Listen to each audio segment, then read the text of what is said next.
Right back at it, chat. Hi, welcome. It's Monday o'clock.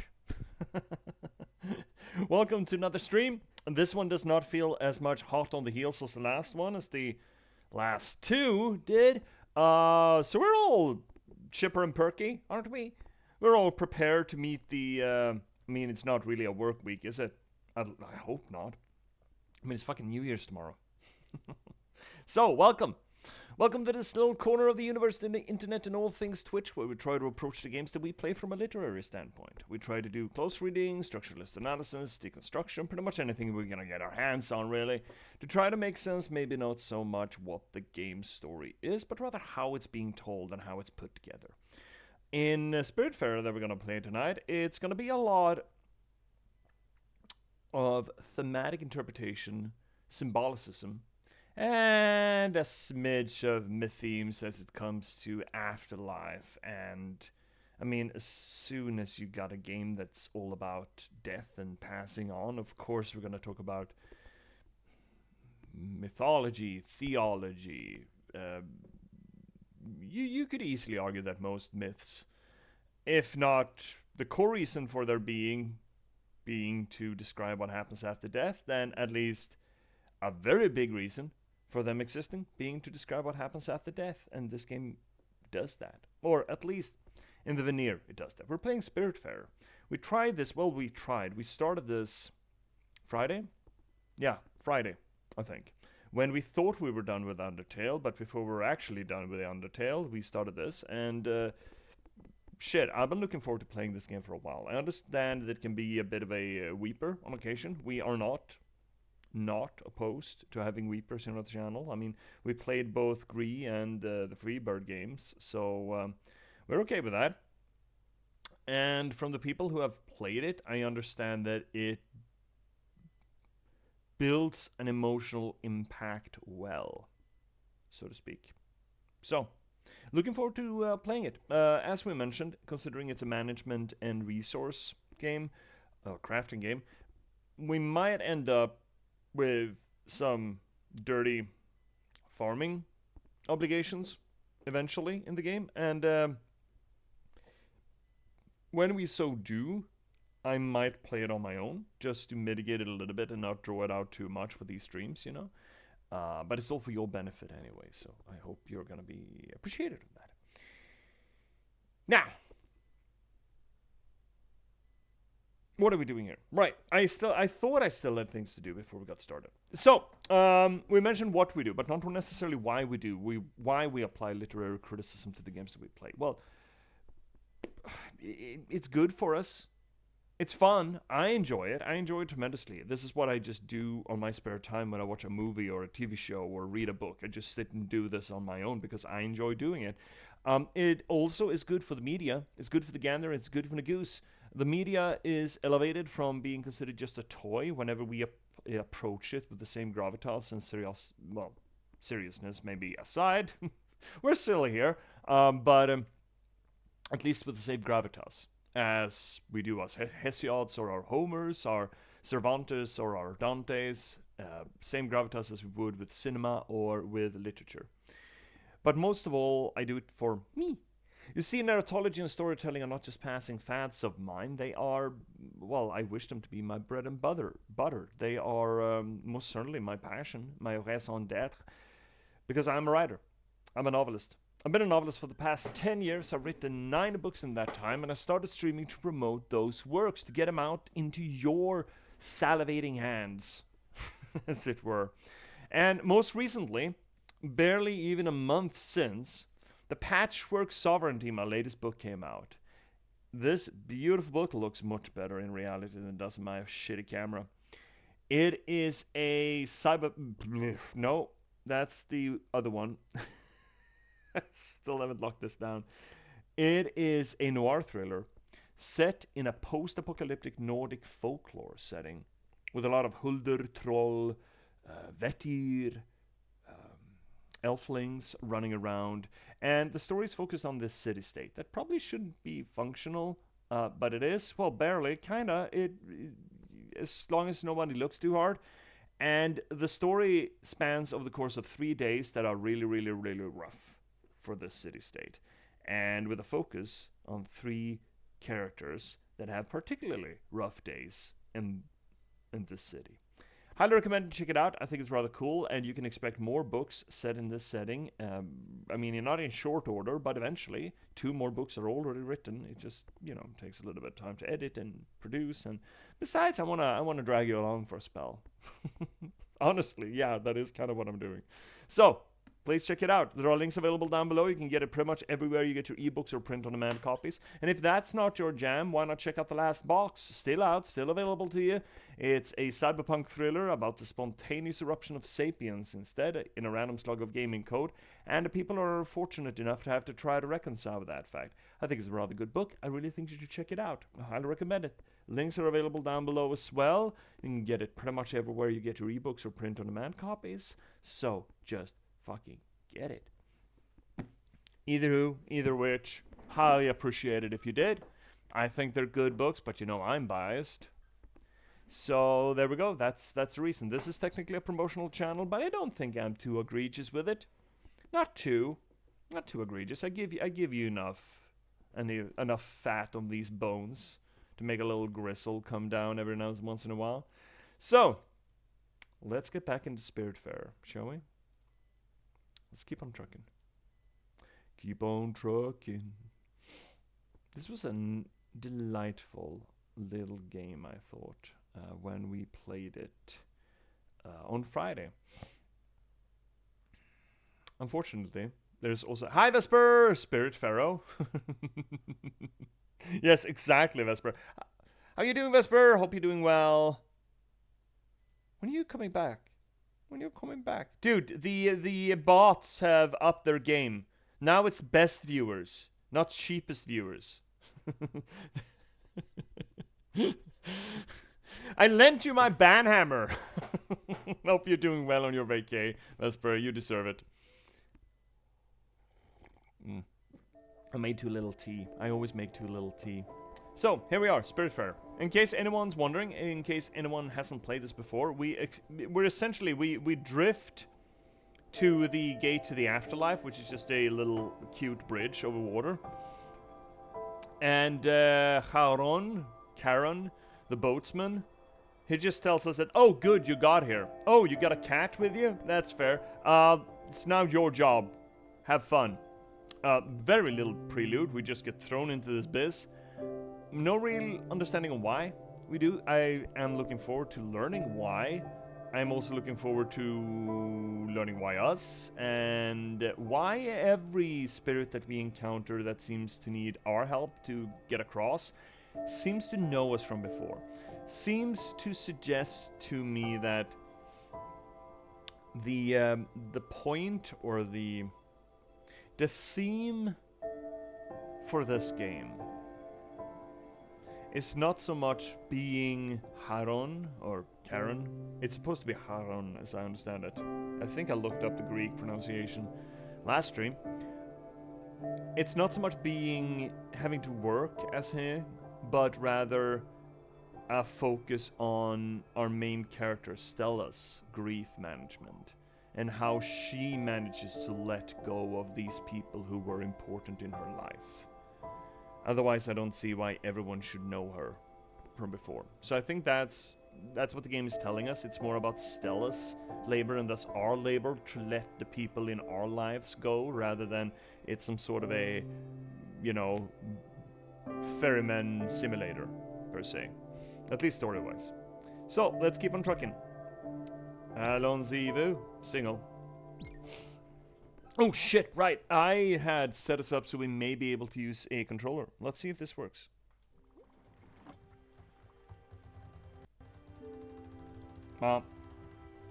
Yay!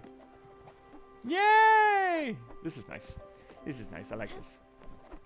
What is buttons? That is button. And that is button? Oh, so very intuitive. Ooh. Ooh, would you look at that? Small glim, glim, glim. Score for a song designed specifically to enhance plant growth.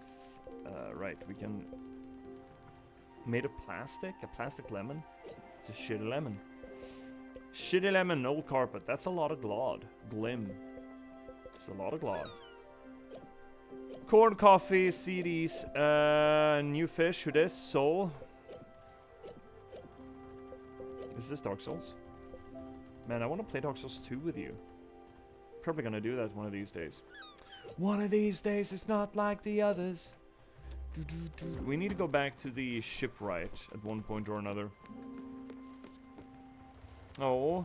No, shit. How do I... There we go. How are you doing? Oh, it's early. She's still speepy. Fucking lazy bones. Yeah.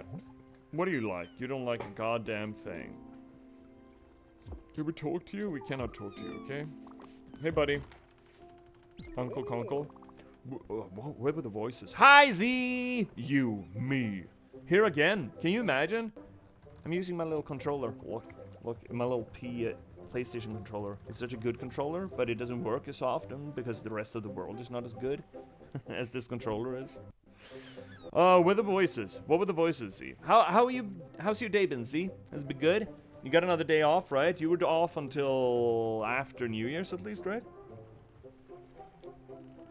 So what do we have here? Oh, well, there seems to be quite a few new faces around. I like it, don't get me wrong. I just don't want you to forget about your old uncle at all. You know me, I'm Mr. Personality and Belly Button. Not back on work until Thursday. Yeah, it's about the same for me, actually. I think I started Thursday as well with school. I can get along with anyone, anywhere, anytime in my belly. I just didn't think I'd have to make new friends at my age. You don't have to worry, I'll be alright. Sorry I even brought it up. I'll just go stand on the edge of the boat and take in the splendor, you know. Hopefully no bugs will fly in my mouth. That's no fun. I want to catch them my own. I would have thought that he would have preferred free bug. Hi, Gwen. There we go, Vesper's back on the job. And we're working on a shit to watch overlay for OBS. Fuck yes. Fuck yes, let's go see. Whoa, he really jumped. We need a leaderboard, and we need a lot of things to that. We're organizing shit to watch. Is it gonna become an Olympic game? But yeah, everyone should check out 00Z. Great friend of the channel. You stream a bunch of things. Some Palia, you've been in a horror game binge lately, and last time I saw you, you were playing one of the Dark Pictures games, specifically. Don't say it. The vampire one, the Iraq one. It's not Madan. I forget the name. The names aren't terribly important or evocative, but the Iraq one. Anyway. I see you, Vesper. You're on a train, so my signal will probably drop, but I wanted to pop in and tell you you're both amazing. Well, you're amazing. You are. No, you. That's okay, Vesper. Thank you. It's absolutely a delight to have you here in any way, shape, or form or capacity. Wait, why is there not... Why no worky? Oh, right. Those are... Ew. That's a problem. No, it's not. It's probably fine. Hi, Gwen. Oh, you did good. Now, how was it? Suspicion. You did good. Now we've got a real boat going. And you'll have to take care of these new passages now. They'll be the ones testing your patience, not me. But before all that, I have something to ask. You might have noticed it by now, but sleeping in the guest house is not the ideal scenario for any of us. Especially since it's getting crowded in there. Look, I'm not complaining, you know. I love a gangbang as much as the next girl, but you've been terrific up to this point, and it would be terribly rude of me to blame you for anything. But I think it's time for me to have my space of my own. Thank you, please, very much, and I'd like to wag my tail as much as I like. It's a nice little house, unpretentious but sophisticated, and with a cozy little vibe, you know. It needs to be round and also square. See, am I amazing by association because you're so amazing first? I think we have this synergy going where our awesomeness just sort of feeds off of one another and it just cascades into something beautiful. Lurking for a bit while I do food stuff. Oh, food stuff. I actually had a burger today. Oh, it's New Year's tomorrow. I'm gonna have food stuff. We're gonna have heart, elk, deer, elk, I think. Yeah, And a mackerel mousse I'm gonna make. A space in which I could read and unwind and far from the turmoil of the deck. Oddly enough, I see something with an alpine flair. See, even I could be filled with nostalgia sometimes because my real name was Eva Brown. Again, I won't be pushy on this, but I'd be delighted if you could build it for me. Hi, Fennec! Hail and well met! Hi, buddy! How you doing? Hope you're doing well today. You're just getting in here and checking up on Gwen, and she wants the fucking house. Imagine just having friends where you can approach and say, hey, build me a house. Pseudo build me a house. Whoop, shittles. Hi, Sneck. I forget your name, Sneck. Stella, I didn't want to disturb you with this, but for the last several weeks, I've been having strange dreams. You're dead, bud. You shouldn't have dreams at all, my guy. They were of a giant snake and of menacing reefs and of rotten fruit. I love the fact that his body is just a folded snake. It looks like, right? It's just... he's just been folding himself. Let's see here, Fennec. Just doing data science, you know, yeah. You know how it'd be? Yep, know how it'd be. How goes the Spiritfaring? You swimming for robots yet? We just started. We just launched, so I'm really just catching up with the furry fam. So here's the question, the launching question. Do you think Haron also had furries on his boat, or is this a Stella thing? Is this our problem? Is this what we're doing? Look, we previous stream we talked about what this is not a furry thing. We're making fun. This is the fable idea, Aesop's fable. Not Cunningham's. Or no, is it Cunningham? No, Willingham. Willingham's fable. Not Willingham's fable, but Aesop's fable. The idea that animals depict certain character traits. That animals have intrinsic meaning towards certain traits. And what these souls experience when they come on our boat is that they achieve their one true form. And we show that by they taking an animal shape. The hart or the stag, the deer, being elegance and pride. Toad, I don't know actually. Snake, I think they're going for the non-Christian one where it's more or mostly knowledge, healing, that kind of stuff. Because they're a gardener.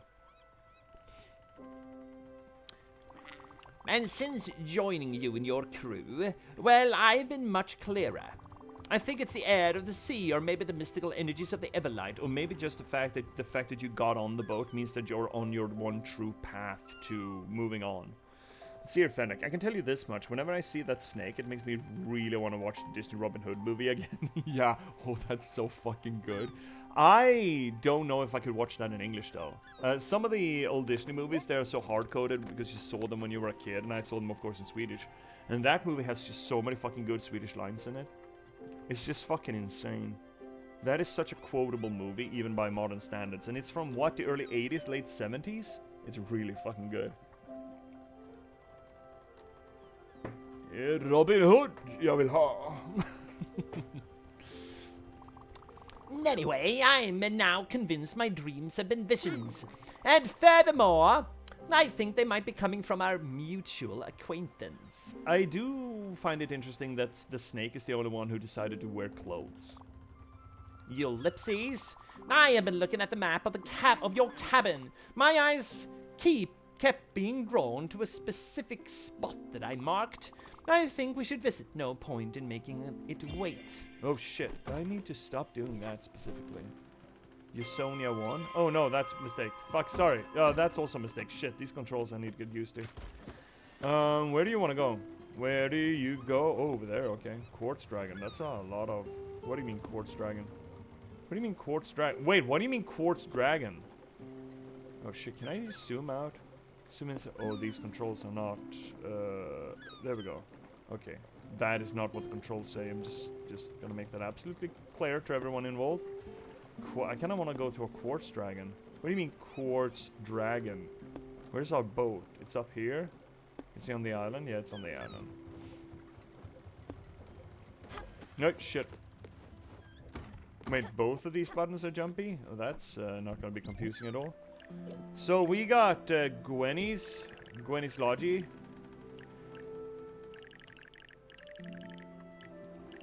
I would love this to be... you know what I want to do?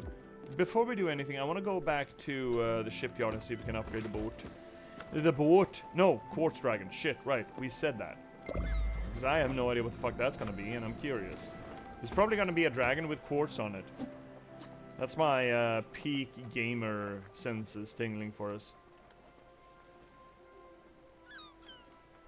Fish? Fucking real.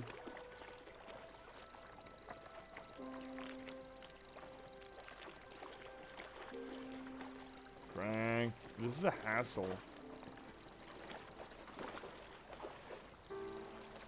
I don't think we have any bottles so we can catch lightning though. Shit, this is a bit of a bastard of a fish. There we go. What was that? What, bay shrimp? Boy shrimp? Hey, what's that? Ah! What up? What are you, Sprout? Sprout. Sprout? Well, Storm! Let's try and catch some lightning. Remember, your Everlight will protect you. What do you say? That's the spirit. Just stand below each hit. I think I... Oh, I don't get a choice. Delightful. Shit's a little bit big for this, dude. Oh, I'm still getting glim, though. That's nice. I'm not getting the lightnings because I don't have any bottles, but... Bottles?! But this is glim, at least.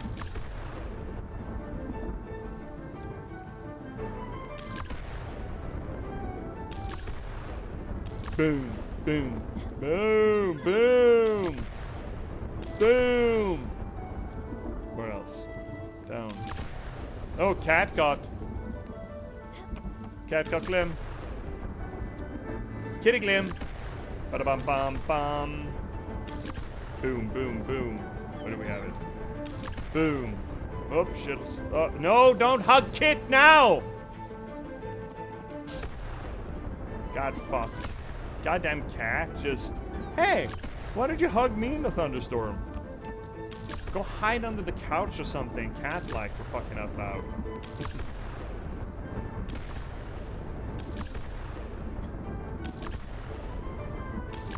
At least this is glim, right? We need glim, I've heard. Or so I've been told. Are we done? Are we quite finished? Are we quite finished? We are quite finished. Great. Fantastic. Did you know that you can catch different fish when it rains? Maybe you'd like to come drink of fresh water that drips down. Pretty neat, right? Speaking of which, let's go fish. Right, shittles. Almost jumped off the boat there. That'd be embarrassing. Come on. Pull! Pull! Pull! I'm gonna have to do a Crocodile Dundee and just throw down a stick of dynamite for this instead.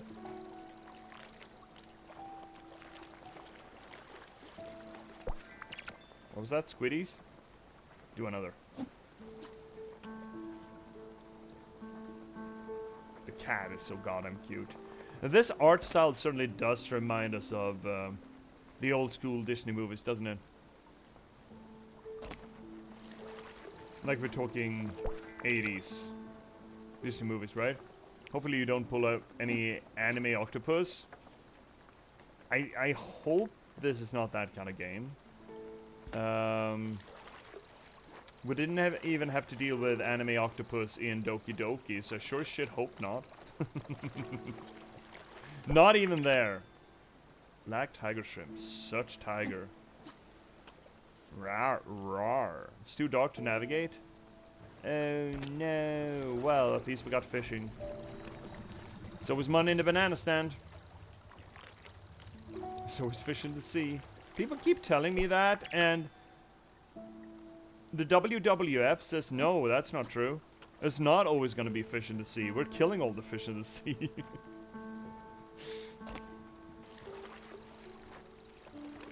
Are there upgrades that we can make for the fishing pole or the tackle box later? Kind of feels like it. Or are the fish biome sensitive?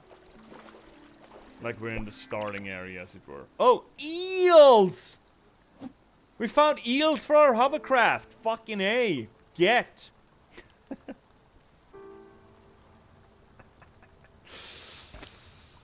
My hovercraft is full of eels. Such a good sketch. C and Finnick did Finnick. Legally distinct from Fennec. Reminded me so kindly of that sketch yesterday. Or I reminded them. Well, they hadn't seen it. I think Finnick had seen it. Oh, my nipples explode with delight. Fuck, Monty Python was good. It is good, I suppose. It had some real fucking crackers in it. I never actually saw much of the Flying Circus, though. I do have a DVD of a collection of Flying Circus things.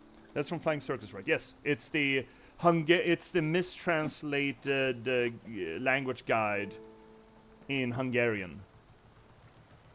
And John Cleese comes into a shop and wants to buy cigarettes and matches.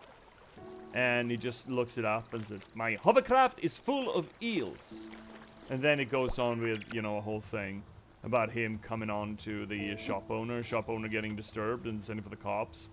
And when the cops come and get John Cleese just exclaims, "Oh, my nipples explode with delight!" It's so fucking good. There are some real fucking bangers in the Flying Circus. There's some duddies too, but there are some really fucking good ones. One that I keep remembering to this day is the mountain climbers for Kilimanjaro. Oh, the Kilimanjaros, I'm sorry. The mountain climbers expeditions for Kilimanjaros.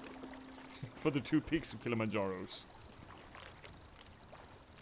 It's so fucking insane, I love it. Ah, it's such a good one. Well, I was just thinking, whenever I think of Flying Circus, I think of the Twin Peaks. Yeah, Fennec for fucking... Wait, shit, I'm getting stuck. Shit, I'm getting caught. Fennec. We're just... How many times are we just having the same fucking thought, buddy? This is getting freaky. Yeah, I think that's one of my absolute favorites. I mean, the Norwegian Blue is, of course, an all-time fave. Naturally. Naturally it is. Otherwise you would have muscled up against those bars and gone womb. Sir, this parent wouldn't womb if we put 4,000 volts in it. It's bleeding demise. That is very funny, but the mountain climb is just a whole... I'll call you Jimmy Blenkinsop 1 and you Jimmy Blenkinsop 2 just to avoid confusion. It's just fucking genius, man. It's just so fucking funny.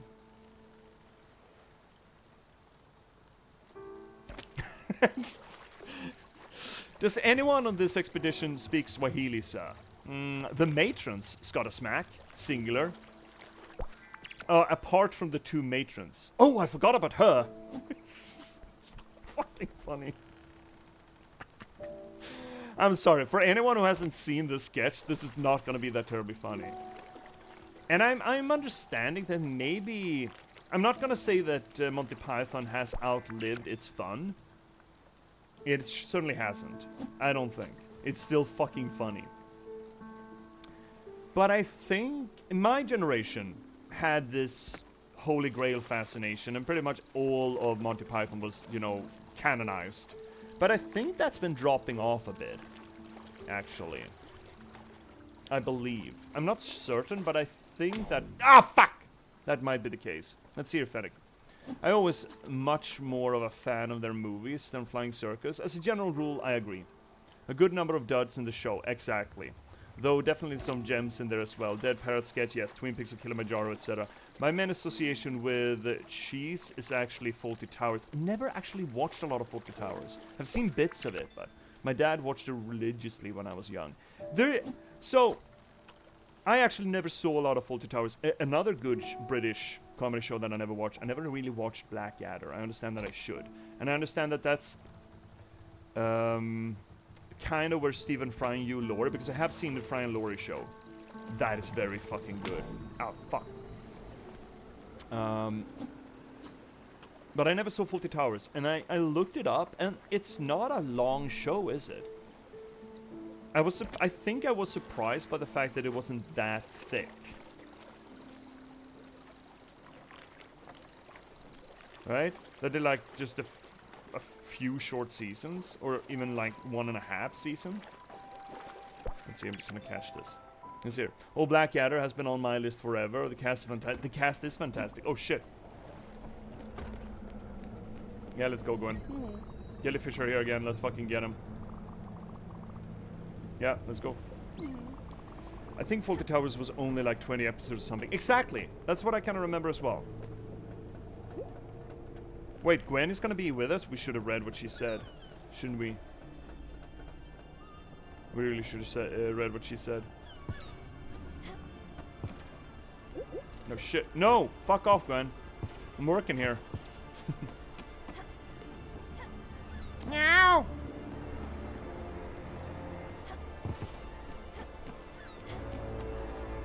Boom, boom, boom. Boom, boom. Get big. Get big. Big jelly. But there's, even I, without having seen Fawlty Towers, I know they don't mention the war bit. It's really fucking funny to me.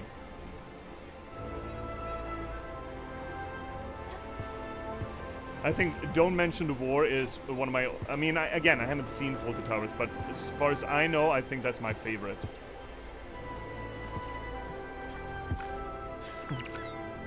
You started it. No, you started it. You invaded Poland.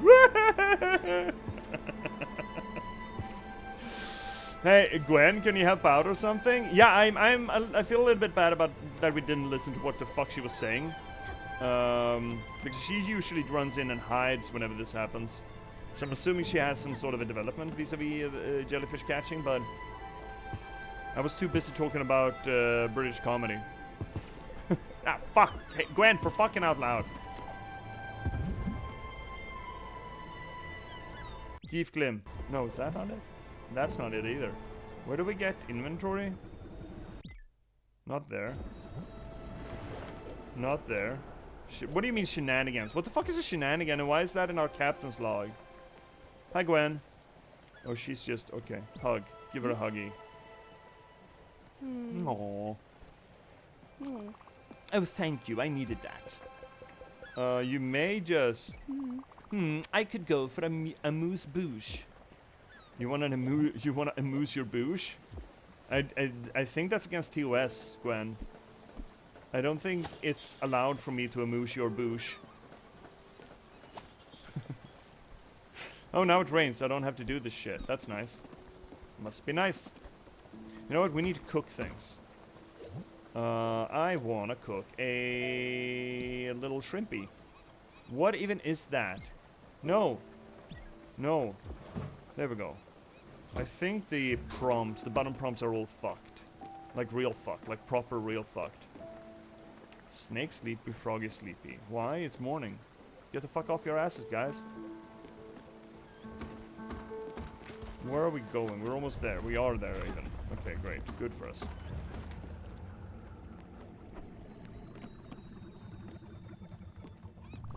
Oh shit. I think we've run aground.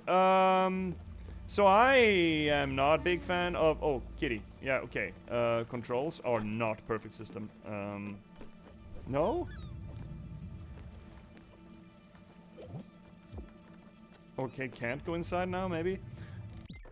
Let's see here, Fennec. My dad was deep in some niche, at least in America, British comedies. Fawlty Towers. Are You Being Served? Don't know about that. Absolutely Fabulous? Don't know about that. Keeping Up Appearances? Don't know about that. Definitely influenced by my sense of comedy. Yeah, I mean, I have no idea how deep British comedy went into the US. I know Canada's big on it for, you know, obvious reasons, being part of the Commonwealth. My goodness, you need to educate yourself, probably. But have you seen the Fry and Laurie show? Stephen Fry and Hugh Laurie in early 80s, I believe. They did like 3 seasons of sketch comedy as well. It's so fucking good. The Fry and Laurie show, if you have not seen that, entertain yourself. I think it is entirely available on YouTube, I believe. I think I saw it on YouTube. I haven't, but I love them both. I'll have to... You please... Fennec, if you and I are as similar as it seems, dude, you're gonna have the fucking time of your life, buddy. Both of them get to act their fucking asses off, and you know, I would argue that Stephen Fry and Hugh Laurie are both vastly better actors than anyone in Monty Python, for example. I mean, Monty Python is great, don't get me wrong, I love them, but they're better writers than they are character actors, I would argue, as a general rule. And at least they don't hold a fucking candle to either Stephen Fry or Hugh Laurie. So, Fry and Laurie show, it is... it's so fucking good. It's so fucking good.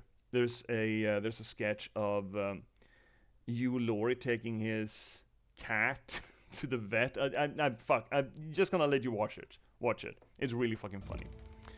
No, this! I thought that might be it. Big snake. The dragon! Oh! Hi, bud. I guess it's inevitable that it would be here. Following me always, even in this world. Our destinies, well, they're intertwined, are they not? Kinda, again, this game, considering it shows us, or it makes us face Charon, or Charon, the first thing that happens, this game is obviously based in Greek mythology, even though it's modernized in certain ways. This would then seem to be Typhon, right? That Typhon was the name of the serpent that Apollo slayed to take the power of prophecy, I believe. It was a primordial, sort of like a titan, but not quite, like a primordial beast that was kind of a god, and then Apollo just fucking wrung his neck. And that is where Apollo gets his association to serpents, and serpents get their association to prophecy and medicine, knowledge, essentially. And this relationship then, I think they're drawing inspiration, at least, between the relationship between Typhon. Is it Python or Typhon? I think it's Typhon. Typhon and if I don't think Apollo, but Asclepius. Asclepius is the one who, the rod of Asclepius with the serpents around. I think that's the association here. Apothecary, doctor, academic. It is Python. Okay, Typhon is big giant then? This is a big giant thing. Okay, it's Python. Thank you, Finnick. Hi, Finnick. But it seems relevant. I mean, we already talked about what the fable association for the serpent here seems to be. That it is apothecary. He likes the garden. He talks a little bit academic. It probably is not a personification of, but draws inspiration at least from Asclepius. Yes, Typhon is the father of monsters. There we go. Okay. Python, then. I knew there was a big-ass serpent. Still, for all the harm it has done me, it looks quite in pain. Doesn't it? Does it not? Again, with the healthcare association, right? He wants to heal the serpent. The only monster seriously wounds Zeus. Oh, really? Typhon? Or Python? Which of them? They're both monsters, right? Technically. The rocks on its back seem to be oozing with corruption. Perhaps chipping away at them might soothe it. Go ahead, Stella. All creatures deserve love and care. Certainly feels Asclepius thing. Typhon, okay. Do what you do best. Jump and use boat. Bonk! Oh shit. I just brained him. I don't think he liked that. Oh, he liked that? Oh, would you look at that? Whee! Oh shit. Yeah, let's just do it.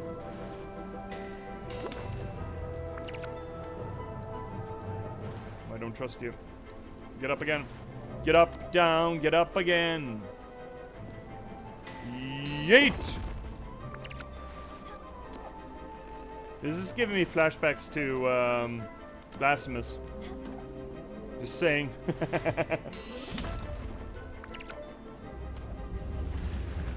Oh, come on! Can I? Yeah, okay. Good.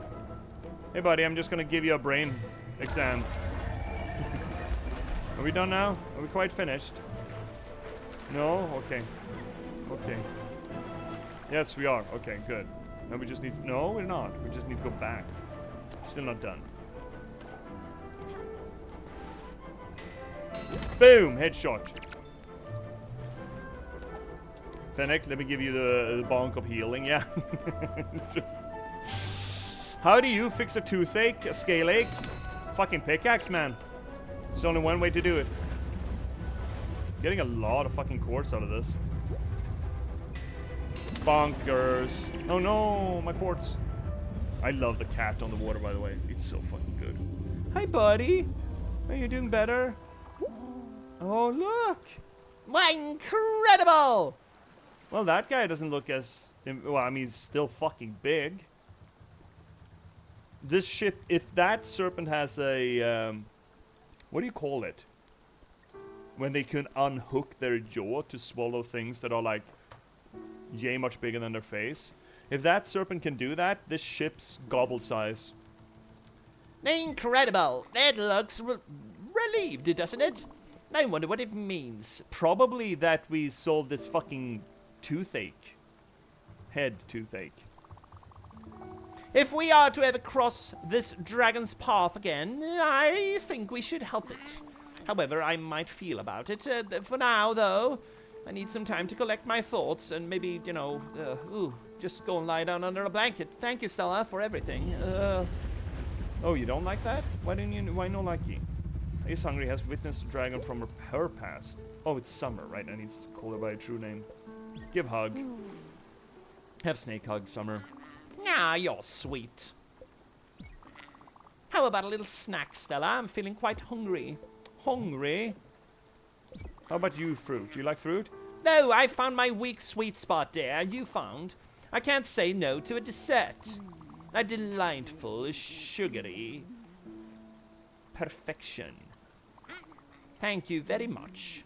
Nom nom nom nom nom nom nom nom nom. So she likes desserts. Great. Hey, buddy.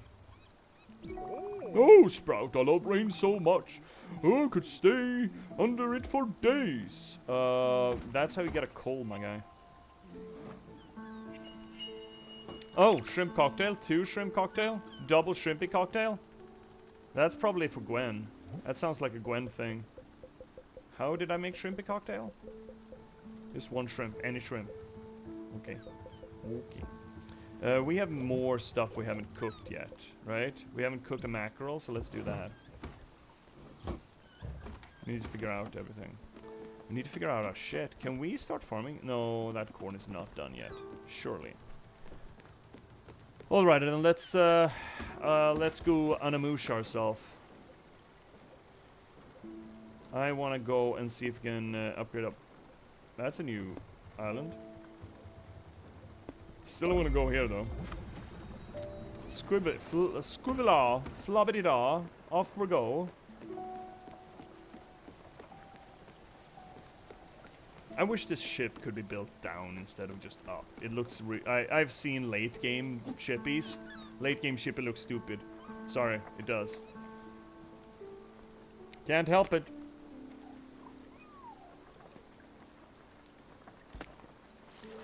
Otherwise, just chilling around on a boat is absolutely something I could get behind. Here's another game I never finished. I never finished the second Pillar of Eternity game. Speaking of just chilling on boats. I just ended up playing it like Pirates of the Caribbean or something and just, you know, pirating with my ship. Not doing quests. And just enjoying the pistol sword setup. Oh shit. Get off. No! Stop petting cat! Not now, you fucking dumbass! Man. This fucking treasure. Treasure. Cat. One of my favorite RPGs. You loved Pillars 2?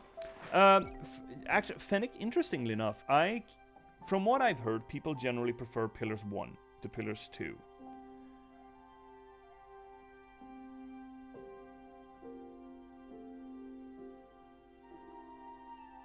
I kind of dug the premise that you're essentially on a moratorium from dying.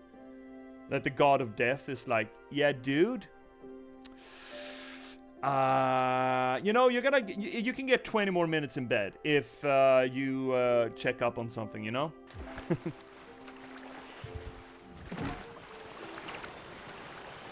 And I did kind of like the combat system. I found some of the stuff was a little bit disorienting. Spell system I found a little bit disorienting. But I did like the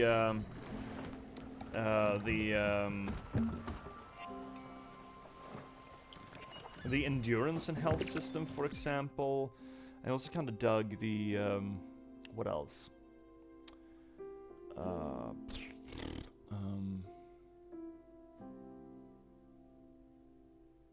The quote unquote half real time system. Yeah, that's what I heard as well. Never finished Pillars 1. Pillars 2 just resonated with me. Fair enough. I think I got Pillars 2 for some god-awful reason.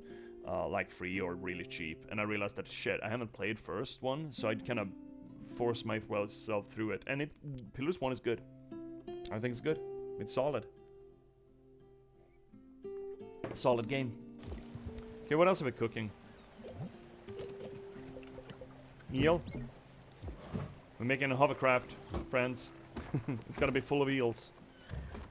Let's give Gwen something to eat. Let's give her a shrimp cocktail. Ha! This is absolutely exquisite. Worth the best fine dining restaurants I've been to. And I've been to those a lot. Thanks a lot. A lot. Let's give her a hug. No, I'm fine. Okay, she's fine. She doesn't want. Okay. Okay. Talkie. I hope the resources necessary to build my house aren't too hard for you to come by. Jesus Christ, be a little bit more passive-aggressive. Are we there yet? No, we're not. Okay, we're fishing. If we're not there yet, we're fishing.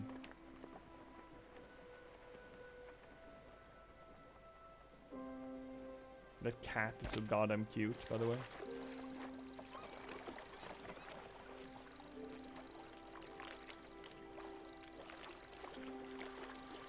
Come on, there we go. Squiddy. Squiddy.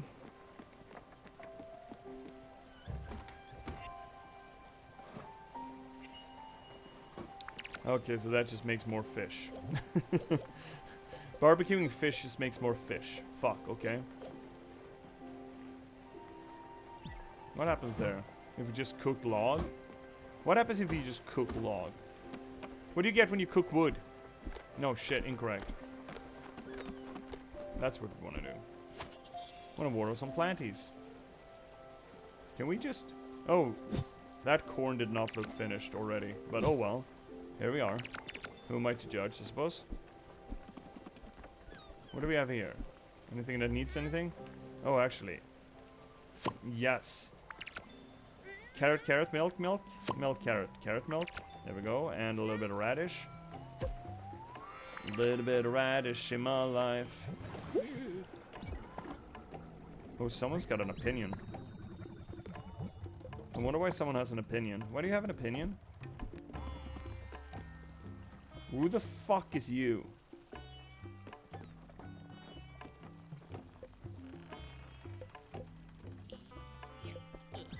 Give frog hug. Who is... Why is he a hairy leak? No, don't pet. Get fucking down. Oh, the controls, man. I'm trying to go... There we go. That's better. No, shit. Not that down. Less down. There we go. I think. There we go. Well, hello there, young lady. I guess you must be the new Spiritfarer. Oh, not French. What's the voice?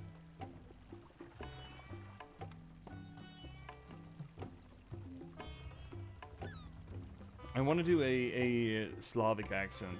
Like a Romanian accent, but I'm not sure I can. How do we do that? Whoa. Happy to make your acquaintance. I'm Francis. You can say that I'm sort of a wandering merchant. See, I'm very fond of things. Objects, curios, the tchotchkes, if you will. I just buy everything. Simply put, I will buy anything you don't want anymore. I'm sure you've come across a few valuable treasures already. So tell me, what is it you want to part with? Can I just buy stuff? Boot. Odd seed. Ooh, but I do like me some odd seed. Empty bottle. Sell errands. Talk. I'm immensely chipper to see a dynamic young lady being so hard at work. This is turning into Freud. Not that Haron wasn't a true professional, but his manners were, yeah, this is just turning into Freud. That's fine. Well, a bit cold, if you know what I mean. And he kept everything he found. And what a pity. But you're here now. Huzzah, I dare say. And don't fret, budding mariner. If ever needed, old Francis will never be too far away. But don't let me be an impediment to your appetite for adventure. Go on, set sail, little blue jackets. Buy, sell. We had stuff, right? Technically. Let's sell like that and that and that. There we go. And errands. Daily errands. Give. What is that button? What even is that button? I have no idea what that button is. Well, fuck it then. I guess we're not.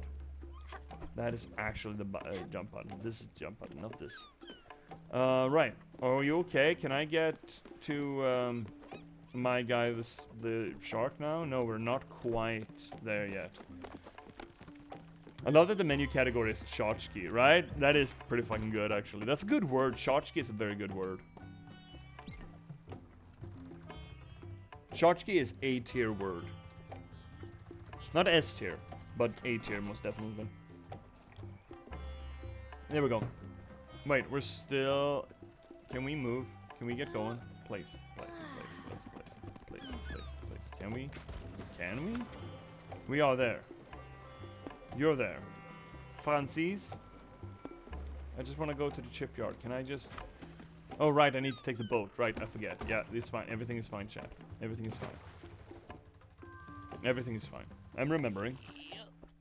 We got an ad break coming in like 1 minute. Maybe we should run that. I want more tea as well. Stella! Maybe I can do a proper voice for him. You know what? Let's take that break. Because I want some more teas. I'm gonna make myself some more tea. Chat, take care of yourself. Stretch your legs. Cycle your fluids. Take care of yourselves. Do whatever you need to do to feel the best that you can. Except for watching the stream, of course, because you're already doing that. So you're already a step ahead of most people. The vast majority of people. So, I will see you all back here in like 3 minutes-ish. Don't go anywhere, and I'll see you soon.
And there we are. Just abruptly. Unfortunately, it's not possible to make this window borderless. How's my ass cushions actually seating me? They're fine-ish. A little bit of hassle. Well, I got my tea. And I got honey. I'm preemptively gonna use honey tonight. Just in case Shark Boy here gets me. Very possibly might. Let's go. Right. Yeah, it's not... At least you don't have to alt control deleted to get into the game or get out of the game. Here we go. Stella! Stella! Maybe it's more of a Tom Waits this way, this shark. How could I even do? They call... No. Stella! Stella! Yeah, there we go. Stella! I've been getting your mail here for the past month. I'm not a post office. You need to add a mailbox to your boat. Lady, you need to pay me to make a mailbox for your boat. If I get one more letter filled with glitter, I will lose it. I'm warning you. Might be a customer, but I'd reserve the right to yell at you. Get it done. This guy is a man who used to work retail before he died. You can tell by the fact he's willing to yell at his customers. Talkie. I heard they just fired an employee at the popcorn factory. And he was a good worker, but they found him sleeping on the cob. Fucking idiot. Upgrade. That we want. We can. Good. We can upgrade the blueprint station. That's good. Well, let's just do that. That is a good idea. We also want this. 12. We do have that. Great. Make an order. Make it an order. Mailbox. We need linen thread and maple plank. That is what we have this for. Both the sawmill and the loom. Great. Sheep corral? What the fuck do you mean sheep corral? Lounge? Chicken coop? Crusher? Cellar? Cow stall? What do you mean cows? You can't have... Yeah, well, that's not true. You can absolutely have cows on boats. Smithy? What do you mean cellar, though? Wait a minute. What is a cellar on a boat? Is that a room you just drag on the bottom of the ocean behind you? Is the cellar the anchor? I think it might be. Craftsman, well, yeah, we upgraded what we could. Very funny. Very droll, my guy. Let's go home. Let's go back on the boat. Alright then, what do we have? Zippity zoomies coming for the boaties. What do we have? We have taller. Taller is good. We also have loom. We want loom. We have floundry, coal. That's, I bet, how we get what we'll get from the kitchen there. And linen thread. So we need the loom. And of course we're gonna make Gwen's lodge. Yeah? Yeah, okay, cool. I'm just gonna grab whatever's in the kitchen, whatever's cooking. Incorrect. There we go. There we go, got coal, great. Solved that for us, did we? We're gonna need more coal though, so maybe we should just put on a... Oh! That's what we're doing. A little rooty. A little rooty! What are you on about now? Sprout! Okay, bud, what? You've upgraded your boat! No, that's weird. We don't tell Albert, but he left some bolts loose.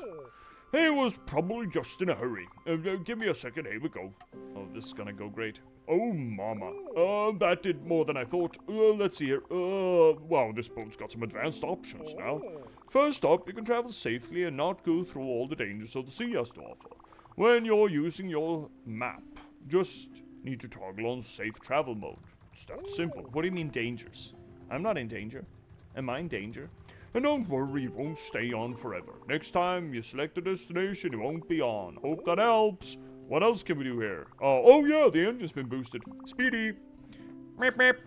Now we can set multiple destination points. That's pretty handy.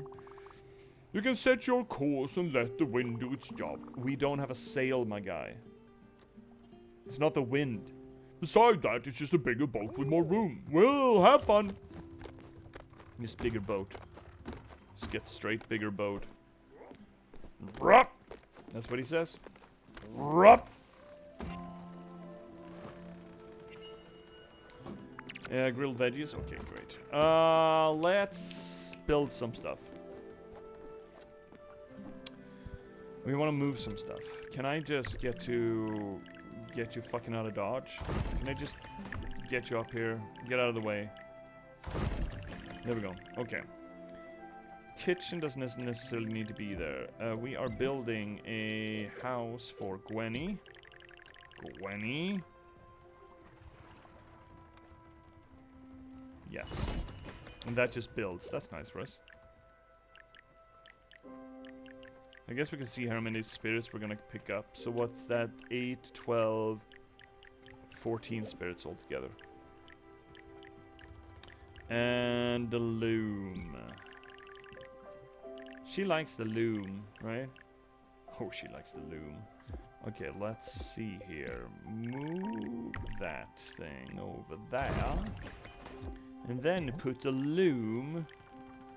Sawmill foundry. Loom over here.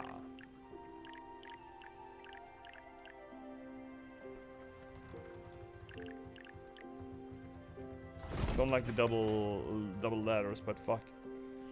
Never mind. It's gonna be fine. I can move it around at will, right? Improve? What do you mean improve? What do you mean improve? What do you mean improve? What do you mean improve?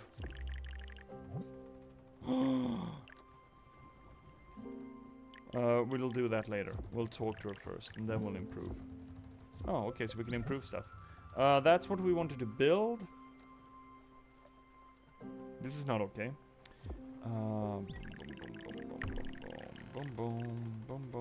That does not fit in that slot. Dang to do da day. Shit and piss and fuck. God damn an ass and cock. That does not fit in right there. Day to do da day. Maybe this looks better than what we have now. This could work for the time being. Hey to do da day.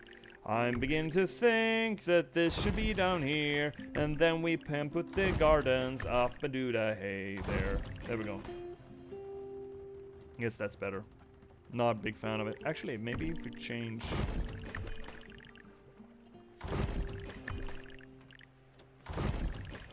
That feels a little better to me. And that is all that matters. Okay, Gwen, what's up? What's up, Gwen? I love it. This cabin is outstanding.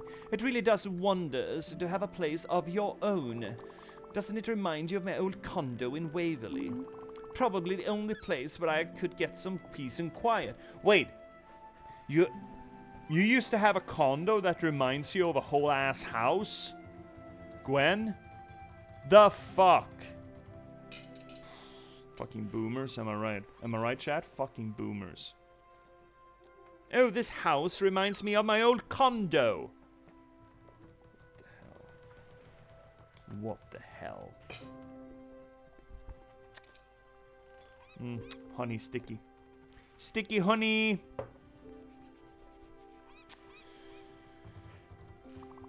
Thank you, old friend.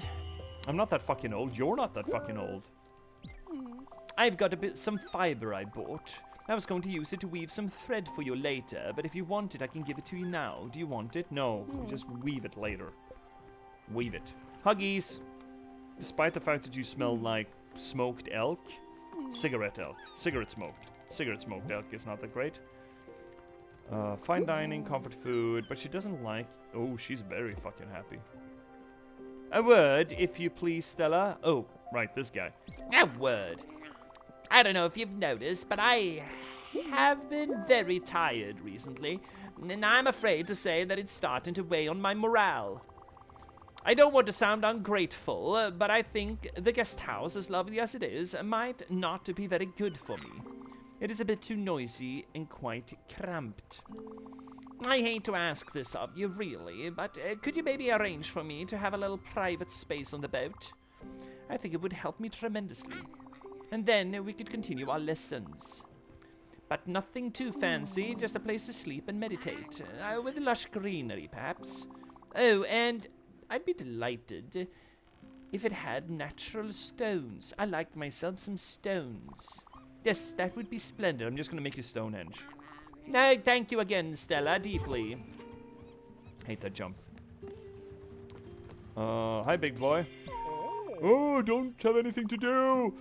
I've got this surplus of energy. I need to get my hands busy. Can you do me a solid? You've always been my favorite niece. Do you know that? I think I need a place to focus that energy. In a sawmill. Hi, Z. These people don't want much. No, right? Just give me a house. Kid, child, give me a house.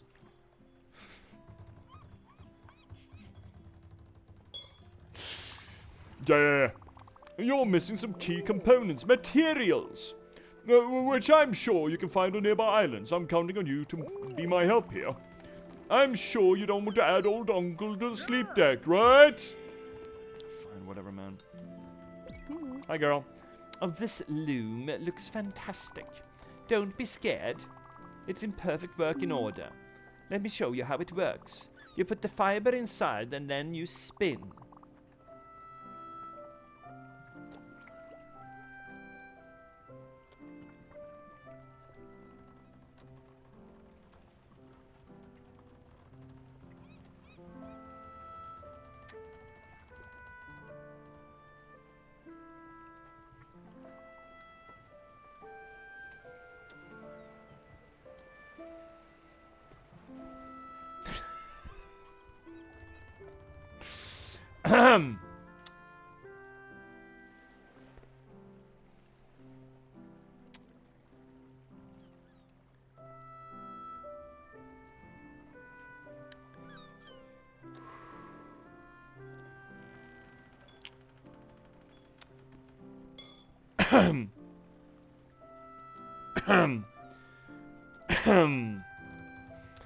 You just have to make sure you hit the target. And you get a little extra if you hit the marker needle. If you hit it right on Johnny on the spot, as it were. See? Yes, I'm paying close attention right now, Gwen. Pretty easy, right? Well, I mean, You look like you've had practice? now you try it. Oh, okay. Try it with this fiber. Hey, I like to think it's a little bit more than just a fiber, but... Okay, let's see. I got distracted. Let's see. See? I need a sawmill, but you gotta go to nearby islands to get my ship built one, yeah? Fennec, thanks to the Monty Python talk earlier, you said Stonehenge just made me think of Spinal Tap. I really want to watch Spinal Tap. I have never seen Spinal Tap. I see. You know you gotta... You know you gotta pay to go to even remotely close to Stonehenge these days. How is Stonehenge managed? Is it a public place or is it on private ground? Is it on private property? If it's on private property, yeah, okay, sure. I figured as much. It would be... I mean, it's right out in the fields, right by highway, right? Isn't it? But is it private or public? If it's public, that's horseshit. If it's private, you know, it's either by National Trust or English Heritage, I think. Oh, okay, then it's kind of fucked. Kind of fucking fucked. Can we just stack? I think we can.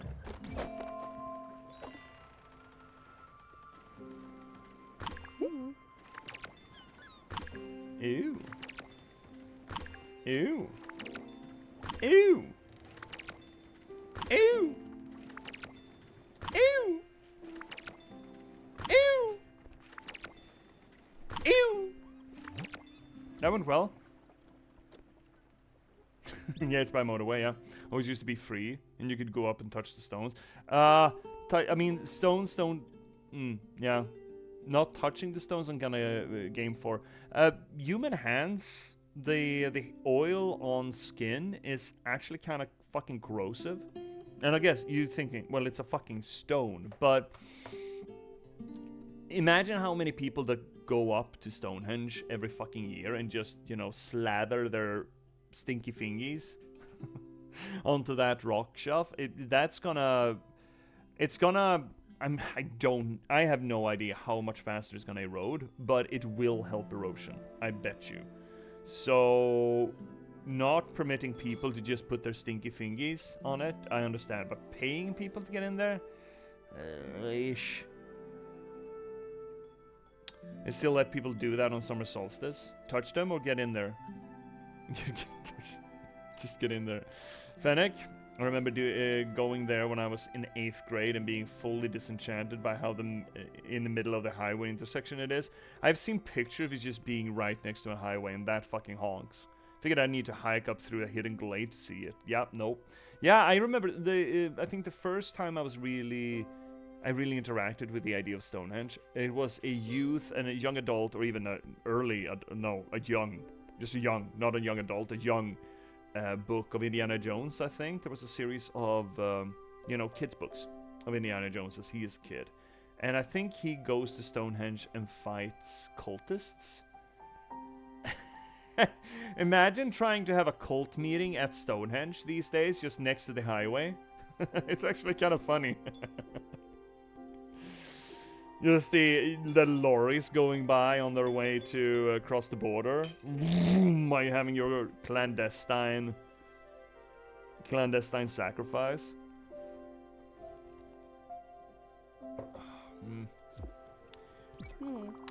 See, it's not that hard. Hey, Gwen, for fucking out loud, not in front of chat. The machine does all the work, and you just have to flow with it.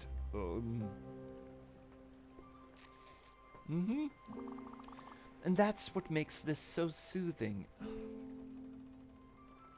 The rhythm, the sounds, and the feel of it. Jesus fucking Christ, Gwen. Is this what happens when you give girls houses? I think this might be what happens when you give girls houses. Utterly satisfying. I'll probably give it a go at it myself when you don't need it, when you're not in the room, dear. Could you get out? Could you give Gwen the loom, please? But don't worry about the materials. I'll manage.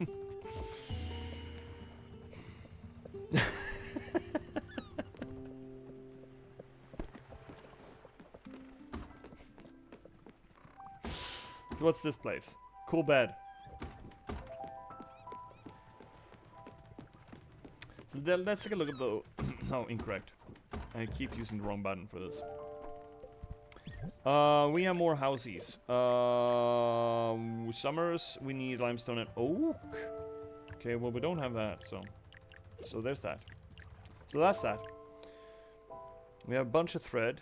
We don't have enough log. Otherwise we could do sawmill. Okay, great. Which is what he wanted. Okay. Okay. So yes. Do we want to improve Gwen's? We could improve Gwen's with pictures. Said and done. Whee! Do you like your fucking tapestries? I don't fucking know. I've been thinking about Father recently. When he left with Doug, I didn't feel anything. No sorrow, no hate, no relief, nothing. It didn't really matter to me. But it mattered to you. You spent 3 days crying in Aunt Petunia's room. I bought you three sisters and gave you that damn oversized sweater I had knitted a month prior. Mum was appalled, but you felt better. I've long wondered why you were so sad. And the best I could come up with is that you were sad in my stead. Aw, feeling things I couldn't feel myself. Aw. Aw, that's kind of cute. That's kind of nice, actually. Right? That's kind of nice. Yes, you're too fucking stuck up to feel sad, so I'm just gonna feel sad right for you. It's too dark, but can I just... Okay. So yeah, okay, no. Sleep, yes. It's too dark to do anything else. Hello, darkness, my old friend. It's supposed to be undark now. Is it though? Is it really undark? Yeah, still up. Get those kinks worked out. Where are we going? Treasures? We have a question island. Let's start, and that is tipping people off. I think that is a place we could go. No spirit. Bunch of fucking maple and rasp. Rare chest. We still haven't done all of the stuff here. Interesting. Maple lime rasp.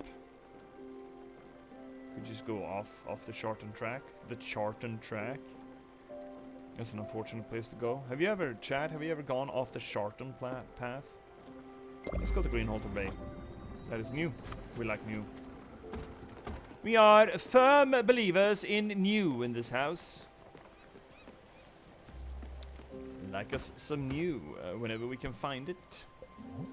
We still don't have anything fun as far as cooking goes, right? Coffee. We could make coffee for Gwen. Coffee for Gwen. Let's make some coffee for Gwen. We got beans. We got beans. I'd like to play. Gotta go to work, work, work every day. I've got mouths I like to feed. Yeah, get that linen. Should we just max linen? Maybe we should just max linen. Flaxy? Let's get flaxed. Straight flaxed. I think it's gonna rain soon, so we don't really need to water this. I believe. I guess we're just fishing then. Just fishing things.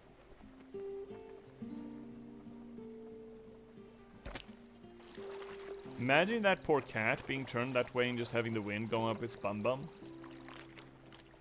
I just know that our dogs don't generally like having wind up their bum bum. Come on, get in the boat. Oh, another soul. There's an errant soul on their way to my rod. That's unfortunate. Right, well, we have nothing else to build. We need log. We are log empty, unfortunately enough.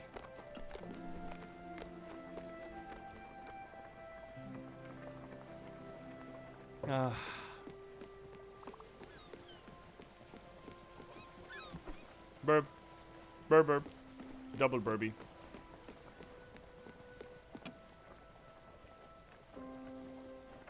Yeah, you know what? This place is pretty chill. This boat. This little boat of ours.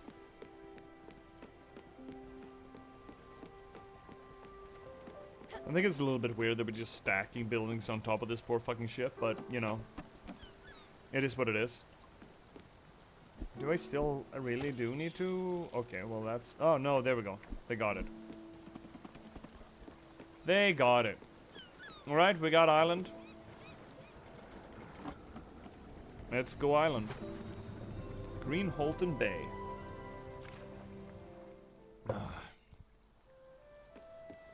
So what do we have here? Ooh. Oh, right. This. Oh, right. I know. Boom. And boom. And boom. And come on then. Boom. Fucking. Oh, copper.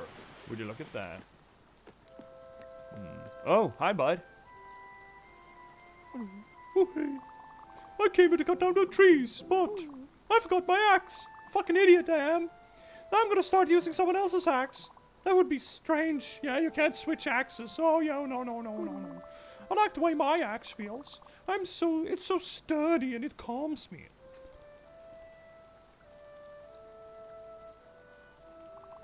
Okay, whatever you say, man. Whatever floats your poop. I'm not gonna yuck your yum. Oh, I miss that axe. I've been passing the time by writing letters and throwing some in the water. I've been writing poetry. It's not very good, but I'm getting better. Yeah, the only true failure state is stop trying, just keep at it. Hopefully no one finds my terrible poetry. Poetry?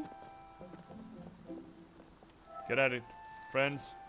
There are two axes right there. He didn't want to use anyone else's. Yeah. I got it. Determination, yeah. Fills you with determination. Exactly. I mean, it's good messaging, that. Oh, wow, berries. Why are you... Berries! Berries! Berries! Berries! Berries! Berries! That's him right now. That's you, Uncle Fester. I forget his name. That's him. I do love the cat just hanging off the edge of that saw. It's very good. Yeah, what's your thing with berries, bud? These look incredible! I was just dreaming about these berries specifically. Okay. In that case, yeah, hug and then have berry. I have berry. Just have berry. Oh boy! I just love food! Keep him coming! I can't get enough of it, man. He likes everything. Okay. Dislikes nothing. Okay. Can I harvest berries? Yes, I can. It's just that he's a little bit in the way. Just a smidge. Smidgens. Ooh. Dive. No, dive. Dive. In my head, this guy's voiced by Young Goodman. Oh, you want a Young Goodman voice for him? Can I even do a Young Goodman?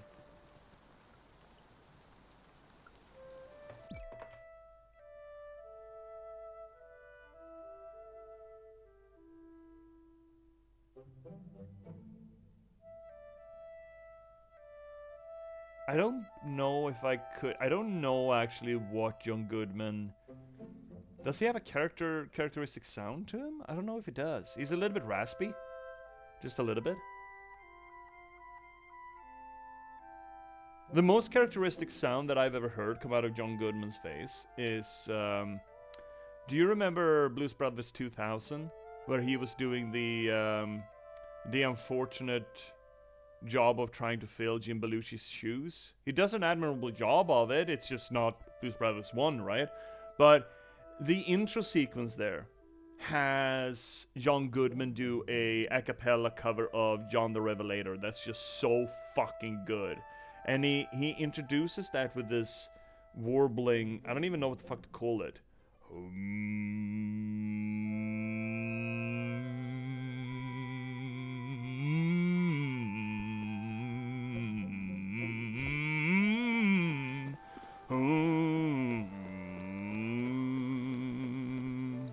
It's so fucking good. In my head, I just hear him yelling in the Big Lebowski. What's... Okay, shit. What is that thing he keeps yelling? Show me Shabbos! That's it. Show me Shabbos! Oh, you again. Great. Can't have enough of you. If you ever have any clutter, I will always be interested. Maybe we could even trade. You give me your useless objects and I'll give you mine. Just the thought of new curios make my head spin, my big old onion head. So what's the design here? It does look like Grinch or an onion. I've neatly organized my stock in errands. Take a look for yourself. I'm immensely chipper to see a dynamic young lady. What do you mean dynamic? Is that like nubile for a next generation? A young lady being so hard at work. Not that Haron wasn't a true professional, but his manners were, well, a bit cold, if you know what I mean. And we've already heard this. That is a cool portrait of your granddad or whatever the fuck. We've already... Yes, we get it. We vape. Let's see here. Z. I just see him staring in disappointment at Violet and Coyote Ugly. Oh, he was the dad in Coyote Ugly? Right. Boy, that's a movie. Yeah, exactly, Fennec. I haven't thought about Coyote Ugly as in the goddamn second. The song in the music video was pretty fucking good. Something about moonlight, right? Can't touch the moonlight? Was that it? Chick flicks from the 90s and early noughties? Gotcha. My favorite's Ever After. That one I haven't seen, but I have seen Coyote Ugly. This boot. Odd seed. Still don't know what odd seed is. We didn't check. Oh, ring. Beautiful specimen of the one true ring. Wait, what? But this one doesn't rule anything except your wallet should be sold. What do you mean should be sold? All of this should be sold? Well, I don't want to sell it. I want to keep it. I want to keep one. Of everything. Errands. Poached fruit. I think we can actually make poached fruit. I think we can make some poached fruit. You know what? Let's go make... Oh, no. Jumpy. No! Make poached fruit. We have fruit, right? think that just makes post fruit. Another movie? Yeah, I think so, Z. Ever After, it's one of those fairy tale movies, right? And like, fairy tale movies. Urban Legends of the Grimm Tale song. Tales, right? How do you feel about Crossroads? I feel like Dan Aykroyd did some disappointing starring in that one. I don't know if I've seen Crossroads. No, my favorite of anywhere in my top 5 to watch. Not my favorite of anything. My top 5 to watch. But I gotta go and do a thing now. So see you later. See you. See. I'm not sure I've seen Crossroads. Otherwise, Dan Aykroyd is one of those actors that just rarely disappoints. But then again, he's not necessarily overly dramatic. It's not like Willem Dafoe or anything, right? Or John Goodman, for that matter. Fuck, John Goodman is my favorite John Goodman performance, I think. I mean, Walter is great. Don't get me wrong. But have you seen him in The Fallen with Denzel Washington? It is so fucking good. Crossroads is the Britney Spears one. Oh, well then no. Never seen that one. Oh, Stella. Stella, I've got to tell you. There is something I'd stumbled upon some time ago, and up until now it didn't seem that important. Brace yourself. Remember my parents' manor on the lake? As weird as it sounds, it's not too far from here. Wait, excuse me, what? Yeah, Stella, that's my face too right now. Excuse me, what? I haven't seen The Fallen, no. Oh, you haven't? Oh, Fennec. Treat yourself. It's a really cool Christian mythology movie with Denzel Washington and John Goodman. It is really fucking good. It has John Goodman sing an a cappella version of Rolling Stones' Time Is On My Side. Time is on my side. Yes, it is. Time is on my side. Yes, it is. It's so fucking good. That sounds up my alley. Yeah, Fennec, treat yourself. Watch The Fallen. It's early noughties, late 90s, I think. Denzel Washington and John Goodman. It is technically a detective story, but it's really fucking good. It's really fucking scary, too. It's kind of creepy. It's good. I think I have it as a DVD here somewhere. It's one of my, favorite movies. That's not true, but it's really fucking good. As weird as it sounds, it's not far from here. Ellipses. Yes, I know. It makes me wonder about this world, too. I must admit, I've been actively trying to avoid it. Ellipses. At any rate, it's become hard to ignore. As I've spent much time with you here, I think I'm ready to tackle this challenge. I'll probably only find regrets and sorrows there, but it's worth a shot. I've added the location to your map. I'll be ready when you are, darling. Darling Villa Magior. Oh, Gwen Magior? Holy shit. That's one hell of a name. You have completed your first errand. What a great haul. There is plenty more to do if you ever feel like it. I'll always be around. Okay, good for you, bud. No one else, right? Good.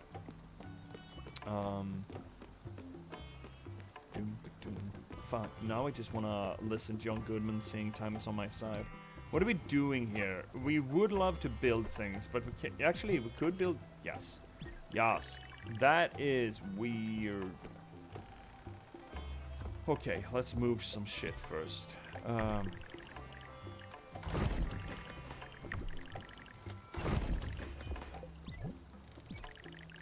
Oh shit, really?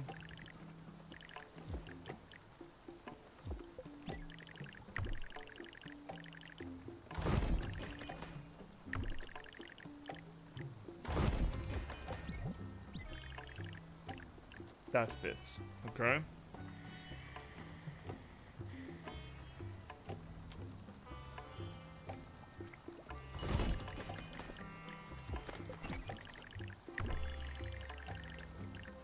That is so fucking awkward, by the way. I wish you weren't so fucking awkward, bud.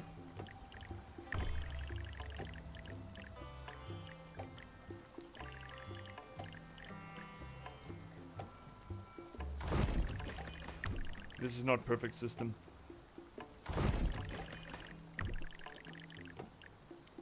But you know, we live on the houseboat we deserve, not the one we wanted, right? That is real fucking awkward, but it's gonna have to work. No, wait. Wasn't there supposed to be a... Oh, apparently not. Okay, never mind then. Whoa! Whoa! Oh, shittles. Shittles? There we go. Wait, that's not flooring? Interesting. Weird. Oh, this looks amazing. Thank you for helping me out, Stella. My sawmill is so big. What a beauty. There's just one problem. No, don't get mad. I don't have any money to repay you. Fucking boomers. I guess that's why they call it a favor. You see what I did there? Thanks again, Sprout. Okay, how does this shit work?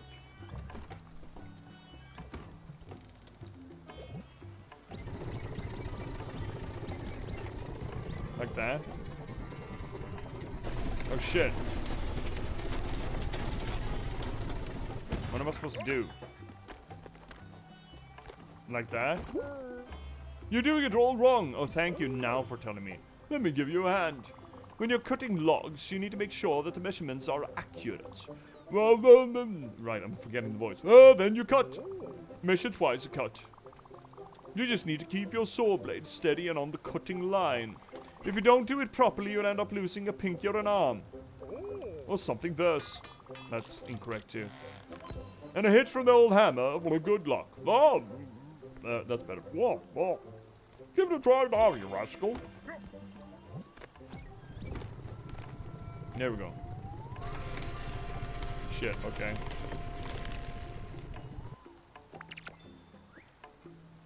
I mean, we're getting quite a lot of planks out of that.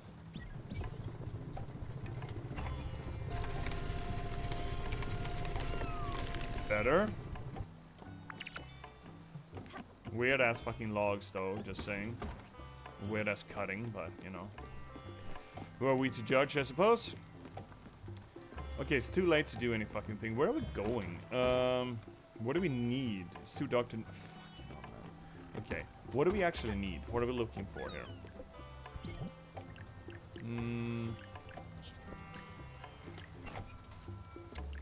We don't need the foundry yet. I guess building-wise, it's Summer's house. That's limestone oak plank. We need to find oak, so we need to just progress. I'm assuming. Just get on with it, as it were. We can do that. We can probably get on with it. As soon as we actually can get on with it, that is.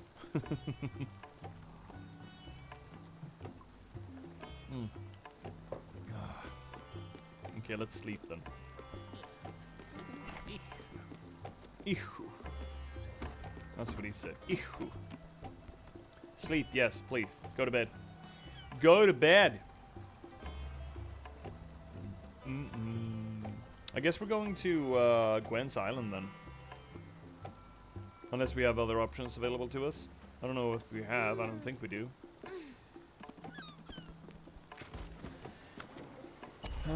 Just pick up shit, I suppose. What is that? Why so bright? That's the island. Villa Maggiore. Maggiore. I think that's it, right? Yeah. Unless we just want to farm and I don't want to farm. Fuck farming. Actually, let's go up here first. Or actually. No. What the fuck? No. You're doing it incorrect. I want to go here. Yeah, thank you. What the fuck was that? I have no idea. Bye-bye, old guy. Francis, Mr. Francis, even if that is even your real name. And everyone's so fucking speedy. Slowpokes. Hi, kitty. Aw, daffodil.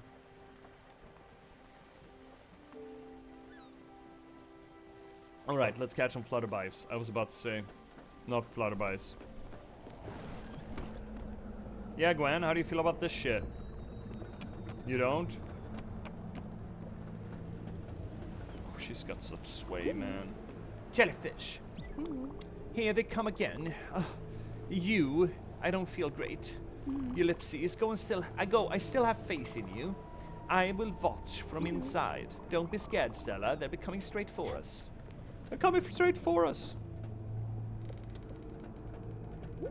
Where are they? That dude is going up. Okay, come on, boys. Oh, perfect. Whoa, shit. Hi there. Oh, shit. No, no, no, no, no, no, no! Okay, there we go. Got him. Where next? There we have him. I think. And 1. And 2. And yeah, fuckles! Guys. Sure, yeah, guys. Get in here.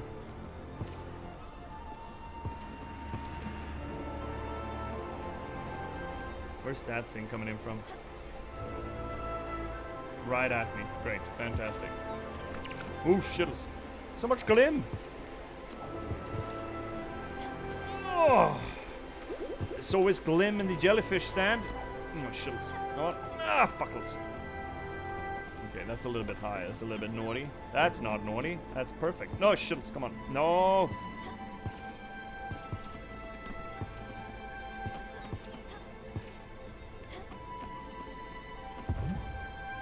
Anyone else? Wanna have a fucking go?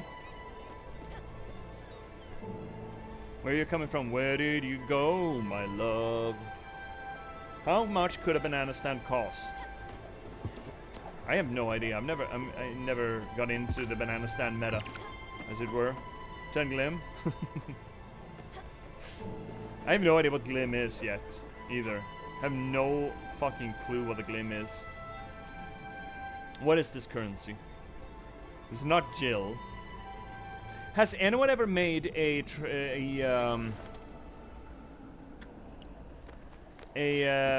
money exchange? What? You know, a currency exchange for fictitious currency. I kind of want to see this. So the idea is, you know, every currency is valued in comparison to each other. Has anyone made a list of famous video game currencies and just compared them and try to put exchange rates between them? Like, how much is one rupee from Zelda compared to a Jill from Final Fantasy? Which Final Fantasy may be relevant as well. Has anyone done that? Someone must reasonably have done that on the internet. Oh, you did great. You're ready to start cutting wood like a champ. Just remember to be careful with the sawmill. Don't go and mess around with dangerous saw blades. Just because you've got leftover wood doesn't mean you should cut your hand off. Good, fantastic. You've got a surprise. What do you mean surprise? I was hungry as usual, so I did something about it. Went outside the boat and gathered some berries. But I went a little overboard. I have too much. Here you go. Have a wonderful day, Stella. Don't really need those, but okay. Sure, I'm sure you're doing it with the best intentions.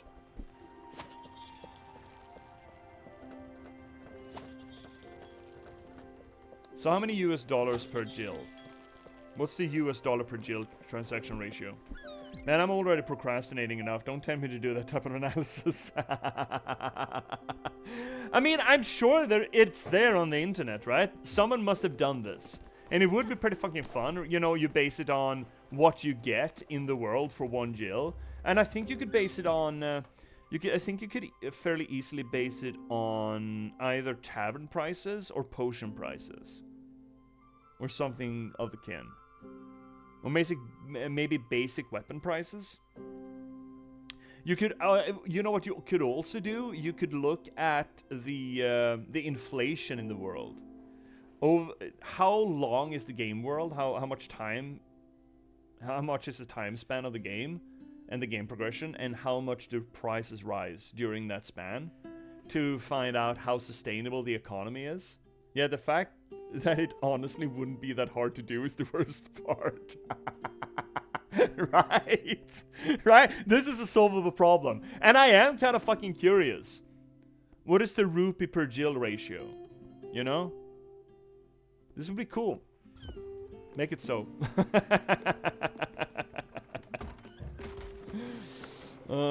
Yeah, oh, these first. You get seeds out of those. We want seedies.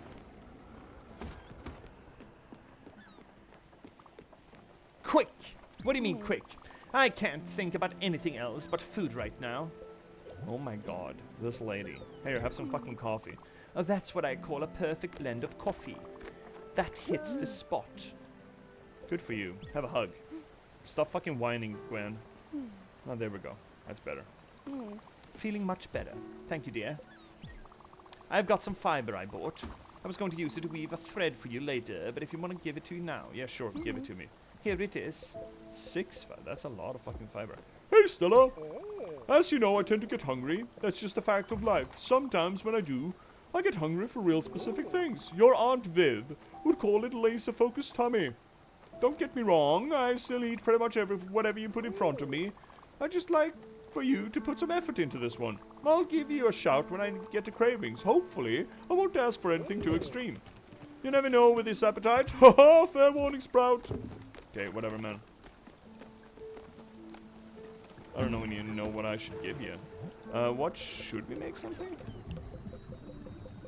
I don't know if we should. Oh, coal. Just one coal at the bottom of the list. We can make some popcorn. We don't have any popcorn. Make some of that. Sure, someone would appreciate it eventually. Swimmity booby. Open chest. Apparently this is how we do it. Valuable necklace, a bunch of seeds, and some empty bottles. All of that is good stuff. Get down. Get down and touch ground. Doom, doom, doom, doom, doom, doom, doom, doom. Gwen is the kind of woman who smokes inside, though. A person, I should say. Not a big fan. It's her house, I guess. It's better than when she smoked in the guest house, I suppose, but... Okay, now we're going to Gwen's. Her family estate. There we go.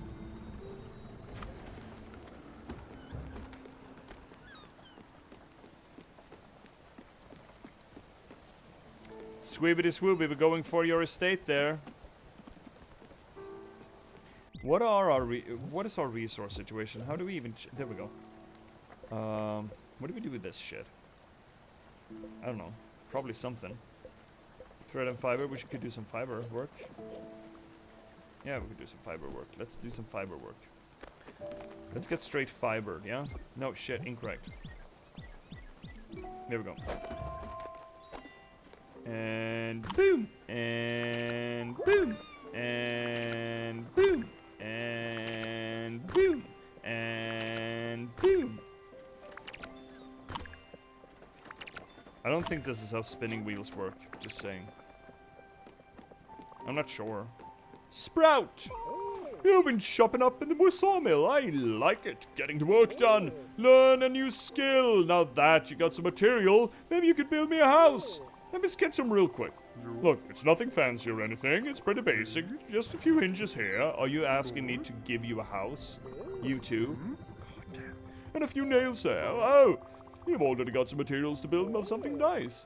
I'm asking not only for me, but for the crew. Apparently, I snore at night. So you need it soundproof too? Loudly, according to your friend Gwen. Well, that's a house.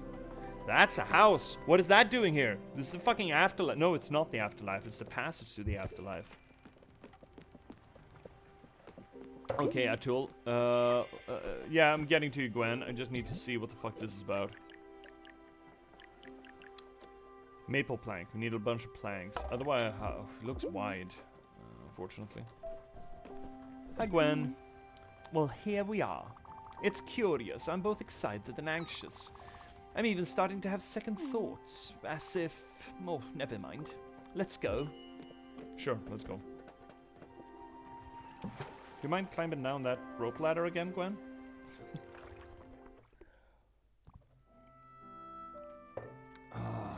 Okay, what do we have? What is that? Door? Oh, well, that's handy, I guess.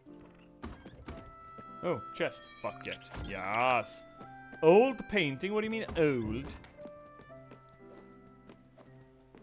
And what about this direction? Oh, nothing that direction? Okay. Well, okay then. What do we even have over here? Oh, boathouse. Oh, locked? Fucking hell. Why do you have rocks on top of this concrete platform? That's sus. Yeah, this certainly looks like a villa from the Adriatic. Kind of reminds me of construction in... Have you guys seen Porco Rosso? It's not one of the most famous Ghibli films, but I fucking love Porco Rosso. And also, that's her dad. Is that father up there, the spirit? Oh, how long has it been since we've been here together, Stella? Seems Jerry has been taking good care of the premises. He's always been the best gardener we ever had with us. Mom has not been home much since Father died. See, we mentioned that previous stream. Gwen's separation of mother, father, mum, and dad. She calls it mum and father. Very good character storytelling. Very good work. Because it makes it damn obvious what the dynamics were in that household. And also the fact that she mentions father so much more, considering she still seems to have more, well, a colder relationship with her father due to the choice of word father. But still, he seems to have been the most important to her in her life. All of that very interesting. Let's see here, Fennec. You have not.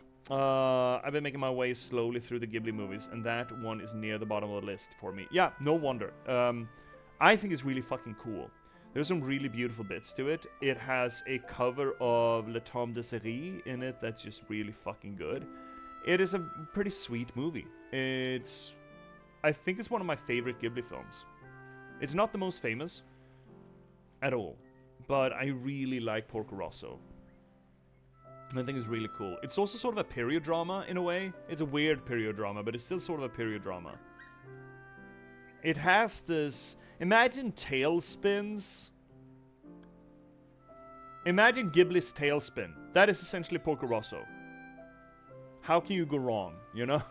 But yeah, there are so many more Ghibli films that are not so much better, but also very good. Nausicaa, Mononoke, Spirited Away, of course. I watched The Boy and the Heron recently, and I really liked that. I remember The Boy and the Heron getting rough reviews when it came out, but I really like The Boy and the Heron. I think it does great work. I would love to actually do a watch-along and just talk about it. Ellipses? Shit. I'm much more emotional than I thought I could ever be. What, the ellipses is essentially your bowling? And see here, Fennec, Tailspin was absolute my jam when I was a kid, me too. So hopefully I like it. Yeah, hopefully. It's got that, you know, that biplane, everything. It's an economy working on biplanes in the Adriatic Ocean. And some scenes just take place. Imagine Monsieur Rix, I forget his name, but Humphrey Bogart's character in Casablanca. Imagine his bar, where everyone, you know, sort of gets along and gathers, but it's set essentially on a platform like this. It's just a rock... It's a rock in the middle of the Adriatic with a big, beautiful turn-of-the-century villa where they just drink, eat good food, and the owner comes downstairs once in a while and sings. It's really fucking cool. Oh shit, I'm so much more emotional than I thought I could ever be. Ellipses. I love this house so much. As much as I hated it, probably. Look, I don't think I can go in there, even with you. It's just... No, I can't. Go without me, I'll wait for you here. Here is the key. Oh, and Stella, if you stumble upon my old music box, would you bring it back to me? Thanks a lot. Remember, this house has always been a real labyrinth. If you're lost, you have to follow the light. Good luck in there. I'll wait for you outside, dear. Oh, Gwen. Gwen, have a hug. Thanks, but that won't be necessary. I think it would be necessary, my girl.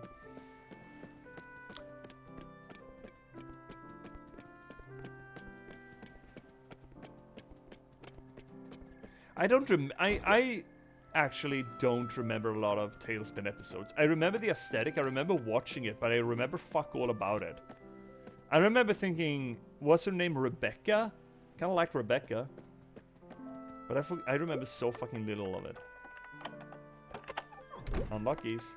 Oh, shittles.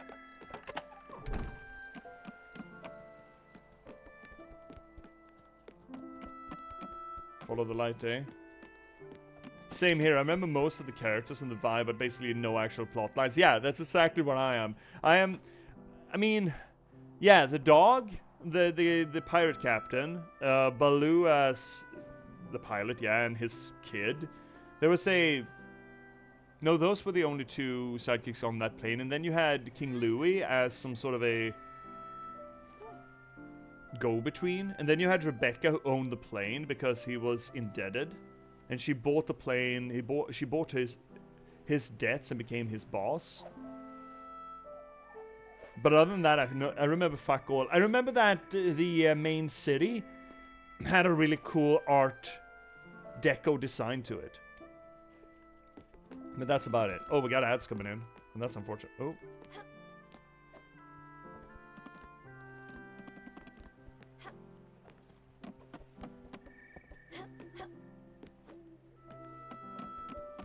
I hear Trisha.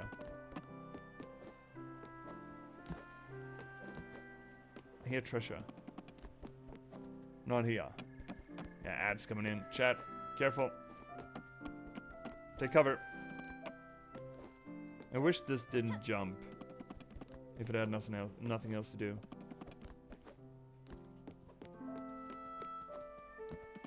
Jesus Christ, this fucking building. Yeah, the main city was like, what if Art Deco but Caribbean Island? Yeah, very good art design, that. I really appreciated it. Oh, now I'm hearing something.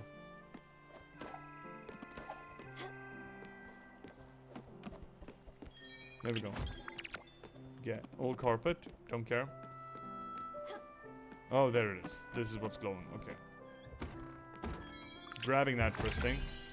Loom upgrade. Ooh, music box got. Get. Who are you and why? Oh, welcome, small traveler, to my humble palace. I'm taller than you are. Just saying.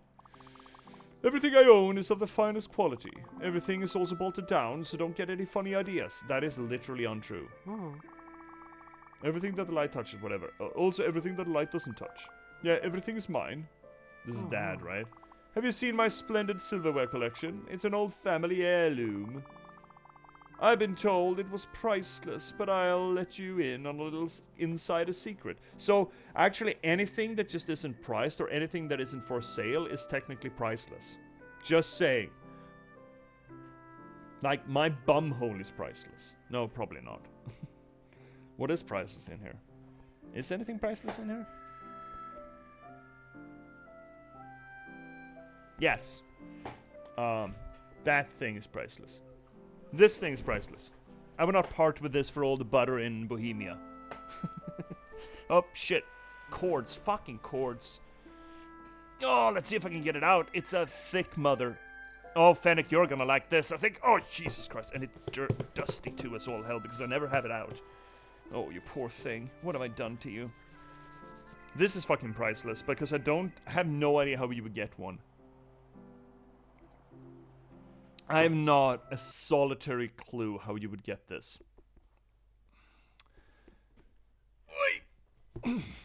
This. The Library of Shakespeare. That's my head for comparison. All of it. Every single fucking thing. It is so heavy that it breaks its own spine. So you kinda need to be real fucking careful when holding it. But it is absolutely gorgeous. Let's see if I even can. It is all of it. Every single fucking thing. But it is a little bit of an ass as far as using it to find specific place, because it's divided in 3 categories, of course. It's divided in the 4 categories actually. I think it's got the sonnets too. Yeah, it does have the sonnets. So it's divided in the comedies, tragedies, histories, and then the sonnets at the very back. It has the sonnets. I don't think I've looked at the sonnets.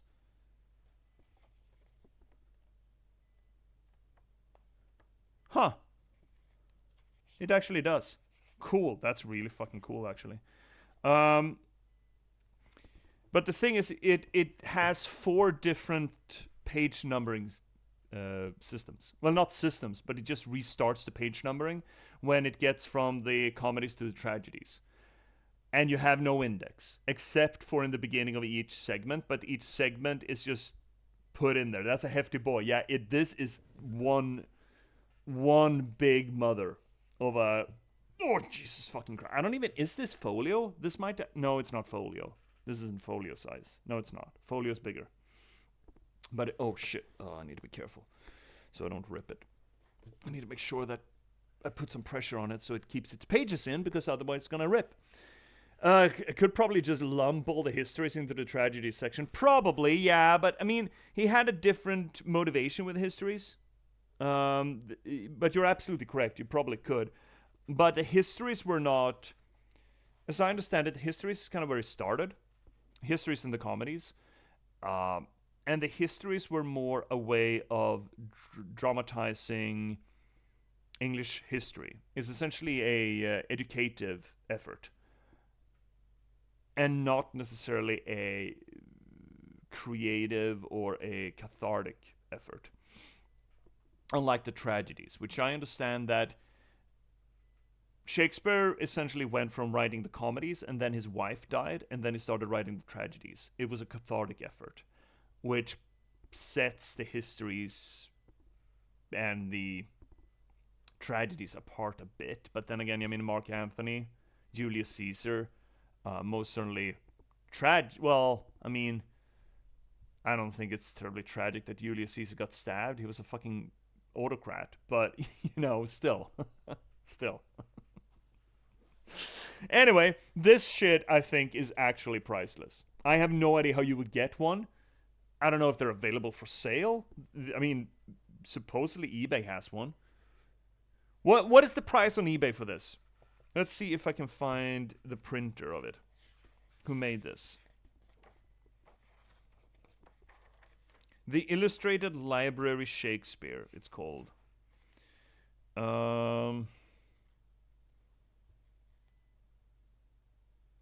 Printed in Croatia. Copyright since 2001. It's not that old. I do have the ISBN number. Anyone want to check this? This is pretty cool. I mean, it's made in 2001, but it actually has one of those old-timey... Oh, fuck, I can't. This is not healthy for this poor fucker. Let's see if I can... Oh, fuckles. Shittles. Look at this. This is pretty fucking cool, isn't it? Oh, shit. Oh, I need to be real careful with this thing. So it starts off at the Library Shakespeare, the Illustrated Library Shakespeare. Illustrated by Sir John Gilbert, George Cruikshank, and R. Dudley. Volume 1, Comedies. And then, what do we have here? Come on, camera. Reprinted. Okay, I'm just going to read it out. Fucking hell. Ooh. It's not so much that it's not just that it's heavy, it's that it's so fucking fragile too. It's too heavy for its own crust, I was about to say, its own scaffolding. Reprinted from an original 3-volume 19th century manuscript. Trident Press International, copyright 2001. ISBN number 1-8887777-74-5. Printed in Croatia. London, William Mackenzie, 22 Paternoster Row, Southbridge, Edinburgh, Howard Street, Glasgow. How does that fucking work? I should put this ISBN number into... Oh, shit. I'm just gonna make sure that I don't drop this fucker in chat. 1-888-667-745. Right, yeah, there we go. That's the ISBN of it. I bet it's out there somewhere, but I don't know how you would get it, or if anyone would sell it if they had. But it's got to be worth a mint. I'm assuming. I would actually love to know what that's worth. I got it as a gift once. But I think it was a few thou Swedish when I got it. I've been told that it was priceless. But I'll let you in on a little insider secret. It's very pricey. See? He knows what's up. The thing that is priceless. Oh, there's this thing. Oh, shit. How do we even get up there? How do we get up there? Oh, fucksicles.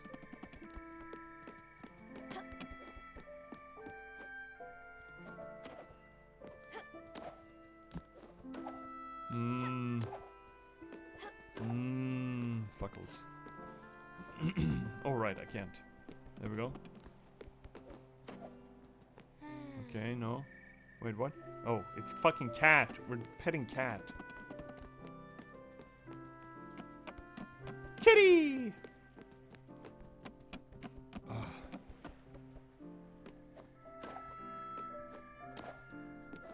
No, nothing? Okay.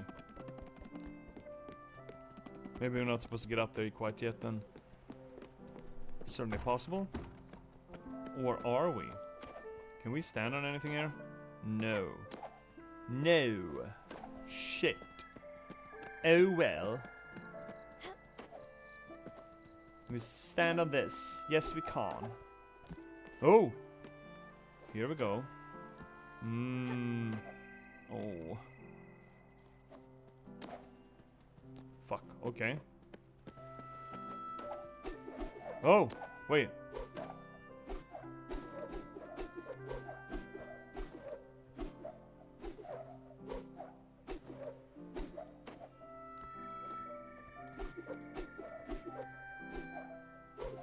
How do we make this work? I don't know how we make this work, never mind. Hi, Gwen.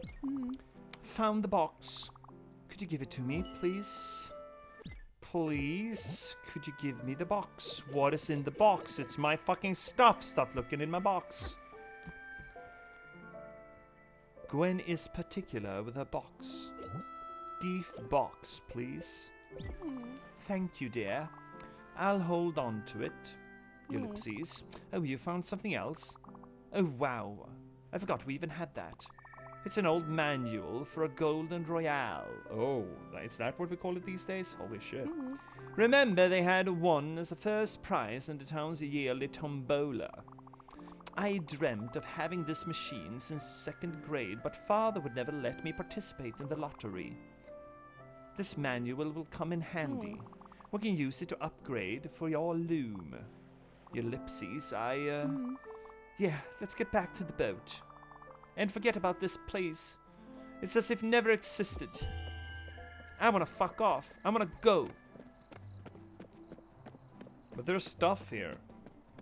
There's a locked little shitter way back in the backpack. Look at this. What do you mean locked? Who do you think you are? Ooh. Ooh. Ooh, but what if I... Fuck. Oh well. Man, her fucking strut just gets to me.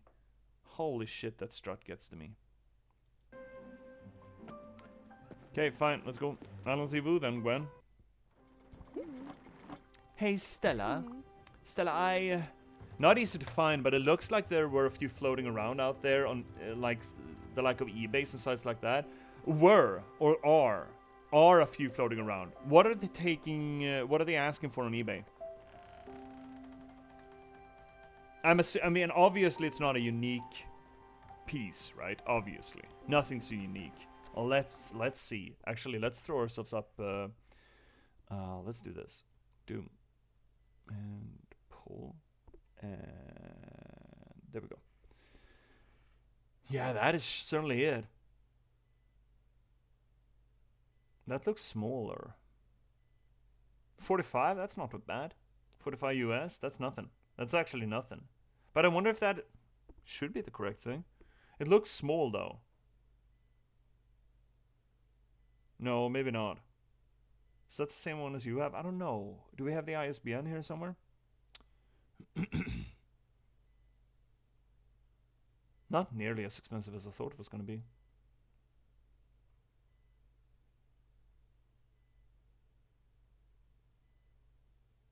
The ISBN gave you nothing? That is that is tremendously interesting, actually.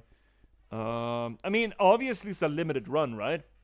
Obviously it's not something running around and being printed. It was, I don't know if it was some sort of a anniversary edition.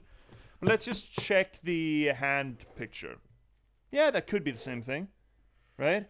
If you compare handpick to handpick, that could be the same thing, potentially. Yeah, maybe this is it. This could be it. It's sold by Mustang Man Bob 2. Imagine you picking the name Mustang Man Bob, and there's already someone called Mustang Man Bob. Yours says Illustrated Edition, though. That one says Millennium Edition. Oh. Well, in that case, no, it's not the same thing.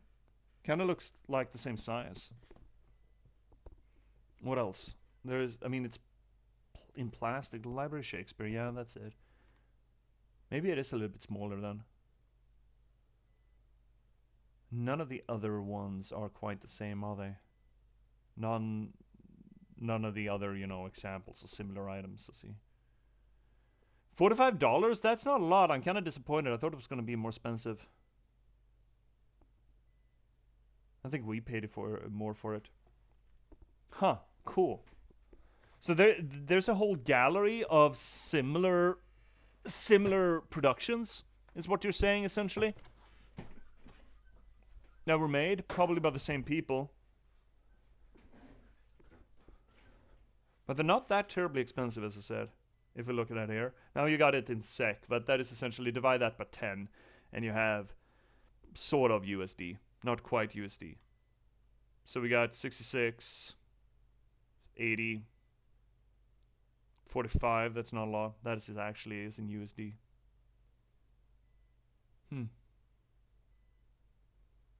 It's impressive that he has it still in plastic wrapper. Holy moly. In Texas? I didn't know Texans read Shakespeare. I shouldn't be an asshole. You gotta tell me not to be an asshole all the time. Okay, let's throw us back, shall we? Beepity boop. Hi, Stella. Stella, Stella. Stella, I. Oh, ellipses. Didn't know Texans read. Look, I can't say that, I think. I was born in Texas, so I can say, okay, okay. Fenna can make these jokes. Nah, never mind. It's okay, so this is a little bit weird. Her vibe, for me, I think I've read her vibe correctly with the accent that I'm giving her. Father. Delicious. That sort of thing. And I just don't see her say... I could get behind her saying shit, as she did back at the villa. Shit, I'm not usually this emotional. I can see if a fine lady producing the word shit when she really feels it. I do not see a fine lady producing the word, nah, never mind. No. Never you mind. And we talked about this, didn't we? Fennec, was it you and me who talked about it? I think it was Friday when we played this. That it's difficult to put across... Well, difficult. It is a labor. It is a craft to put across dialect or just tone of voice, inflections and shit, when you're just writing language. Or put across specific moods and stuff. It is a labor. Speaking of which, I need to put in some labor in refining the work that I did in my 9th book. That editing process is going to be heavy because I tried to do street slang in old-fashioned street slang, and I don't think it's worked all the way through. But, for example, if my read of Gwen here, and if my accent or my voice for her is in any way, shape, or form correct, then I very much doubt that she would say, nah, never mind. She would say something along the lines of, never you mind, never mind that. Instead. I don't know if that's my read on her is incorrect, or if,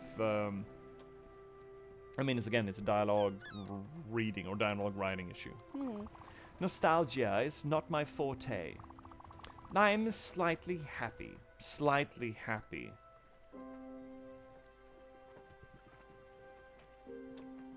That was this game too, right? Where we, was it very exhausted we reacted to? Very exhausted is not an oxymoron, it's a redundancy. Slightly happy.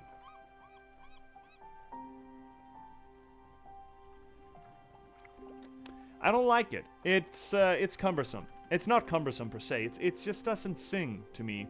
It has no character, and it does fall under the trap of using these. I forget their names. What is the name of the word class when you put an adjustment like that on an adjective? Like slightly, for example, or very. Is that adverb? It's not adverb. I'm pretty sure it's not adverb. I'm so bad at, legal grammar. The technicalities of grammar. The minutiae of grammar. What would the example here be instead? I would rewrite the entire sentence, though.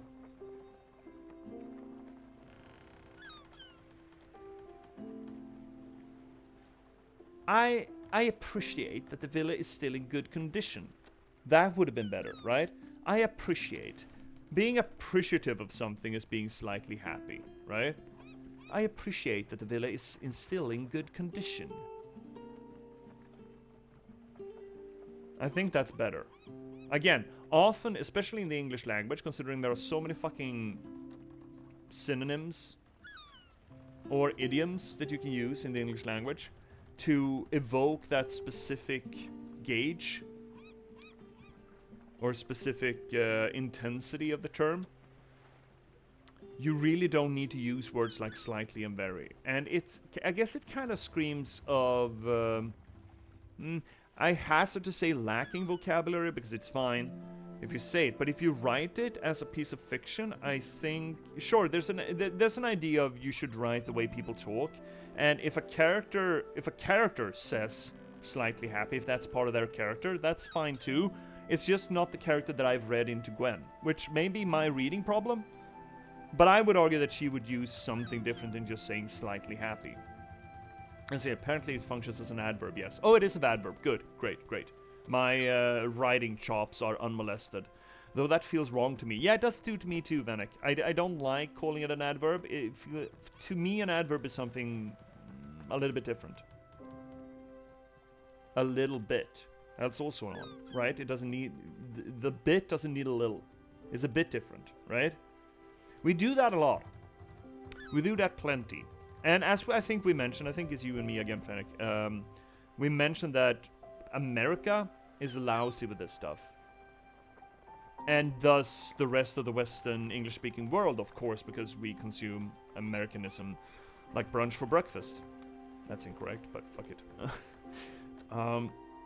But that's even more reason to try to watch for it. To make sure that you call yourself whenever you find that you're doing it. It's not as bad in spoken language, but in written language, it easily feels... It actually undermines the messaging. It undermines the tone, I believe. And in this case, it's not that bad, slightly happy. But imagine if it was ecstatic instead. I am very happy the villa is still in good condition. Is it not better to just, I am ecstatic that the villa is still standing in good condition. I am over the moon for the fact that the villa is still in good condition. I am thrilled to see that the villa is still in good condition. You see, it says more about the character, it says more about the circumstance. There's just more information in that than slightly happy. Slightly happy just sort of falters. Let's see here, Fennec. Gwen always struck me more of a jaded 1950s American actress. In that read, the language feels right to me. Oh, okay. You see, her, when she talks about father, she strikes me more as a British heiress instead. And all the fur collar, I think, is evocative of her fashion sense when she was alive. The idea that she has this big billowing fur collar, And the stag horns to me evoke nobility. And thus that she's somehow, you know, an heiress of a noble house. And you know how Americans feel about nobles. Let's hear Fennec. I'd agree, though, if the read is a posh British woman, the language would be off. Okay. Yeah, I mean, I don't know. My read of her. I think that a 50s jaded American actress would be more sachet. I think. She would be more sweeping. Maybe a big cat? Specifically a stag, because it evokes... And her stiff walk. Just the trot. The strut that she has. Where she's essentially, you know, stiff as a fucking board and her legs just fucking hover. Again, horns for nobility. Her connotation of father. I don't see a lot of Americans in the past 100 years making that distinction of saying father instead of dad or pa or something, you know? But again, that is very much subjective. I don't know much more about Gwen. It just strikes me as just that. Or is it? Okay, let's change the subject, please. You must have noticed the improved tab on your blueprint table. Why are you sneaking peeks in my blueprint table, Gwen? Through there, you can add decorative elements to the spirit houses and the stations. It's time you upgraded this loom of yours. Once you've got the required resources, go for it. It's the only way to craft fabric from thread. Go on. Burpees.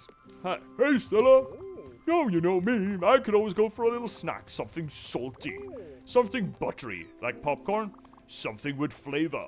Oh, jeez. Oh, you know what would just be perfect? A big old bag of popcorn all to myself. Let's go ahead and heat up some corn. I actually, dude, I have it already, bud. Is that a geef or a feed? That really did fill me up. However, it did make me miss my kids a whole lot. I used to make bags of popcorn on movie nights for them. Even when the TV turned up, you couldn't hear the actors talking. The crunching was so loud. It was the only way to calm those little monsters down, watching those terrible kids' movies. I wish I was still there, to see them laughing, for them to fall asleep on me. Oh, thank you for this popcorn, though. I was looking at your kitchen yesterday. It's fine. Nothing special. It reminds me of my first kitchen, in my terrible apartment. I didn't know what I was doing there. I was so careless with the spices. Not enough salt. Anyway, there's a little something to brighten this mess up. Don't worry, it's not a spice rack. You'll need to actually work for it, but it'll be worth it. You'll just improve your kitchen with some extra oven space.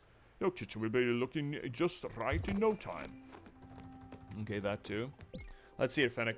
Yeah, I can see that. To me, she's more someone who has lived their life kind of pretending to be that person and is a bit tired of the act. But that could work for an heiress too, right?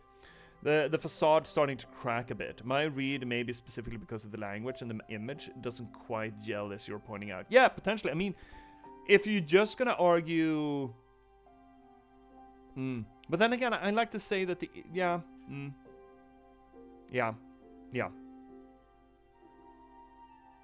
It's specifically the stag thing, I think. The stag thing and the posture. Because she doesn't necessarily have sex appeal. She has control. She feels more stiff upper lip, you know. Push, you know, carry on and all that. But that is my feel. Not what is true in any way, shape, or form. Oh, new island. Who this? Oh, we need a thing for that, right? I think we need a thing to get across there, don't we?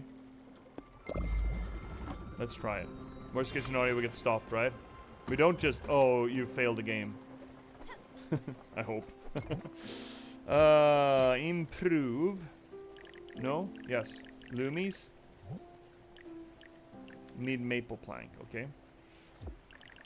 And this thing then? Linen fabric. Okay, so maple plank first. We need to go maple hunting.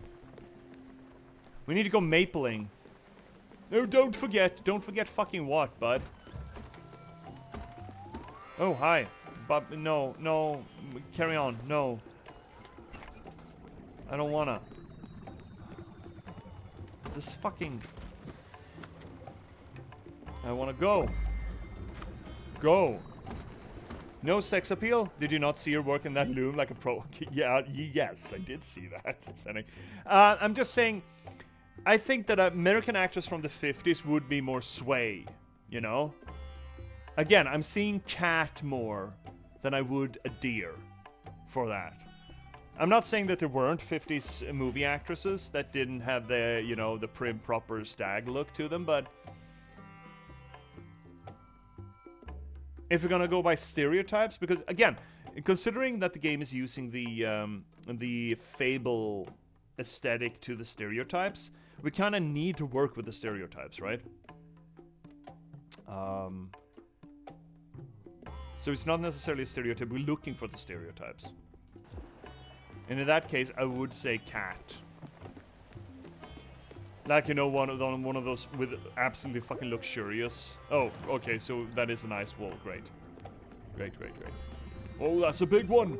Oh, wow. There's no way your boat's getting through that. Maybe Albert has something in his arsenal. Some dynamite or something. Yeah, we need an icebreaker. That's fine. We know what's up. Alright, then. Audrey Hepburn definitely strikes me as more of a deer than cat. Fair, but it's more deer in headlights, though. It's not stag, you know, it's not staghorn deer, it's more doe, I would say Audrey Hepburn is. Though I do think she... Yeah, okay, sorry, I should finish the message. Yeah, more doe than stag. Yeah, the horns are a very interesting choice, I'll give you that. Okay, yeah, again, of one mind here. I'm sorry, I should learn to finish reading the messages before I react to them. Yeah, the horns certainly scream nobility to me. Let's see, where are we going then? I mean, we need an island. We just need an island. We need shit. Let's just go here. Maple log. A lot of maple. Maple.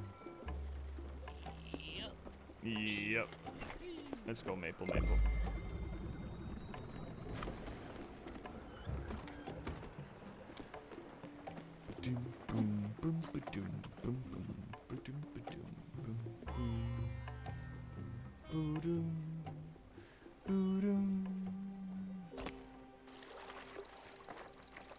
Well, that went quick. Ooh, right. Someone said they were throwing out poetry, right? We should read that before we get on the island, because I think that was the island that the dude... Oh, shit. How many messages in a bottle are we gonna get? I do like that when we're sailing past other places that we're not stopping at, they still show up. I like that. It makes it feel like we're actually moving in the world rather than... Oh, fuck. Rather than just... One last time. One last time what? Look, I need to tell you about Doug. He called me the night Father died. Oh, wait. That wasn't capitalized Father. That was just... You know... What's the word? Shit. Capital letter and lowercase letter. Mum was still on the plane, and he couldn't talk to anyone else. He was polite, very articulate. We chatted for an hour or so, and he cried only twice. Didn't strike me at the time, but he was in a bar, which was odd for an accountant. He told me Father's last words were that he loved me. Ellipses. We never talked again. Holy shit. You know, just the Ice Queen attitude of her, again, feels British to me. Maybe she was based on Grace Kelly then. She literally became royalty. I tried to be like Grace Kelly. Ooh, but her looks were too sad. So I tried little Freddy. Ooh. Oh, I just fished out a bottle from the ocean. That's not trash. Could be anything in there. A tiny ship, old wine, a baby crab. Oh, yes, could even be trash. Go ahead and crack it open. Okay, so we do it through here. Open. A brochure from Furugawa Tours. Greetings from Furugawa. Experience the wonders of the great oak forest and the serenity of the magnificent rice fields. Available now in Gurenu Fields. Good for us. Ode to an axe. A lumberjack without an axe, crying and sobbing. Old trees aren't feeling the cutting. Will grow old, they said, laughing. Oh, poor fucker. What are we doing? Where did we go? Where did we go? To the island. Look at that fucking walk. Look at that fucking walk. Holy shit, look at that walk.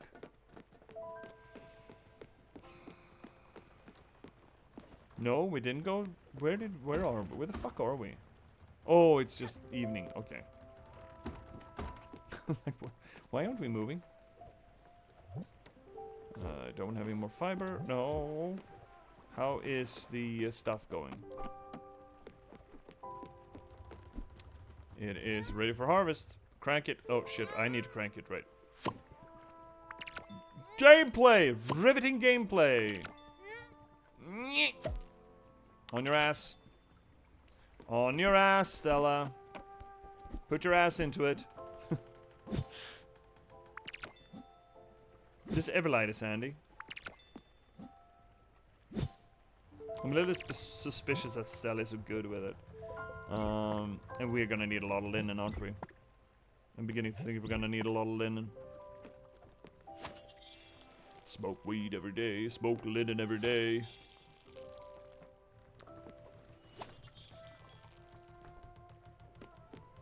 Oh, right, we need to go out. We need to leave. What else do we have? Speepy boys. Did we have logs to cut? I forgetty.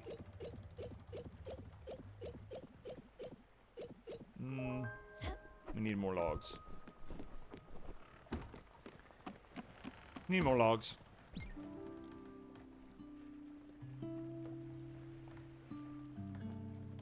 Man, what an ugly ship. Man, what an ugly ship. What time is it? 8:30? Okay. We got a bit left. Okay, what are we doing meanwhile?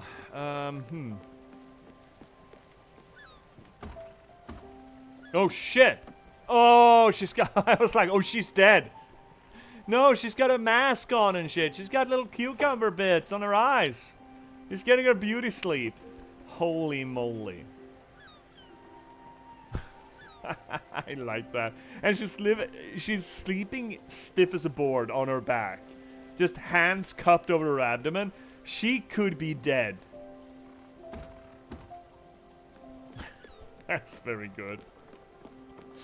That's very good. Here we go. God Island, we'll shop. I wonder if that means that we could get the spirit on the island. It certainly looked like that was the spirit we could get more interaction with. Or do we need to find them an axe, maybe? Maybe that's it. Oh shit, no. Well, we do have trees, good. Yeah, get him. Get the tree. Get the tree.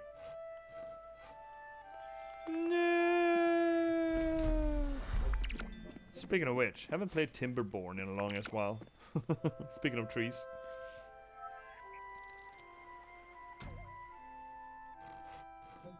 Timberborn was cool. I really like the fluid focus, or the fluid dynamic focus. Wow, berries. Oh, these look incredible. I was just dreaming about these. Okay, my guy. Oh, okay, yeah, dude. Okay, whatever, man. Yeah. Whoa! The way the cat helps with lumberjacking is never not make me laugh. Yeah, it's really fucking good. Or helps. About as much as any cat ever helps with anything, right? Man, I just couldn't get into the Timberborn. Love the idea, but it just sucked so bad at it. I feel like I was missing something. It is, I mean... It's... Okay, it's rare these days that you have... What the hell happened? Oh, right, flashy. It's rare today, I think, that you have a city builder where you actually have failure states. Real failure states. I remember back in the old days of SimCity 2000, sure, you could get, you know, a volcano or something to just wreck you. But, generally plain city builders don't have that kind of failure state. I guess you have Frostpunk as well, that is slowly going back into that. But I can absolutely see why you need to have such forethought in Timberborn, and you can very easily overextend yourself over the wet years, so you absolutely hose yourself during the drought. I can absolutely see that. I really enjoyed Timberborn. I played it a bit, quite a bit, and I did like the big civic projects of getting enough water supply, right? You know, just, oh, this area, this works great as just this massive reservoir for water, and just slowly building it up. And yeah, I thought it was great. I had a lot of fun with it. But then again, I'm a weirdo that way in what I like for those kind of games. I love Dwarf Fortress. I'm really looking forward to playing some Song of Six. I want to pick that up again. I'm kind of waiting for an update or knowing when one drops. But Song of Six is really cool too. Timberborn, Rimworld, Dwarf Fortress. You know, where the implications and the granularity of it can just be so fucking deep. I mean, Dwarf Fortress, man. And Seerfend, yeah, I can appreciate city or base building games that have failure states. Oxygen Not Included is a great example. I haven't played that one. You have a ticking clock around the heat problem, but for whatever reason, I could not for the life of me figure out how to not get wrecked by drought in Timberborn. You just gotta get good, I suppose. I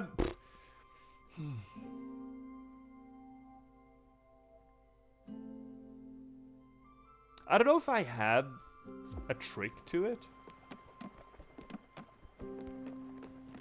Yeah, I guess it was getting a feel for your reservoirs and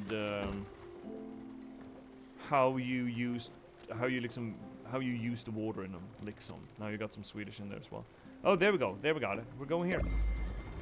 That should be fun.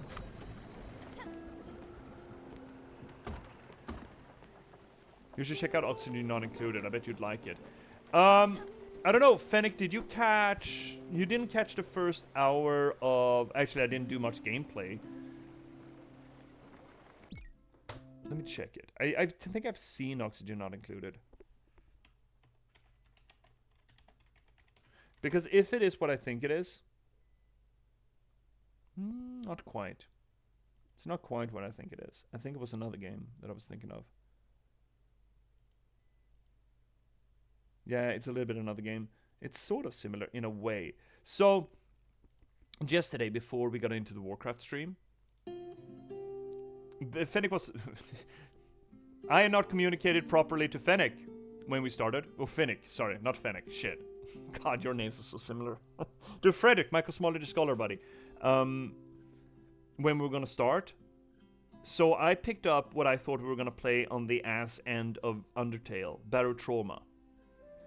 And Barotrauma feels like that idea a bit, where it is a base management or a city management where you put yourself in harm's way. And it's specifically, you know, the whole submarine or the whole vessel thing. I fucking love Barotrauma. I think it's a great game. I think it's really, really, really, really cool. We could get... Fuck, we don't need a lot of maple planks. We could just get those, actually.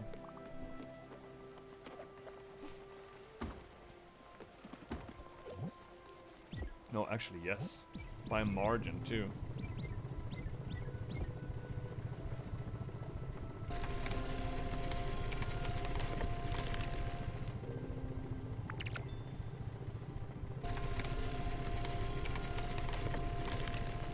Fucked it up a little bit.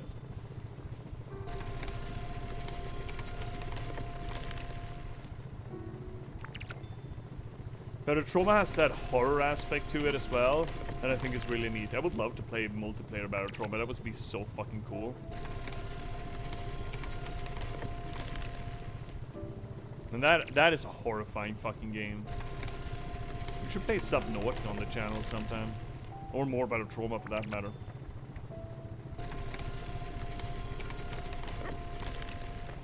But we never really had a chance to get into it yesterday because then it got in, and I only really spent like an hour just catching up with what the fuck was going on with the sub. Really. No, I don't want to do the lightning in the bottle. Do I want to do... No, I don't want to do the lightning in the bottle. I want to get on with my life. Here we go. Got the thing. So we did a loom upgrade. Great. Quick! No, I don't want to do that. I don't want to do that, buddy. Now I'm supposed to be able to do thread, right? Is it the same thing? The same act? Yeah, it seems to be.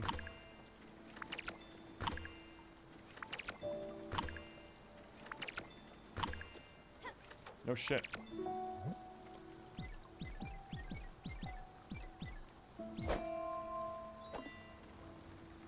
Boom! Boom! Boom! Boom! Boom! Boom! Boom! Boom! Boom! Oh shit. Okay, we got it. Actually, we could make more because we needed cloth, right, for whatever the hell we were doing in the... Was it the sawmill? Was it the kitchen? What's the kitchen? Oh, we got it. Great. There we go. Better kitchen. Better kitchen get. How we do for houses? He needs more plank. We can make more plank.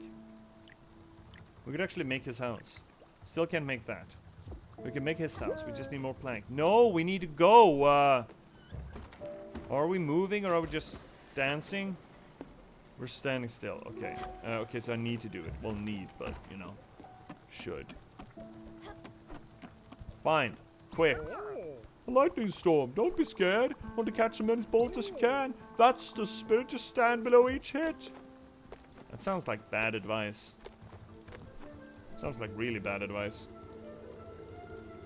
I do like that he's rocking out, though.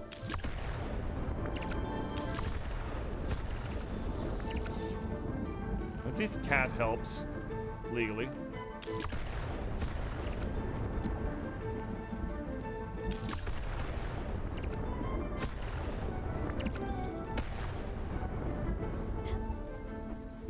Oh, shit. Come on! Bullshit. Wow, this is going faster than it used to, right? This boat is not made for this shit.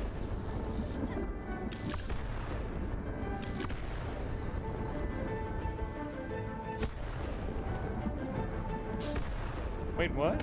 Wait, what?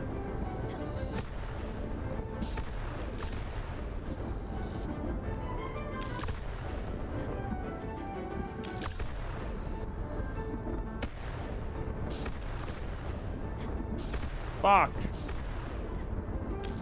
This is getting faster and faster, isn't it? I think it is. Ah, shit.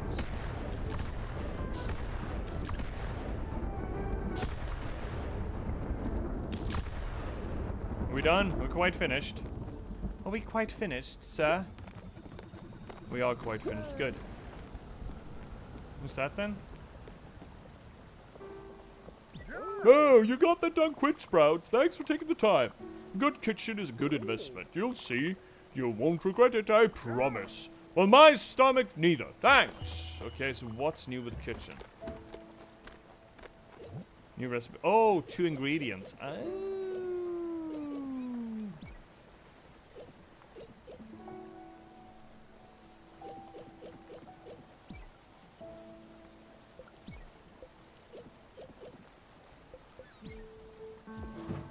See what we get when we mix and match. Gwen, what do you want? Brilliant. Now the loom is fully useful. Of course, many stations can be upgraded. You just have to find the blueprints for them and the materials, of course. Your ellipses. Stella, I believe it's time for me to teach you the advanced loom technique. Oh, she's gonna teach us the advanced loom technique. Yes, it's a thing. Yeah.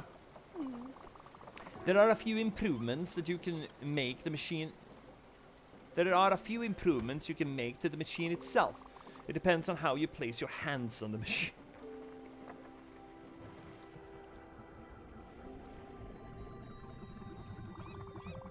how you arrange threads as you load it up has a big impact too.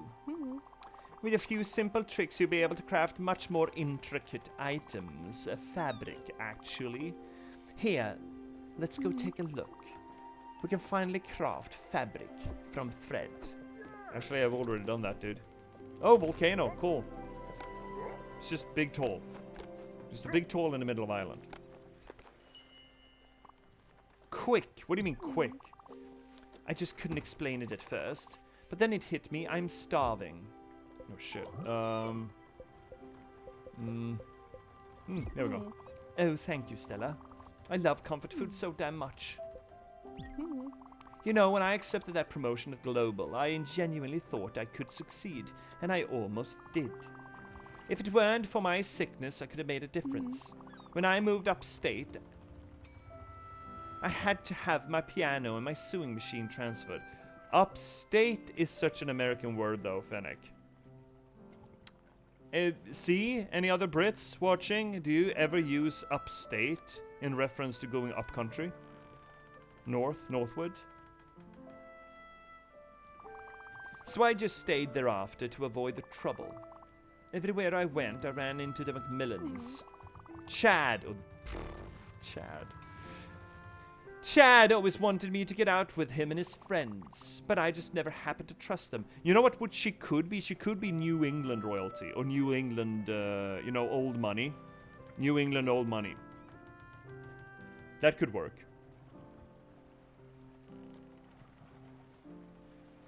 Yeah, I could see that. I could see her being the mother in Gilmore Girls.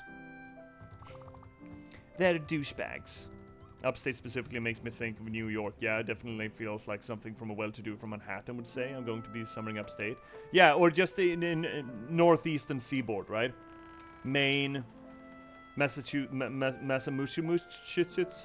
that place. Rhode Island.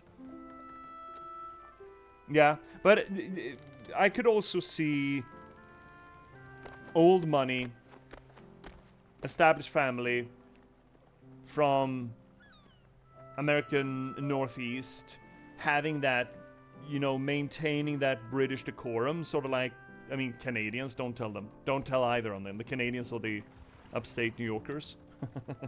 But I could absolutely see that.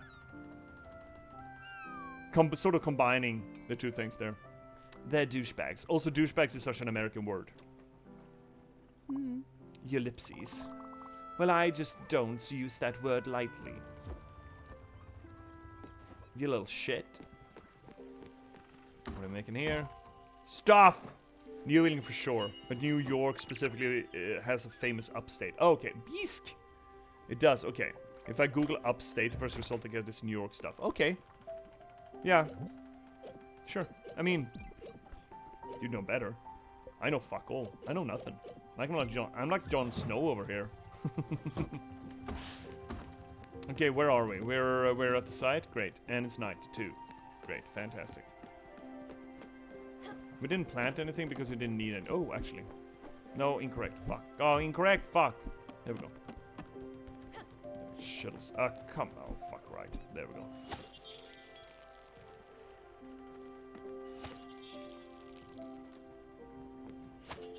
But I don't know how to do a stiff upper lip American accent, though. Because she certainly is stiff upper lip, right?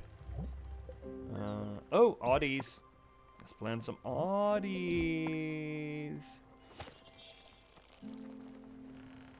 Lorelei! I'm just gonna have to channel the mom from Gilmore Girls. Lorelei! But it is a bit of a British tinge to it, right?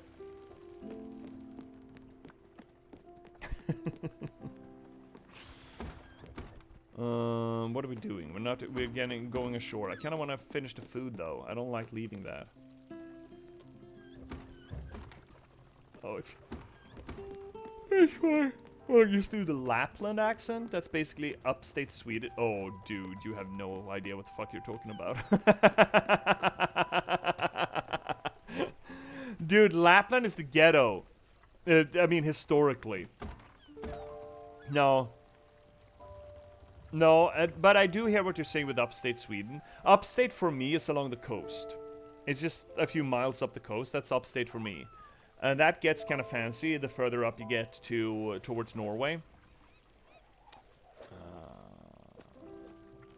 Upstate for the rest of Sweden. I think that would be like Dalarna, Jämtland, I think. But after that, no, we do not consider it any way, shape, or form near upstate, as it were. Hi, Cryptics! Hello! Welcome to the channel, bud! Those milk drinkers in Norway. Oh, those are motherfuckers who eat pancakes. Are you Finnish? I am not. Do I sound Finnish? I had a person in here who called me... I mean, that is a pretty good call as well. I'm not Finnish. Had some Finnish friends, though, so I appreciate the sentiment. I don't think the Finnish would like it, though.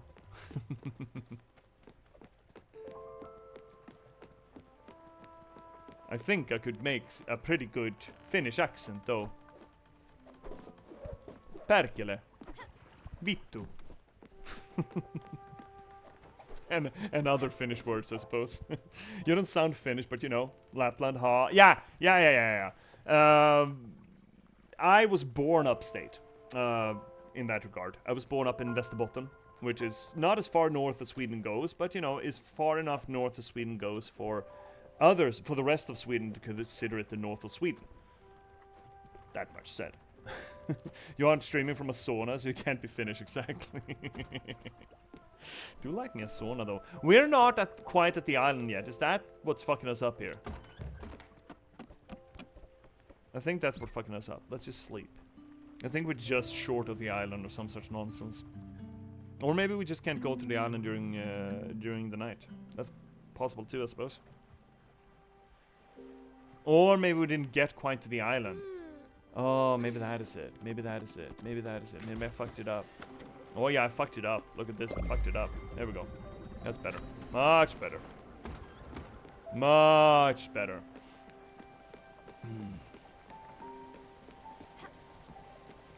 I'm actually reading a pretty cool book. Not about Lapland per se, but the corresponding area in Finland. Österbotten. Which is just across the Baltic Bay area, just across there. It's a really cool novel, actually. It is in Swedish. I think it's written by a Finn. I think it's written... I mean, Finland has a part of its population that's still Swedish-speaking. And technically all Finns still learn Swedish, but, you know, it's generally something most Finns just forget as soon as they get out of school. But up north specifically, there's still a significant population part that speaks Swedish. And this book is really cool. It is a book about... It starts off as almost a modernist poetry piece with a woman who comes up to her mother's old cabin up in the north of Finland. And she just doesn't know what the fuck to do with it. She has fond memories of it. Her mother's died. And it's actually a beautiful bit of poetry, even if it's modernist. And then the novel switches over to tell stories spanning from the 17th century up until modern day, the 21st century, following the families and the people who lived on that farm plot. And it blends a lot of, partly, it sort of spans the gamut of the literary heritage at the time. So when you get to the late 19th century, you have letter novels, for example. But it weaves in Nordic folklore, you know, my thing, you know. It weaves in trolls, it weaves in yardlings, it weaves in hulder, skogsrå, into the fates and just the narrative of the families. Not pervasively, but you just... The first story is pervasive.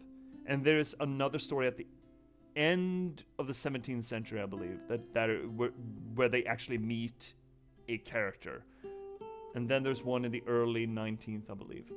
But otherwise, it's just, you know, vague mentions and just vague weirdness. It's a really cool novel. Unfortunately, it's Swedish. I don't know if it's translated. Cryptic, as a Finn I knew once said, you don't sound like you have a hot potato in your mouth as you speak. The hot potato, isn't that the Danes, though? That's generally considered the Danes. Yeah, Scandinavian rivalries. It's a hell of a trip. I've been to Österbotten, Vasa. Yeah, I loved my time in Finland. Me too. I have a ton of funny stories from it. I'm Romanian. Yeah, I love Finland as well. I've been there twice, although only in the Helsinki area. I loved it though. I love Helsinki, beautiful city. At least the inner city, the old city where tourists go. I had friends when I played EVE Online back, not quite 20 years, but 15 years ago. I was in a company that was predominantly made by a friend group, a nerd friend group from the Helsinki area. And I was over there at a NerdCon, a role-playing con, RoboCon, like twice.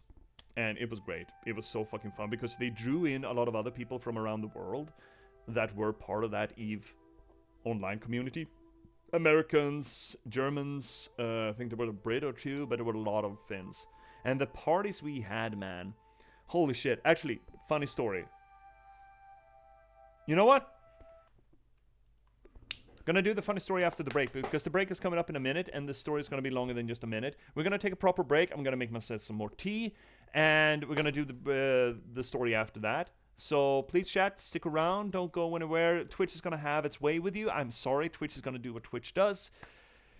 I can't help it. It is what it is. But hopefully I'll see you in just 3-ish minutes. Please don't go anywhere. Stretch your legs, cycle your fluids, take care of yourselves, and we will be right back with you.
Such fucking timing, Shay.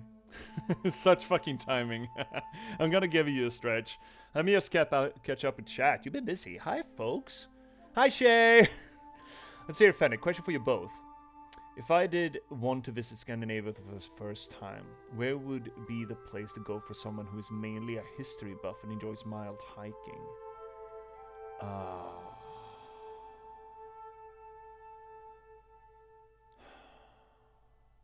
Mild hiking.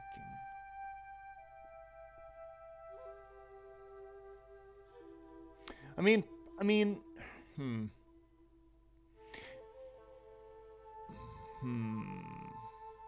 You know what? Initially, I would say not Denmark. The Danes don't hike. Copenhagen is nice. Copenhagen is real nice. But the Danes don't hike.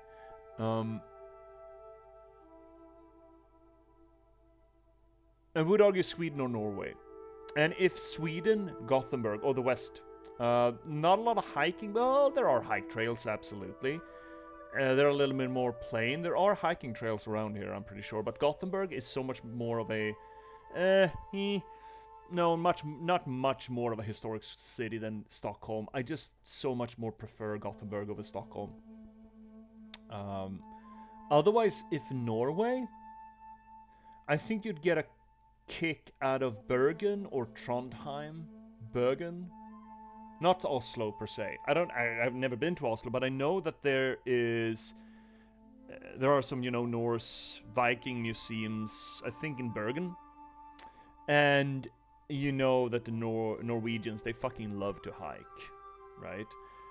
Going by car along the coast of Norway, it's fucking gorgeous. Absolutely fucking gorgeous. So going by car from like Bergen to Trondheim, it's absolutely fucking gorgeous. Let's see here, Cryptic. Funny story from Helsinki of me being in the airport at 12 a.m. midnight during summer. So the brightest day outside, looking at all the closed shops, thinking that the airport is daying since everything is closed before noticing it's midnight. Yeah, the midnight sun is a hell of a fucking trip. The whole midnight sun thing. Yeah, I grew up with that. Well, I didn't grow up with that. I was born in that. Never really experienced it since. Really. But yeah, the nights are... It's so fucking cool, actually. Your body must get so confused. You get used to it. You get used to it. But correspondingly, you also have the, oh, we won't have the sun up for like 5 weeks. kind of thing. I wanted to go out for a walk before someone said it was 3 a.m. The sun was so nice. Yeah. Oslo and Trondheim have been my gut, but I have nothing to back that up. I've never been to Oslo. I'm not sure about Oslo, but Trondheim I've been to. It's a beautiful inner city. I think Bergen has a lot of cool museums, as far as I understand. And if you want to rent a car and run along the coast, Fennec, I've been along the coast by car, and it's absolutely fucking gorgeous. Absolutely fucking gorgeous. Fennec, ooh, that sounds fantastic. I love driving. There we go, scenic routes. And if you're going by car, well, at least if you're renting a car, you can also take... you can go up to Jotunheim and just do the big mountain climbs if you want. Well, climbs, but mountain hikes. Bonus if they're curvy and fun to drive. Oh, they're curvy and fun to drive. And you got a ferry every fucking mile or so because there are so many fucking fjords. It's essentially a broken archipelago. As well as that would be a lot of fun. Yeah. Shay, I'm gonna give you a pound of flesh while I tell my Finn story. There's me drink! Okay, fine. Hydration first. Thank you, Shay. So. Oh, also gonna take off my oogs. My fucking oogs. Oh, shit, don't kill me, please. So, as I mentioned, I had 2 summer vacays in Helsinki, or the Helsinki area, in Espoo specifically. Around the late noughties, I think. 9, 8, somewhere.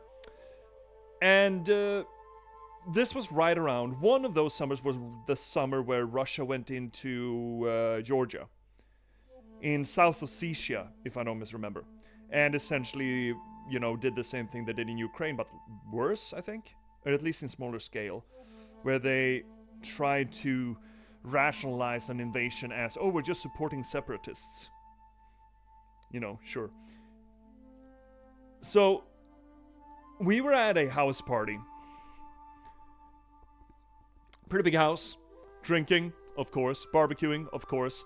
Of course, they have a sauna, because there are more saunas in Finland than there are individuals, I think, or some sort of nonsense. No, there are more saunas than households. That's the statistic I heard. Not quite the same. So, by, I don't know, 10 o'clock or something, everyone is running around buck naked, because it's a sauna, and you don't sauna with clothes on in Finland. That's heresy. Everyone's running back and forth through the sauna, at best having towels around their bodies, drinking wine, and people in Finland were,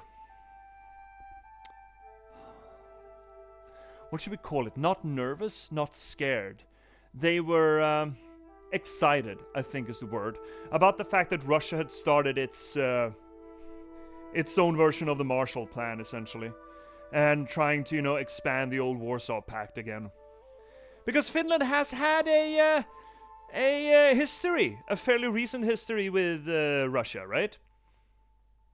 So, someone in that house found an old singing book. That was old when they went to school. I think the book was like from the 30s or 40s or something. 50s maybe. Like a really old singing book. The kind that you had, in elementary school way back. That our parents maybe remember. Our grandparents would remember that kind of shit. And they flip it open nostalgically and start singing these songs in Finnish. I understand fuck all. I'm a little Swede. I'm a poor little colonialist standing there with my fucking wine glass and just, I enjoy the sound of the Finnish language. And then one of the Finns helpfully sidles up to me. Congratulations! Congratulations!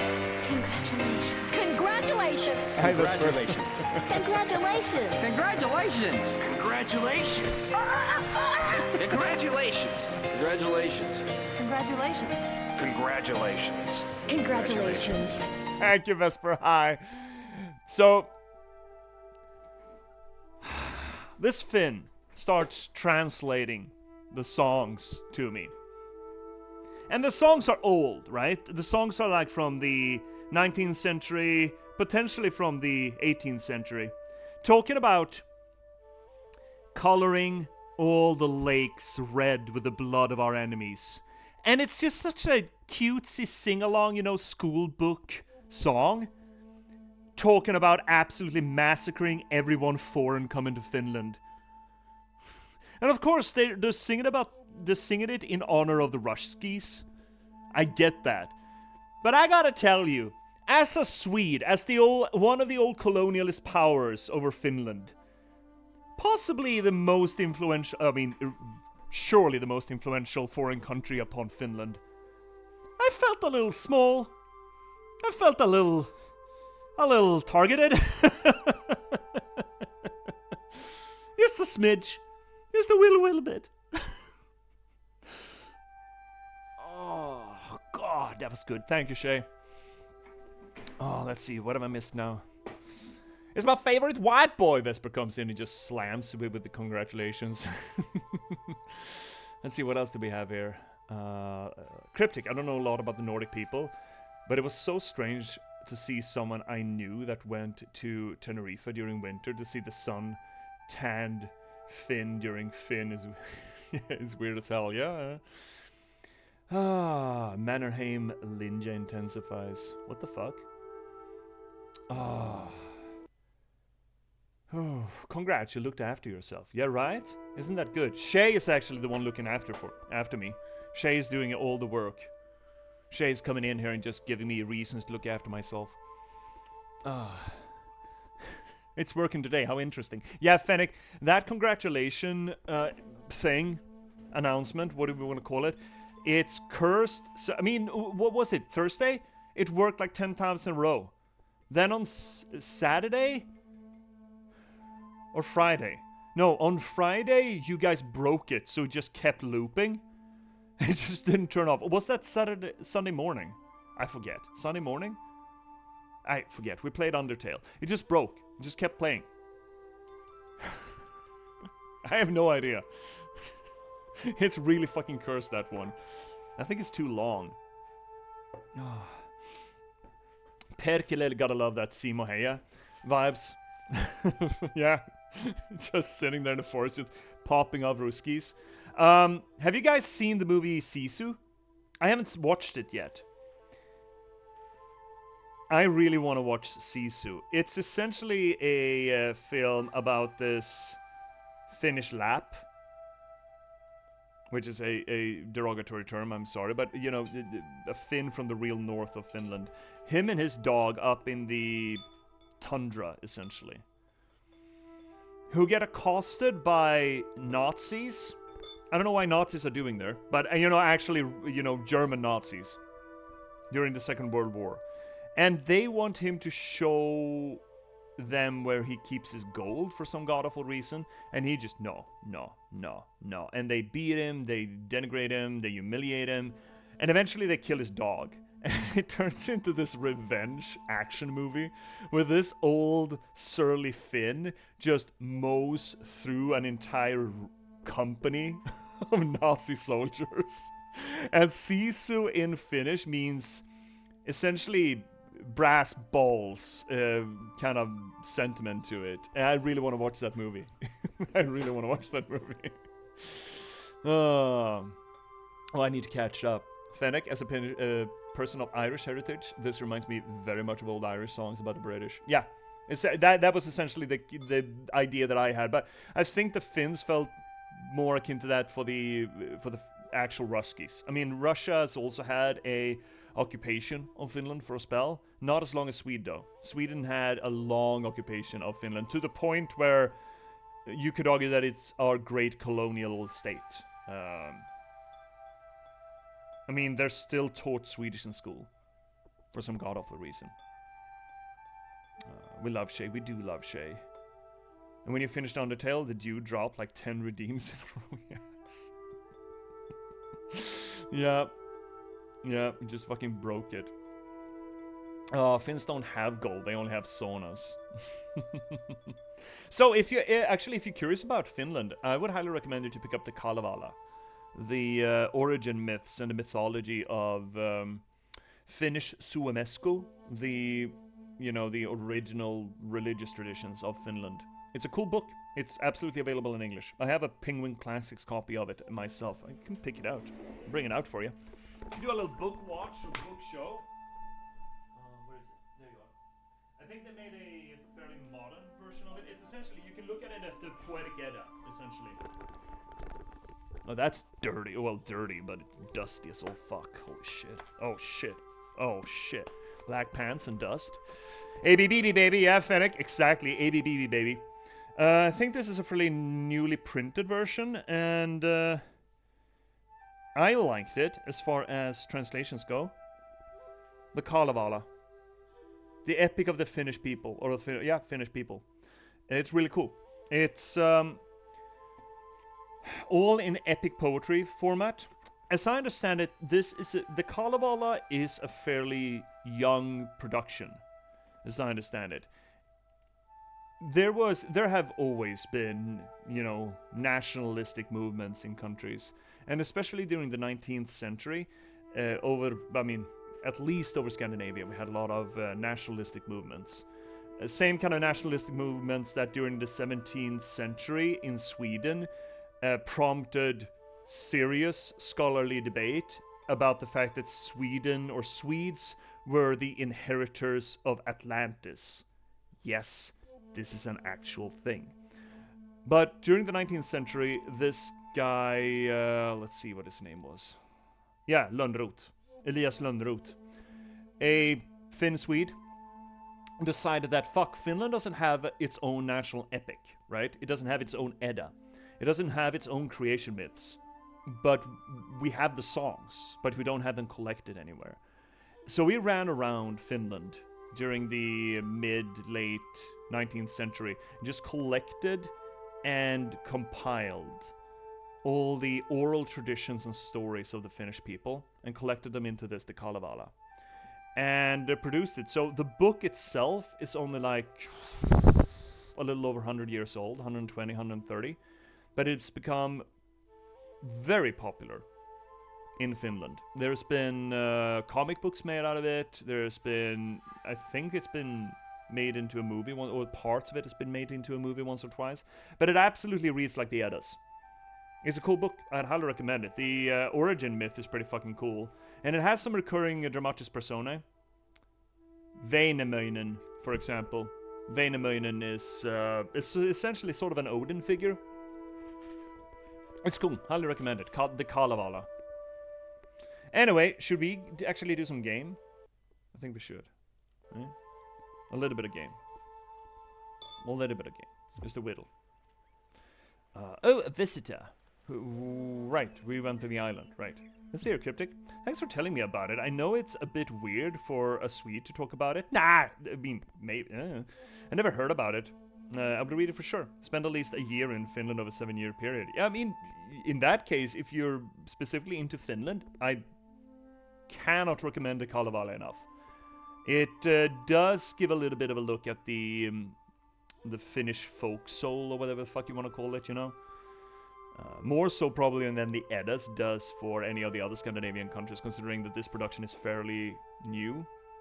Or at least, yeah, well, the movement to make it is fairly new. But Cryptic, since you're new here, this is kind of what we do. This channel is meant to... Technically, we're meant to apply literary criticism to the games that we play, but, you know, we veer wildly, and sometimes just talk books, talk mythology, talk anthropology, pretty much anything that we can get our hands on to fill the void. So this is not weird. For me to show weird books, or anthropological or mythological books, this is not a strange thing. I'm sure that we have read aloud from the Völuspa here, for example, on the stream. Oh, a visitor. Oh, welcome. Are you here for our world-renowned Furugava tours? Of course you are. You're holding our brochure. The tour is about to start. It takes about 5 minutes and covers the history and the flora of this island. After, you'll be able to tell all your friends about it. Don't worry, there's no gift shop at this tour. Ready? Perfect. Let's start right away. As you can see, this island doesn't get many visitors, despite the fact that we have this brand new dock. People tend to focus on the big city attractions. You're in the land of the dead, motherfucker. Here, it's peaceful and quiet. That's something you'll notice with the fauna. Rice patches and healthy forests are the main attraction. Moving on.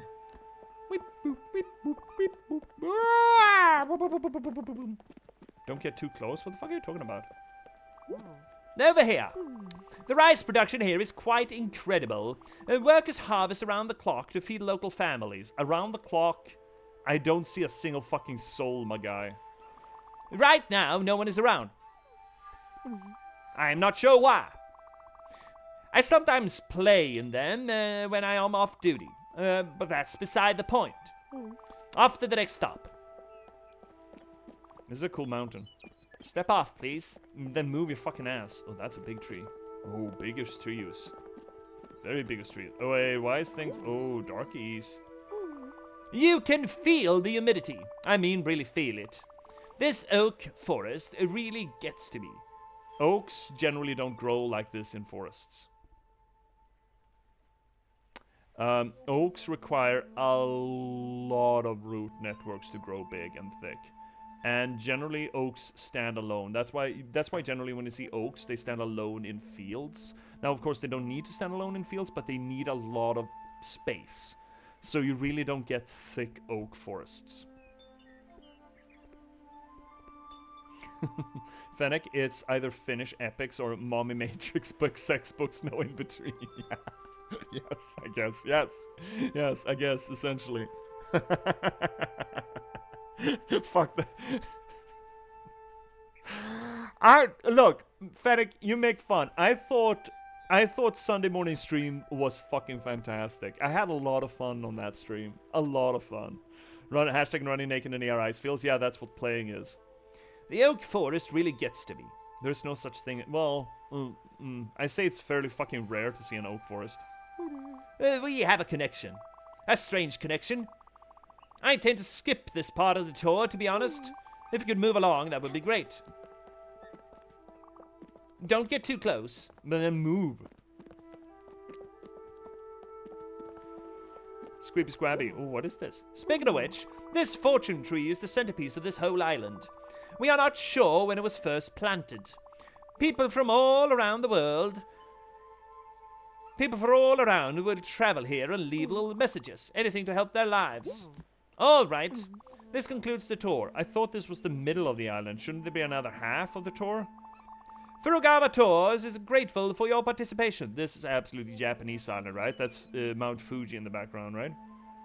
It's Fennec, it's amazing what sleep deprivation and postmodern nonsense will do to folk. Yeah. Yes, it is. Oh, imagine how good of a combination that was. I put honey in this tree, right? Yeah, I think I did. Let's say I did.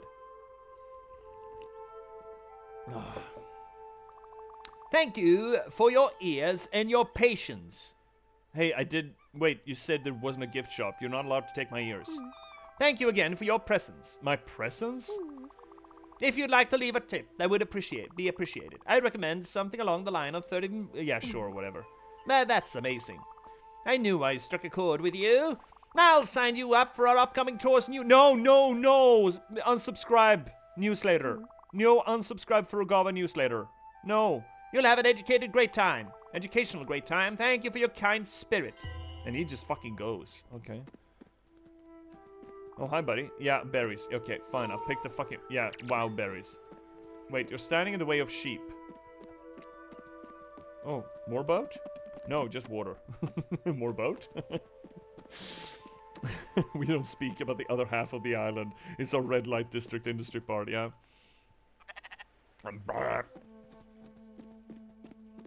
Okay, we're cutting down trees. We're cutting down the forest. I wonder what he says about this. The cat is so fucking good. I fucking love him. Love him to biddies.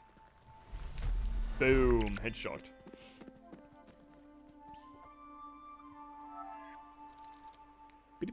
Boom. Boom. Hooker. Really, Audemars? Yeah, I'll get to it. I just gonna... Yeah, there we go. No, I can't pull... Oh, well, fuck it, man. Hookers? Really? Really, Audemars? Really? You get oaks and hookers, no in between. Yep, that's all it is. Just... Wooden hookers. Wooden hookers. Thank you for taking the tour. Don't forget to tell your friends. We got oak, I suppose. I don't know what else we want here, really. Okay, what do we... We're cutting the oak, right? Someone wants our attention. What's for dinner? My stomach's rumbling. I see you got some new equipment in your kitchen. You got the tools to feed an army. I need a little pick-me-up. Something that would keep me going for hours. Some pork chops, maybe. If I had access to my kitchen, my spices, and the market back home, I would whip up something. I just don't know if that's possible over here. You'll just have to make it up as you go along.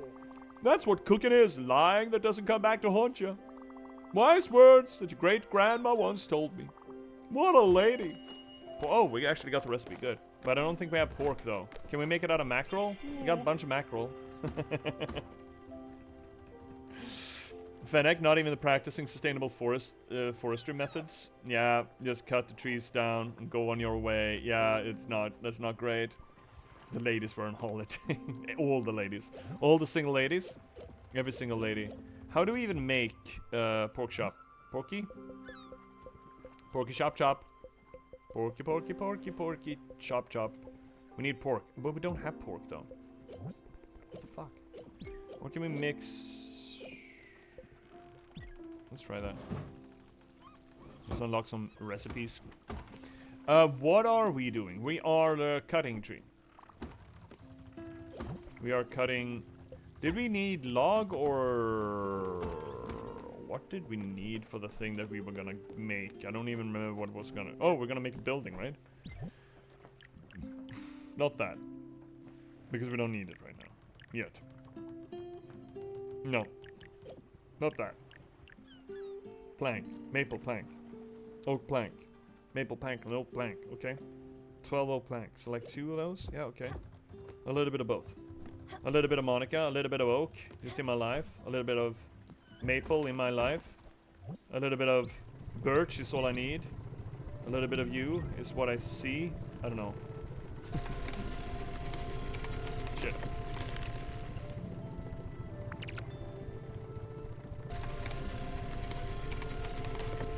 There we go. Pork has found on other islands, no joke. Oh shit! Paying attention to chat instead of game. Atul is hard to satisfy, keep exploring. Yeah, no problem, I'll find it when I find it. Oh shit. Keep fucking it up.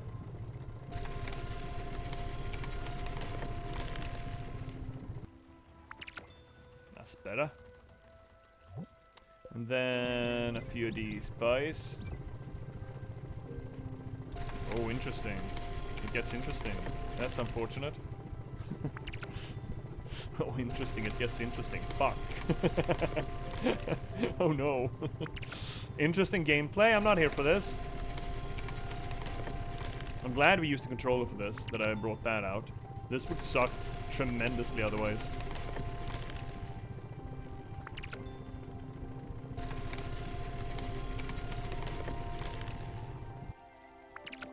That should be enough for everything that we were supposed to do. You're done?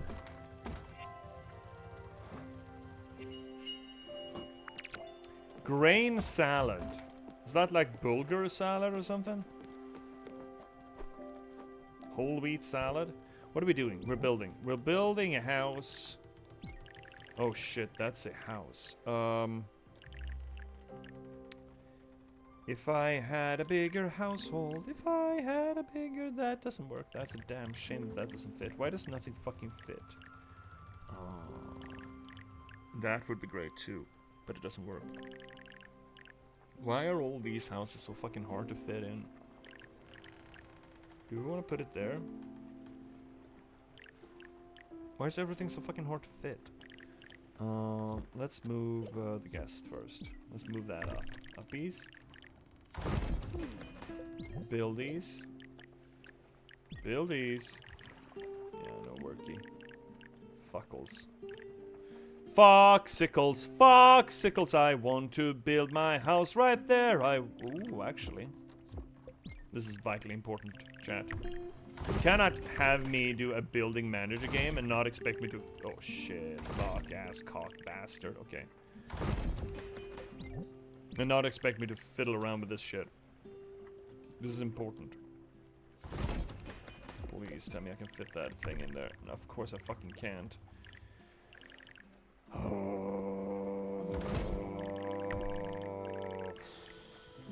Oh! That fits. Great. That's something at least. Great.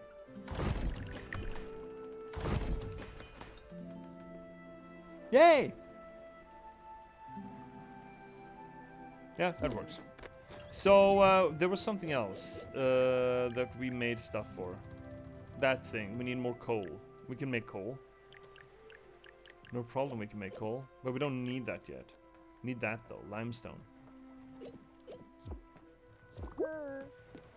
Like a glove. It just stops when finished. By the way, you can't burn food. Yeah, I kind of noticed that. But yeah, thank you for confirming that. Confirmating. We're not in church, for fucking out loud. Hey, buddy. Oh, it's perfect, Sprout. It's massive. Oh, there's room for little one me. I can't wait to catch some shut-eye. This is really great. Thank you so much. I won't forget this. Oh. We're gonna make coal, if nothing else. Can just do 5 at a time? Horse shit. Right, let's check his house. I mean, there's not much here, is there? There's rocks, yeah. I've got a surprise? What do you mean a surprise? I was hungry as usual, so I did something about it. Went outside the boat to gather some berries. Berries. Wonderful day. Oh, strawberries too. Holy shit. You're not getting strawberries though. Hey, you know what? Have a fucking hug, buddy. What? Okay, mechanically, why do we care about how happy they are? Wasn't that great, favorite niece of mine?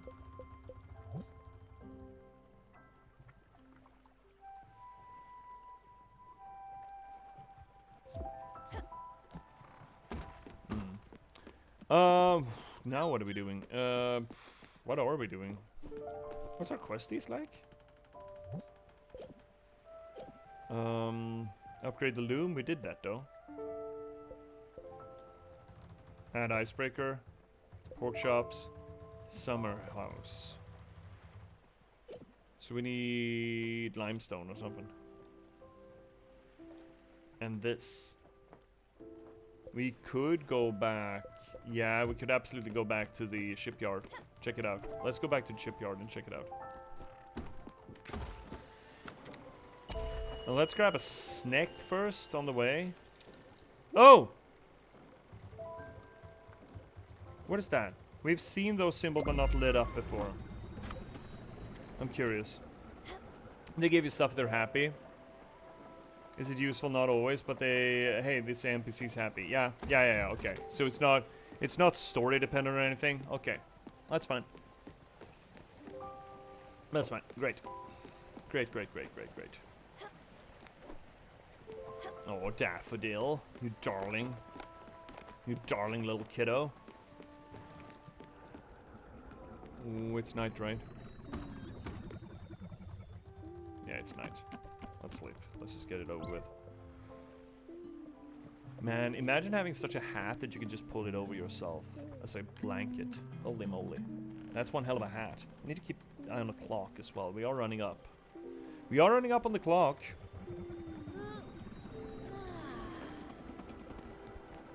Make of that what you will. I saw that our oddies... Actually, our flax needs to be cut too. The oddies need a little bit of woody. Woody. This is one hell of a crafting tool.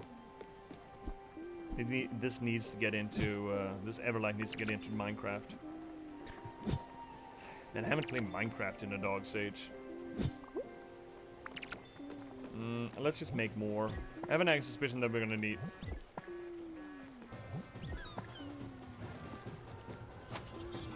What the fuck's that noise? I know, I understand that that's the thing. But what the fuck is that?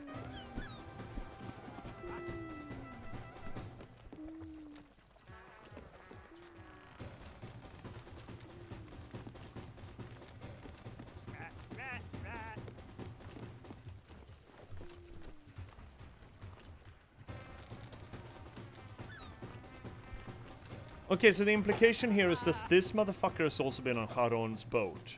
And he's found his true self. And instead of just like Albert, he has decided that, no, the afterlife is not for me.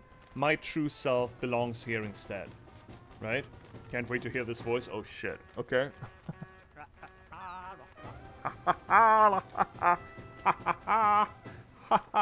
that the cadence, right? Let's see.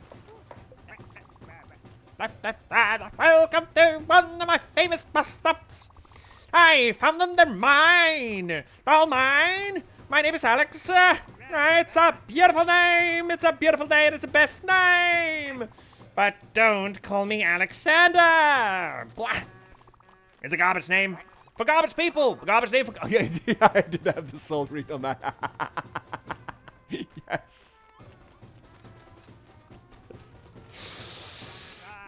It's about garbage name for garbage people. Yo, Lipsies. Where was I? Oh, yes, my bus stop. I'm Alex, and I'll be a bus driver. I wasn't always a bus driver. I used to be a lumberjack. Before, I was an accountant. Numbers were my shame, and taking more places my game. Oh, choo-choo, get on the bus. You Lipsies. No, wait, that's a train. This is a bus stop, and I'm your driver. I want to go somewhere. You and Alex are kindred spirits. Yeah. Dude, Fennec, you should have been here when me and the Cosmology Scholar were playing the Freebird games. Finnick Twitch, he just, dude, the feller's name. I forget his name. The guy with the glasses. And I had so many fucking moments where I managed to nail the voice acting cadence perfectly for the scene, and just I kind of saw intuitively where he went, where he was going with the joke, and it just fucking landed. There were so many fucking soul reads to that. Muted this guy the second I found that he had that option. Oh shit. Oh, nah, fuck it. My name is Alex, and I'm your bus driver. Where you wanna go? Okay, but only the ones we've seen. So it's fast travel. I don't want to do that. I'm not gonna be using Alex at all, I think. Alex, goodbye. And good night. Sprout, can we talk when we're out of here? Can we go first, please? Yeah, crates. Fuck yes, I love crates. Also, islands. Oh, what is that? It's oak log, question mark, and strawberries. And mushrooms. We missed mushrooms? We fucking missed mushrooms? Okay, Sprout, or Atul. I don't fish anymore. It's really calming. I just cast the line and wait. So relaxing, and it's the fight of your life. If you give it all your heart, what's not to love about it? I feel like his voice is sort of wandering. Huh? Get coal. 5 coal. Let's make more coal. I mean, we need more coal, right?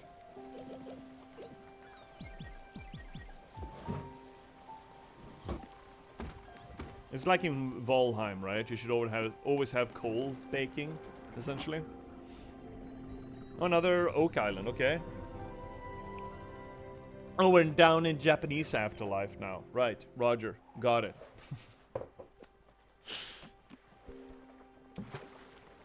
Does that mean that we're gonna get to meet a spirit that is one of those red-faced sauna monkeys? Ooh.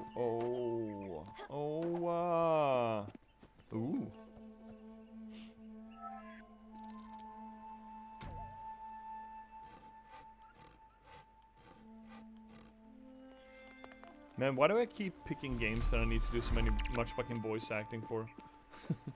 Up! Up! Stand on tree? Fuck, okay. Okay, I'm assuming that we're gonna have some sort of boosty so we can get over there eventually. Good grief, how hot is that oven? I think you need like 800 degrees Fahrenheit to make charcoal. Maybe. What is that in proper degrees? What is that in real heat? That's like 500 or something, right? No, it's gotta be more.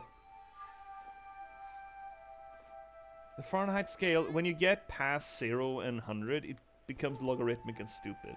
It's just... Until it's hot enough to turn wood into charcoal. Oh yeah? Everyone has their ship. So far mine is Gwen. Of course mine is Gwen. 280 seat? No! No, inconceivable. No, you need a lot hotter. You can't burn wood at 280 degrees Celsius. Fahrenheit to Celsius. Fahrenheit, you said 800? 400. 426, specifically. Fahrenheit scale. Do you know where the Fahrenheit scale comes from? 500, yeah, cryptic, about 500. Do you know where the Fahrenheit scale comes from? What I love about spitting is the talent you need. And the ladyship. You know, it takes real skill to find a target to aim and hit bullseye. Oh, yes, if you're spitting like that, sure. That's a skill and raw talent right there. I just love that I'm good at something. Spitting. I could spit off tall building. No, this is Letterkenny.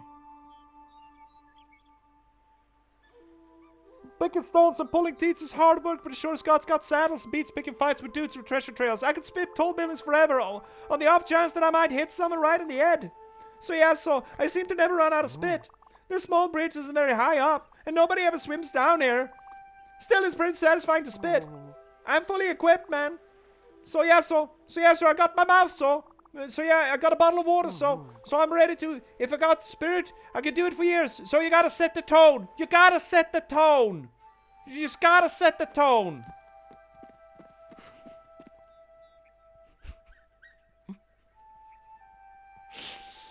Fuck, Shorsey's so fucking good. Shorsey's so fucking good. You know, I knew it at some point, but it has escaped me. Not my pig, not my farm, but Letterkenny and Shorsey are so fucking good. Anyway, as I've heard it, the Fahrenheit temperature scale was invented in Belgium or Luxembourg, somewhere around there. And it was actually a percentage scale. It was invented about the same time as the Celsius scale, so what we're talking late to mid 19th century. And the idea was that 0 degrees was as cold as it ever got in Belgium, and 100 degrees was as hot as it ever got in Belgium. Now, of course, there are several problems of still using the Fahrenheit scale with that in mind. Number one, it's not used in Belgium. I think that's the number one problem with it. Number two, I bet you that the lowest possible and the highest possible temperature in Belgium right now is different than it was in 1870. What the fuck?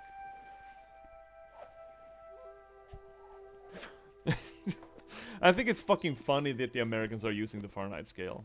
Actually, I think it's hilarious. It's Americans and it's somewhere else. Someone else is using the Fahrenheit scale, but it's not Belgium. I tell you what, it's not Belgium. And I also love the rationalizations for using the Fahrenheit scale from Americans. It's like, oh, but it's more granular. I can really feel every degree shift. You fucking can't. You can't sit here. You can't sit here in front of me and tell me you can feel the difference between 69 and 68 degrees Fahrenheit. You just fucking can't. This feels hypocritical. European propaganda. Yep, yeah, sure. Sure, bud. Cryptic, I played this game as an interesting afterlife game just to see if you find weird interactions of spirits spitting on people. Yeah, just... Wait, is this how you're spending death? Is this your great achievement in death? Just spitting on people? Like, what the fuck is going on? Look, I think I preferred Hades. Just saying. Fennec, oh, I can feel the difference between 69 and 68.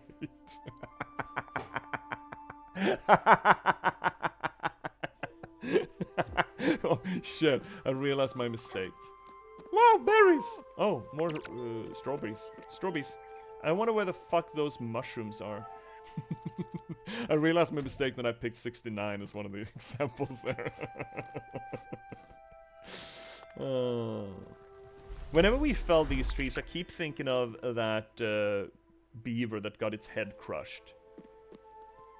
I saw a video of it. Someone found a beaver with her head just crushed between the stump and the log that they were trying to gnaw out.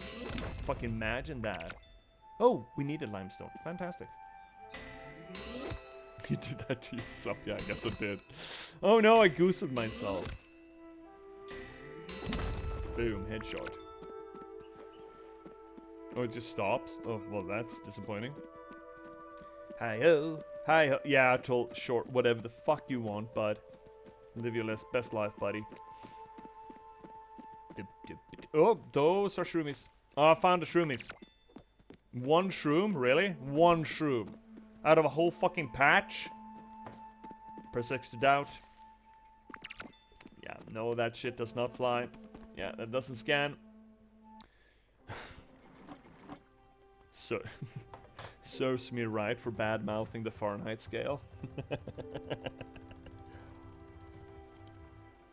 But the Fahrenheit scale does go like logarithmic, right? When you pass 0 and when you pass 100 at least. Or it becomes logarithmic when you're trying to adjust it so it isn't a percentage scale anymore. There's something about that, right? I seem to remember.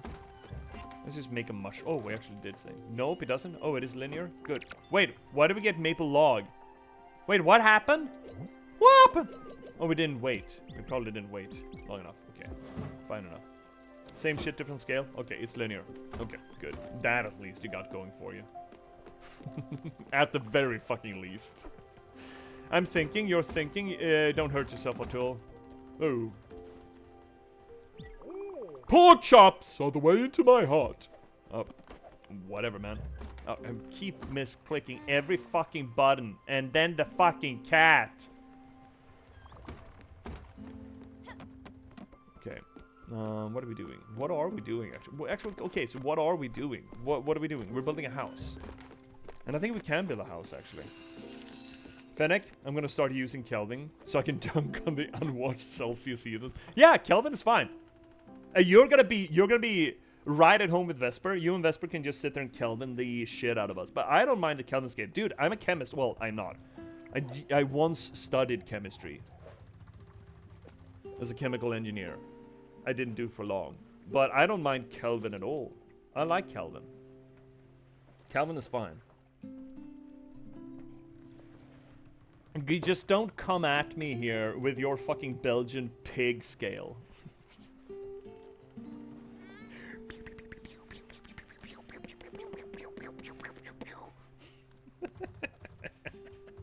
Finishing all the years streaming, real punchy. That's me. We can build it now. Great. Where the fuck?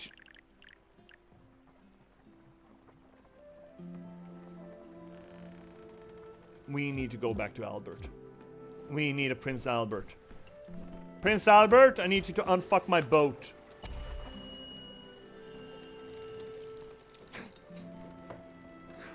Yeah, you heard me. I'm not apologizing.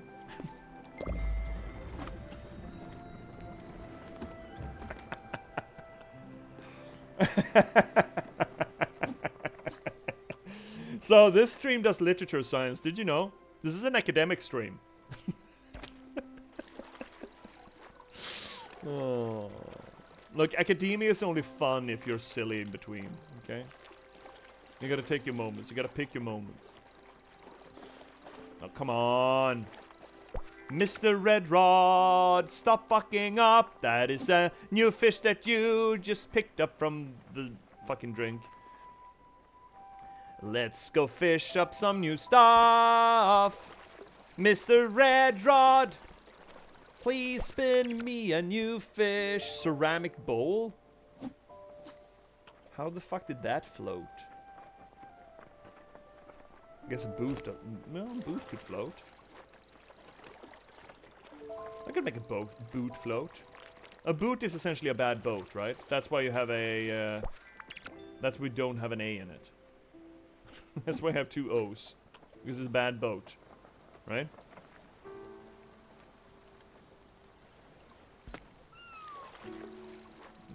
I need to pay attention. No, I don't, because we're gonna get another ceramic bowl, I bet. No, a herring. Yay. Out of the two competing scales, Fahrenheit and Celsius, you should choose to declare war on both.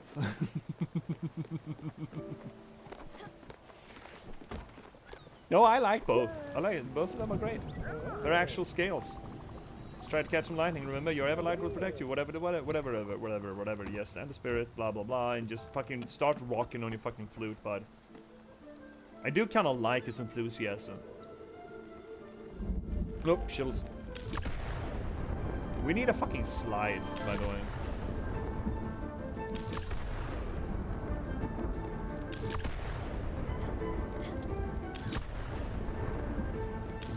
At least we're getting glim out of this.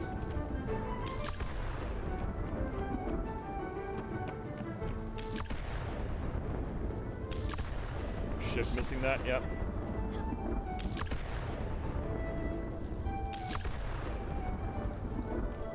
Shit. No, down, down! Ah, fuck off. Have you guys seen the Ronya series? Oh, come on. Ah, fuckles me. That's my bad. My mistake. Come on, Mia, fuck you!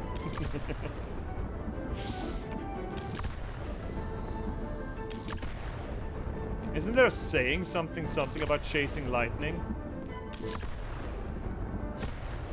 Horse shit. I feel absolutely fucking robbed, by the way. My mercy with the absolute zero.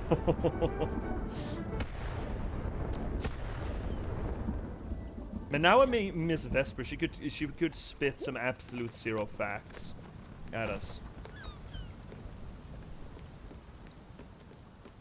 She schooled me with absolute zero. It's too dark. Fuck off. Just fucking sleep.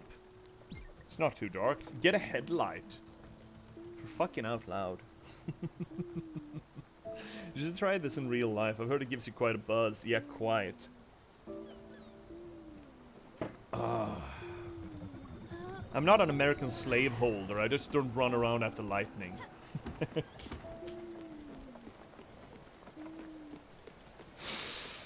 Oh man, this stream needs to be over before I say something that's actually pretty offensive.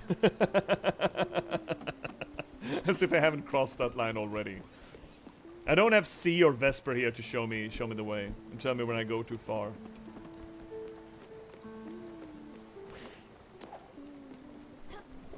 What in the world, lol?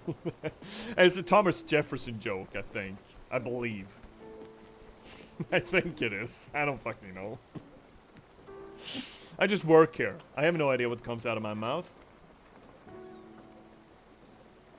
It's a toss-up, really. Mr. Red Rod. I got you all worked up, yeah. Mr. Red Rod. Red Rod, give me a fish. There needs to be a power slide. Yeah, just fetch it. Grab it. Oh, there we got the coal. Good. Okay, now I think we got the coal enough to do a thing. To build something. But we need to go to Albert. We need to get a Prince Albert check on this boat first. Okay, what is the... okay, correct me if I'm wrong. The Prince Albert's taking a dookie on your top lip, right? That's the Prince Albert. Or is it just smearing shit on your top lip as a sexual act? I forget.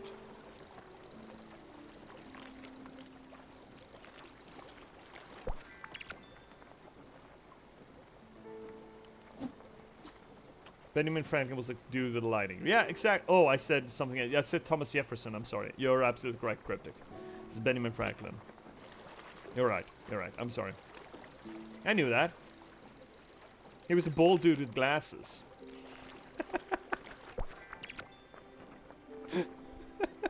Prince Albert is a penis pig. Oh, you didn't go. You didn't go.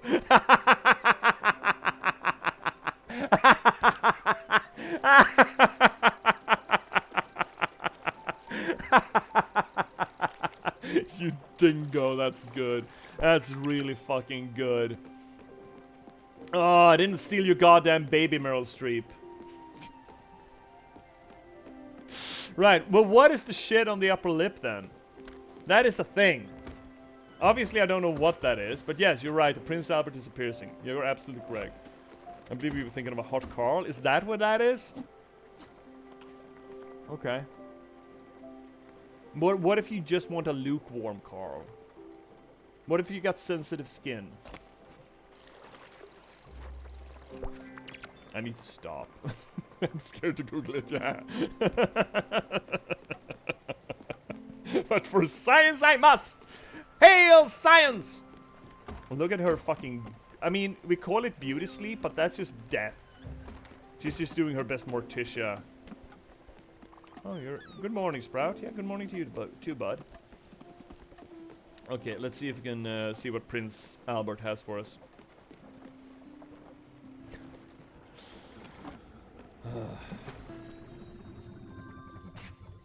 God damn it. Well, we are coming up on the hour. Maybe when we're done this Prince Albert bit, we can go home. Good grief. That's a nice garden. Knock, knock. Who's there? Let us in. Let us who? Let us in, you'll find out. I'm very droll. We need... Not craftsman. Could get craftsman. We need this. Oh, we can get. Good. Good. Excellent. This then. Windmill, sheep corral, orchard. Yeah, we can do that. Mailbox. We should do that. Melee. We need iron. Oh, a lot of fucking stuff. Okay, so we're not going across that ice sheet in a while. Hermes is him. See, we're absolutely Greek without being Greek.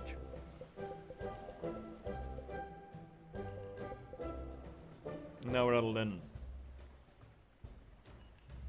Fine. Don't you fucking laugh at me. Dirty Sanchez is the lift. There we go. Hot Carl is a step. What is a step beyond? This is are we talking full? Okay, so if we go a step beyond exclusively by facial hair, then a step beyond would be a full beard. Or is it just the Gettysburg? Or is it handlebars? What? Oh, hi. You got mail. Letter from Carl? I thought he said he was holding letters for us. Is that just his letters for us? Nah, Stella, make sure you change your address permanently. You'll have more letters coming shortly. Make sure you keep up the writing. Pen pals are the best pals. Everyone knows that. Sure. Sure, my guy. It's a full dump on the chest or face. Okay. So it's a multiple choice thing. That's nice. That's nice. Got planks, will travel. In case none of these are done yet. Those are probably done by now, I think. Crank pull. Wait, what do we get? Empty bottle, empty shell. What the fuck kind of a seed is this? A very odd seed indeed. What the fuck? Okay then, I suppose. I mean, who am I to judge? Oh shit, come on. Yep. Putting fiber in the bin. Here we go. Let's loom a bit. Boom. Boom. Boom. I do like that Gwen is just making sure that we don't fuck it up. I am curious. Gwen, most of these characters are adults, right? Gwen feels like she was at least, you know, 40 or something when she died. 40, 50, something. She knew us when we were a kid. We are a kid. How does that math work? Cryptic? I don't think he got a joke, but I like his that's nice comment. Fennec, we do literary analysis here and discuss the finer points of Poo Kings. Yes, we do a lot of things. We are multiple choice as it were. Oh, we got space. Let's actually build something then. Let's tidy this shit up. Ship. Shit. Fuck. God damn it. What do we want? We wanted a house. What did we want? What is the one that we want? This house. What is that? Can it? Actually kinda can, right? If we move Gwen to the far reaches.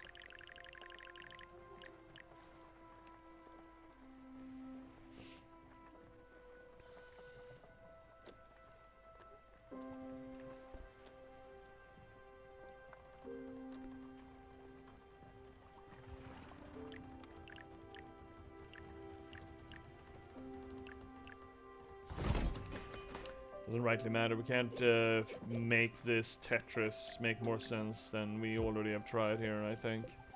The Feng Shui has really come together. Fennec, I do not like the building system in this game. That is not a favorite of mine. Oh, linen, we can make a chair and we can make a bookcase. Of course she needs a bookcase. Well, okay, so the interior decorating of the rooms, what does that accomplish? Does it make them happier?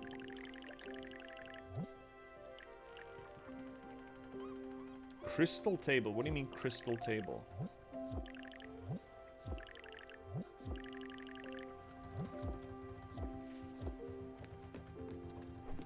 I'm not particularly fond of this building system, but that's fine. Oh, how wonderful! Incredible, Stella! Wood! Plants! It's even an all-natural room for meditation. You really outdid yourself. How well I'll sleep in that hanging bed. Yes, I'll be back to full health in no time, and maybe, Ellipses, listen, I have a favor to ask you. It's become obvious to me that I need to take better care of myself. Let the body listen to the mind. To that end, I need clarity. I need power. Power! Unlimited power! Now we're back to Skeletor. And energy. Positive minerals are what I... Oh no, my dude, I thought you were a man of learning. Are you the... I bet... Don't tell me that Summer here is the kind of person who puts protective stones across her steering wheel, effectively turning her airbag into a claymore. Cryptic, I gotta warn you, none of the buildings match, so just have fun, cause sure as shit they don't line up. Fuck. Upgrades make the spirits happier. Okay, great. Stones and crystals are connected to the world on an elementary level. Yeah, it's silicon. It's connected to silicon.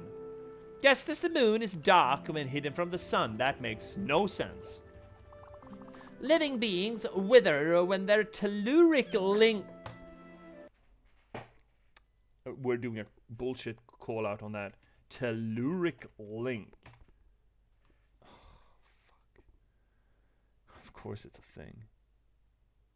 Telluric current, from the Latin tellus, earth. Earth current is an electric current that flows on the ground or through the sea, resulting from natural and human-made causes. These currents have extremely low frequency and traverse large areas near or at Earth's surface. The Earth's crust and mantle are host to telluric currents. Okay, it's not that fucking stupid.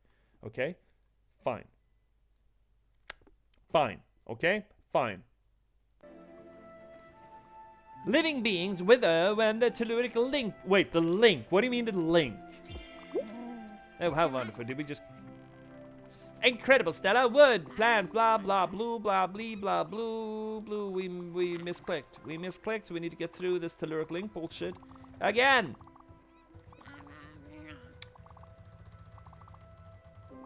So, Stella, what do you say?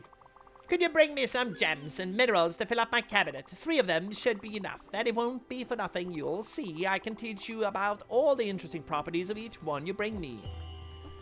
Wait, what's the Earth? Where's the Earth? Oh, I kind of like that bed, yeah? That is a neat bed. I will agree with that. Why are you... Oh, that's your meditation room. Oh, with that you meditating? This looks like you're gyrating. Okay. I guess the serpent's horny too. Ah. Yes, Summer does ask for some claymore ammo. Or for some of her telluric BS, yeah. Might as well grab some essential oils while you're out. Yeah, I'm not a big... Look, I cop to the idea that there are a lot of, you know, natural medicines. I mean, medicines made of, you know, those kind of ingredients. That's not what I'm saying. When people start to talk in anything that's even remotely resembles the word chakra, I get, my face gets very stiff if I see them in public. I have met people still, like young people, academics, that go like, oh, what's your star sign? I bet you're a Virgo, I'm a Cancer, and they just turn around and stop talking to me.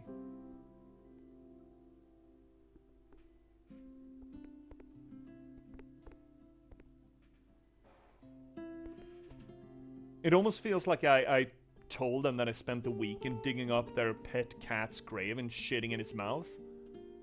You know, it's... What the fuck happened? Maybe you can make some nice sunny side up eggs and essential oils.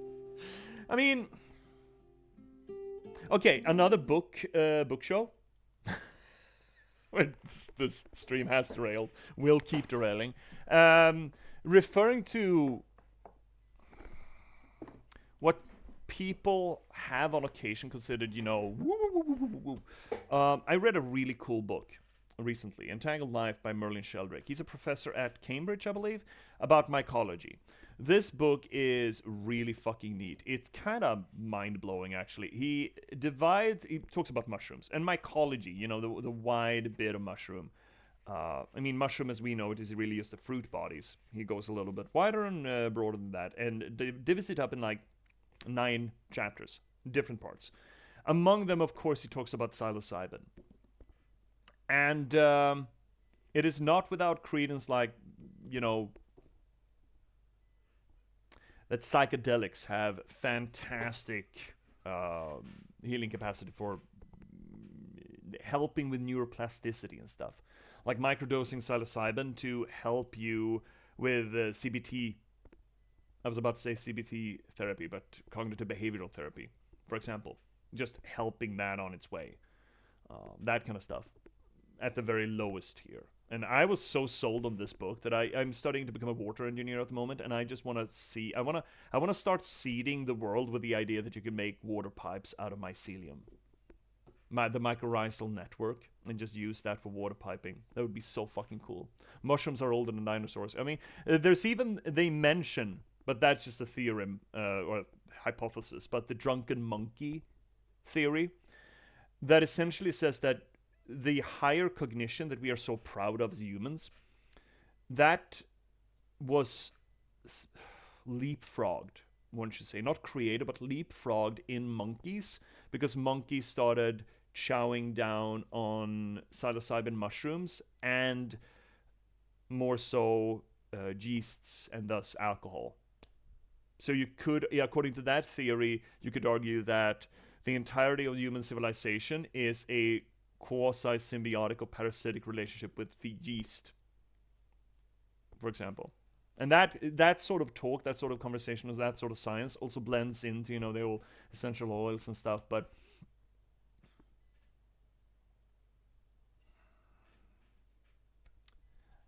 I prefer it when Cambridge professors talk about it, That's my preference. Personally. My personal preference.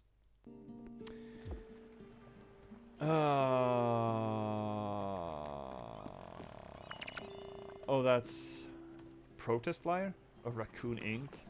I don't want to read that. Oh, we should read that. We should read that. We should read that. Protest flyer. Workers unite! You are done being paid unfair wages. You are done being exploited for the benefit of the upper class. Say no to capitalist abuse. Rally to our cause at Bottom Line Corp. Union for working denizens. Denizens is a good word, by the way, for this place. What was his voice? What was Raccoon's voice? Something like this. Dear customer, due to unforeseen supply shortages at the Bottom Line Corp depot, Raccoon Inc. will no longer be able to apply our special rebate program for recurring customers. Please know that it is with great regret that we have to inform you that this situation and rest assured, valued customer, that our continuous efforts to improve it. Raccoon Inc. Trade is our family name. Sure, bud. Whatever you say, bud. What else were we doing? We weren't doing anything else, right? I don't think we were. I don't even know what your name is, bud. Wow. Hi, Musa. Thank you so much for the follow. That is a weird moment to get a follow. that is one hell of a moment to get a follow. Hi, Musa. How am I getting on with the game? I'm enjoying it. It's very cozy. We haven't really gotten to a lot of good plot points. We got a little bit with Gwen earlier. We haven't really gotten to do a few good reads, but I understood, considering it's a management crafting sim, it's gonna be a lot less condensed than, for example, something like Gree. Are you an Irish lad? I am not. Wow, the suggestions are just rocking in. A few nights ago, someone actually called it. Then we had a Finn earlier tonight, and now I am supposed to be Irish. No, I'm Scandinavian. I'm Swedish.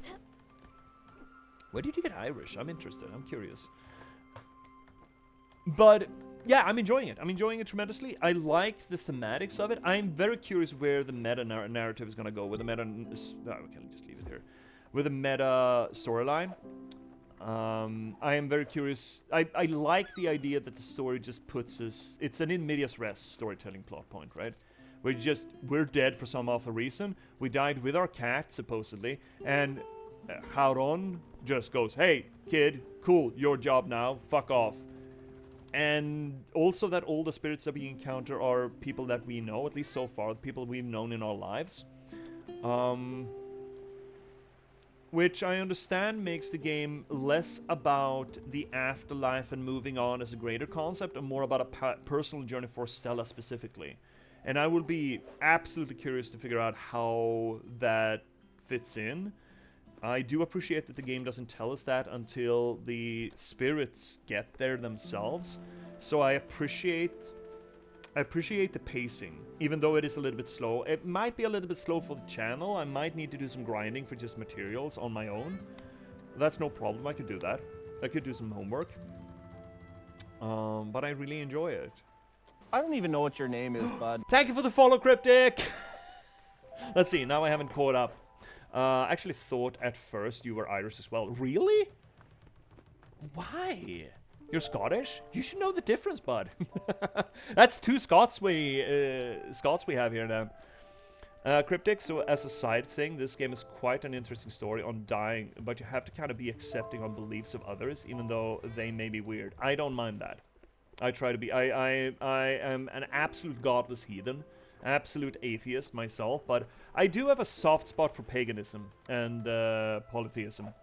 Not so much for monotheism, but polytheism absolutely, so I don't mind that. And I mean, because it's a game about the afterlife, it's a game about dying, after death.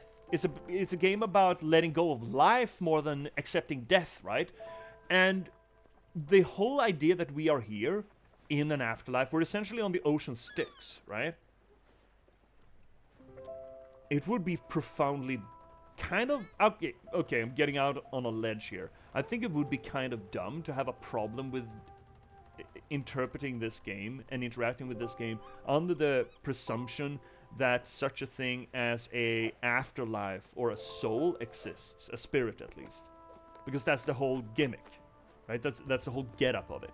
It's not living people reacting to other people dying. It's dead people reacting to how to let go.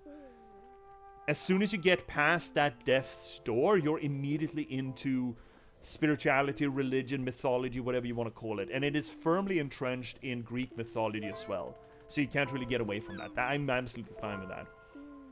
Let's see here, Musa. Do you know anything at all about the game? Okay, so you know quite a bit. I mean, I have never seen it played before, and we're only like, I don't know, 8 hours in. We only have Gwen, Atul, and Summer on the boat. So we're kind of early on, but here's the thing, Musa. Actually, we're going to do the outro spiel anyway. So let's just swing us over. Because unfortunately, the stream is about to end. So what we do here generally, Musa, and Cryptic for that matter as well, I try to apply literary criticism to the games that we play. I try to do close reading, structuralist analysis, deconstruction, and a bunch of other, anthropological analysis, mytheme analysis, anything that I can get our hands on really to make sense, maybe not so much what the story is, but rather how it's being told, how it fits together. We do this on the channel, not just because it's delightful and it's fun. I find it tremendously fun. I enjoy it a lot. I do this on my own when I just watch a show or read a book. We don't just do it because it grants legitimacy to the media, because it does, to treat it with the same gravitas as we does our Hesiod's or our Homer's, our Cervantes or our Dante's. I do it because storytelling and narratology are my thing. I'm an author, I'm a writer. And caring about how a story fits together and what elements are in it is sort of what my life is about. And thus, I believe... Okay, pride, arrogance. I believe I can fairly quickly kind of see where a game is going. That was not the case with Undertale that we played previously, but generally I can sort of see, okay, what are the moving parts? How is the likelihood of them fitting together under the thematic umbrella? So generally I get a pretty solid initial read of what the game is about, because the beginning of the game and the end of the game are usually the heaviest bits. Of course, Undertale threw me for a loop, but I think it did that for a lot of people, right? But yeah, I have a handle on what the thing is, what the point is, because of that labor. Let's see here, Cryptic. Although I have to say, you have the same humor as mine. There we go. Yeah, the humor is important, right? Key clutch. Musa, you have no idea what you're getting into. Your soul is going to be broken. Hopefully, Spiritfarer ain't a game that's an experience. I hope so. I don't mind getting weepy on stream. We have previously played Gree and the Freebird games. And during both... there was a lot of weepy stuff going on. I don't mind it at all. Again, I'm a storyteller. I love that shit. That's real kick in the knackers, bro. Hi, Ren. Welcome back, Ren. Hi, buddy. How are you doing? You're coming in right at the end, though, I'm sorry to say. But I don't mind having weepy bits in it. Cryptic, it's a slow game, but you think you have to quite a few things to comment on towards the end. I don't doubt. I've already had a lot of comments on it. I've had comments on the story structure of it. I have had comments on the mythological trappings of it. I have had comments on the thematic focus on it. The problem, bunny ears, massive bunny ears, is that the slowness of it might be a little bit of a detriment as far as us playing through it goes. considering it's a crafting game, a management game, I think there's gonna be a lot of, it's unfair to call it grinding, but you know, resource gathering. I might have to do that off stream, so that we can focus on the plot points. Because just running around islands and cutting wood, that's not necessarily riveting gameplay, at least for our purposes. But we'll see where we get us.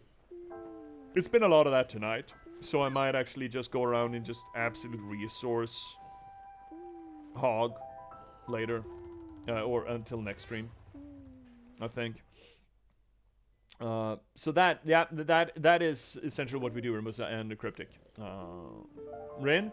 So I broke my old phone, got a new one, realized I can't access Twitch because I had two-step authenticator, plus I haven't updated number in years, so I ended up having to fix my old phone. Oh my fucking god, really? I'm so fucking sorry, Rin. I'm so happy to have you back here though, bud. Also, because we did a little weird warp of the outro spiel. As I mentioned, I'm an author. I'm a writer. I've been a novelist for the past 10 years. I've written 9 books in that time, and I started streaming not so much to become a professional streamer per se, but rather to promote that work. So, bringing us to the point of actually doing that. I have written a lot of books, a lot more are coming out. The most recent one came out not even a month ago. It's The Patchwork Sovereignty. It is a noir thriller. This book is a beautiful one. I am so in love with how this turned out. It doesn't really show up on camera. Trust me, it's really good looking. It is a noir thriller set in a post-apocalyptic Nordic folklore world here in Scandinavia. It's sort of a personal portrait of a city. It's kind of like LA Confidential or Chinatown in its vibe a bit. About this city-state that really kind of doesn't work, but does. It's 3 very rough days for it, told out of the perspective of 3 people that don't have it the worst, but they don't have it good.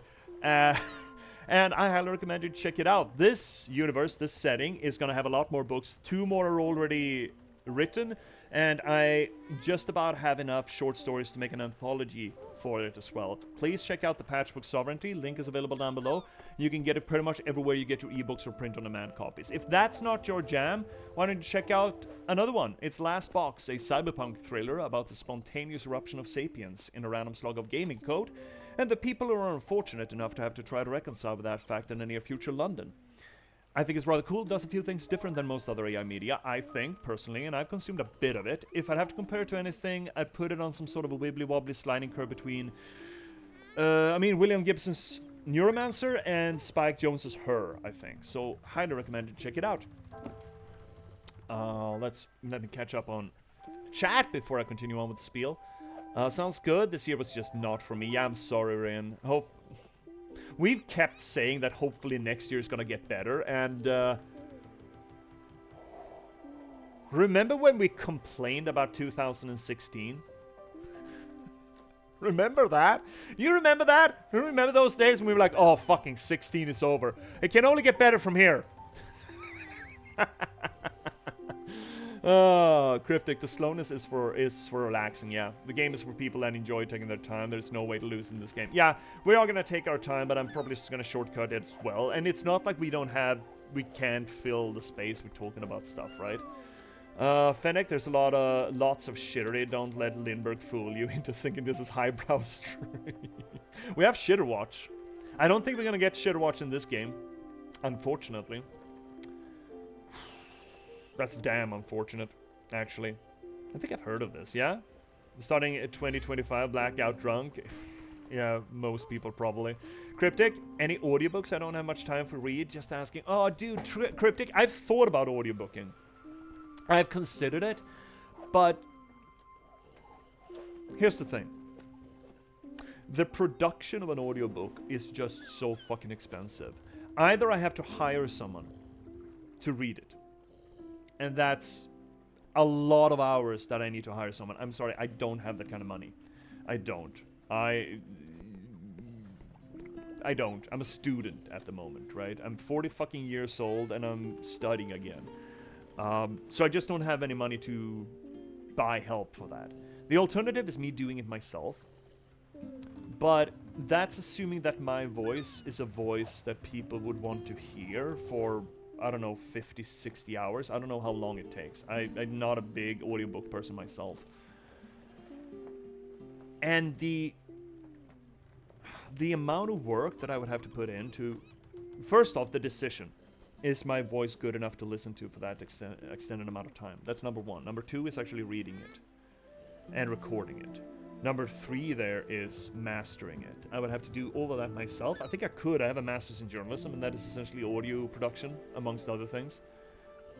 But that's a lot of fucking production hours, Cryptic. And I haven't come to the conclusion that it's worth it. But I have thought about it, and I probably will keep thinking about it. Let's see here, Ren. Started previous year sober, full of motivation to do sports. I'll do the opposite. Just fucking wreck yourself first thing you do, and that's gonna motivate you. That day after hangover, that week after hangover, that's gonna do it. Fennec, how much money would we need to pool to get Wayne from Letterkenny to read? Fucking hell. Oh! I don't know if that works. Okay, let's see if I can do this. Let's see if I can do this. How would that sound? Picking stones and pulling teeth is hard work. I'm not what I think. I'm not what you think I am. I know this because I'm not what you made me to be. There's a crack, a tear, a rip in the neat confines that I have to be fashioned for. I've gone through this crack and I can exist beyond it. So yeah. So I know what I'm not. No. I don't think that's gonna be a winner. See you, Cryptic. I love authors reading their books. The author knows best how it should be read. But yeah, sure, that's true. But there is something to be said about professional voice actors. And there's something to be said about pleasant voices. I would not argue that all authors have voices that you'd like to listen to. Or for that matter, that they are professional voice actors. Now, some of you have given me some cred for the work for the voice acting shit that I did, shenaniganery during Undertale. Dude, did you hear me last night when we did our Warcraft 3 stream with my Cosmology Scholar? My voice was absolutely wrecked. I don't know if I have the constitution to do that. I know that I have some scenes or some voices in mind for the next book that's coming out. It's a Night Ravn Oracle that's just absolutely doing her best Skeksis. Yes! That kind of stuff. And I have a lot of fun with it, but it's a lot of hours. First and foremost, it's a lot of hours. It's a lot of hours that I need to put into it. And even though I wouldn't have to pay myself, time is still money, unfortunately. So, Cryptic, I haven't committed to it yet, but I'm still playing around with the idea. Watch out for them trolls, bud. Yeah. Cryptic. I think you have a pleasant voice, but I think you wouldn't do a voice that you can't replicate. Wait, you shouldn't do a voice that you can't replicate. Yeah. Yeah, again, I have no voice acting training, so that nailing the exact same voice over and over again. You see me when I'm doing the Atul voice, it warbles. It just goes haywire. It goes all over the fucking place. I thought the Gilbert Gottfried Mommy Matrix reading was going to kill you. Right. Yeah, I think it did, though. I think it did, Fennec. I think that shit did kill me. My throat was not happy with me last night, I tell you what. It's still kind of funky. But I think you could tell, if you listened to last night's VOD, I think you could tell that my voice was actually fucked. And I think Gilbert Gottfried's Mominatrix kind of did it. I think that's a big one. Anywho, continuing on with the outro spiel so I can send you on somewhere. If you want to read something of mine that's not quite as lengthy as, 300, 400 pages a book, you can check out the third link down below. It's going to get you to my online archive. It's a piece of shit WordPress. It's nothing fancy, but it's got short stories. Some of them old ones, but still. And pieces of poetry, most of which I'm pretty fucking proud of. And even a weekly column where I get the chance to, channel my inner spy to Jerusalem and use my, masters in journalism. If you want to join this growing community here on the stream, why don't you check out the fourth link down below. It's going to get you to our Discord, where we continue on these conversations. We got a Palea community that's growing. We play a lot of Palea because it's cozy and chill. And we need cozy and chill in this world. You can also give me suggestions on what you'd like to see me play. There's of course a YouTube archive. I don't know if I've linked that enough, where you can check out what we've done previously. I should link it to you now that I bring it up, and there are so many new people in here. There we go, a YouTube archive. It's essentially just an archive for these streams. It's nothing fancy, but there are some good playthroughs there. Max Payne I really enjoyed. Bastion was a kick. Gree, we did Doki Doki, Undertale now. We did almost all of Dishonored. We've done a lot of shit there. Control was good. Control was really good. We had some really good literary reads on Control. Turns out the Control is just a literary piece. It's just literature science. It's literary theory made into game. It's really fucking cool. Control was such a fucking blast to do readings of. I also have a bunch of clips specifically for Control. We got to talk a lot about postmodernism there, as it turns out. Cryptic, please show the last book. It looked interesting, and please think about audiobooks for scrubs like me. The last book was The Last Box. It's AI story, essentially, but it does a few things different than most other AI stories, I think. It starts off with a really cool it's part of it is manifesto by the AI, and I think this is really cool. Go watch the Gree playthrough. Yeah, Fennec, you came in through that. I think it's so fucking cool that you found us through YouTube. That is still fucking mind-boggling to me. But yeah, the Gree playthrough, that's just one stream too. That's like 6 hours. Fuck, I love Gree so much. And I love the fact that I got to experience that first time on stream. Oh. Speaking of which, we need to replay the Freebird games. We just had the latest one. We played the Freebird games here. Me and Michael Smallity Buddy, Scholar Buddy? Michael Smallity Scholar Buddy. We played through them this spring, but I hadn't set up the YouTube archive, and that is a great shame of mine. So eventually we're going to redo those as well. So yeah, the first book is The Last Box. There is also links down below, Cryptic, if you're curious. And I bet if you Google J.P.S. Lindberg books, might find them. Anywho, also, if you want to give a little bit of a kickback for the work that I do, of course, Twitch has its ecosystem. The primary reason why I'm here, at least, maybe not you, but is for you to buy my books. So, you know, I get it. Faceless or, you know, shameless self-promotion, but, you know, what's a little boy to do without a marketing budget? And I figured that Twitch partly could be fun, partly could be enjoyable, but also it's a good, you know, way to get my books out there internationally. So buy them, read them, review them, that really fucking helps, or refer them. If it's not your jam, but you think someone would really enjoy them, referring them really helps too.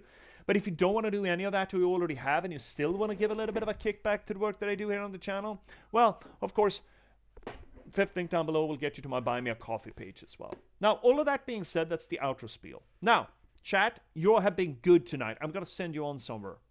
Stick around. But before I do that and talk to you about what's coming up next on the channel, I want to send the good YouTubers on their merry way, because they don't give a shit. They don't give a shit what's coming up next, right? And they don't give a shit about a raid either. So everyone watching on YouTube, thank you so much for watching.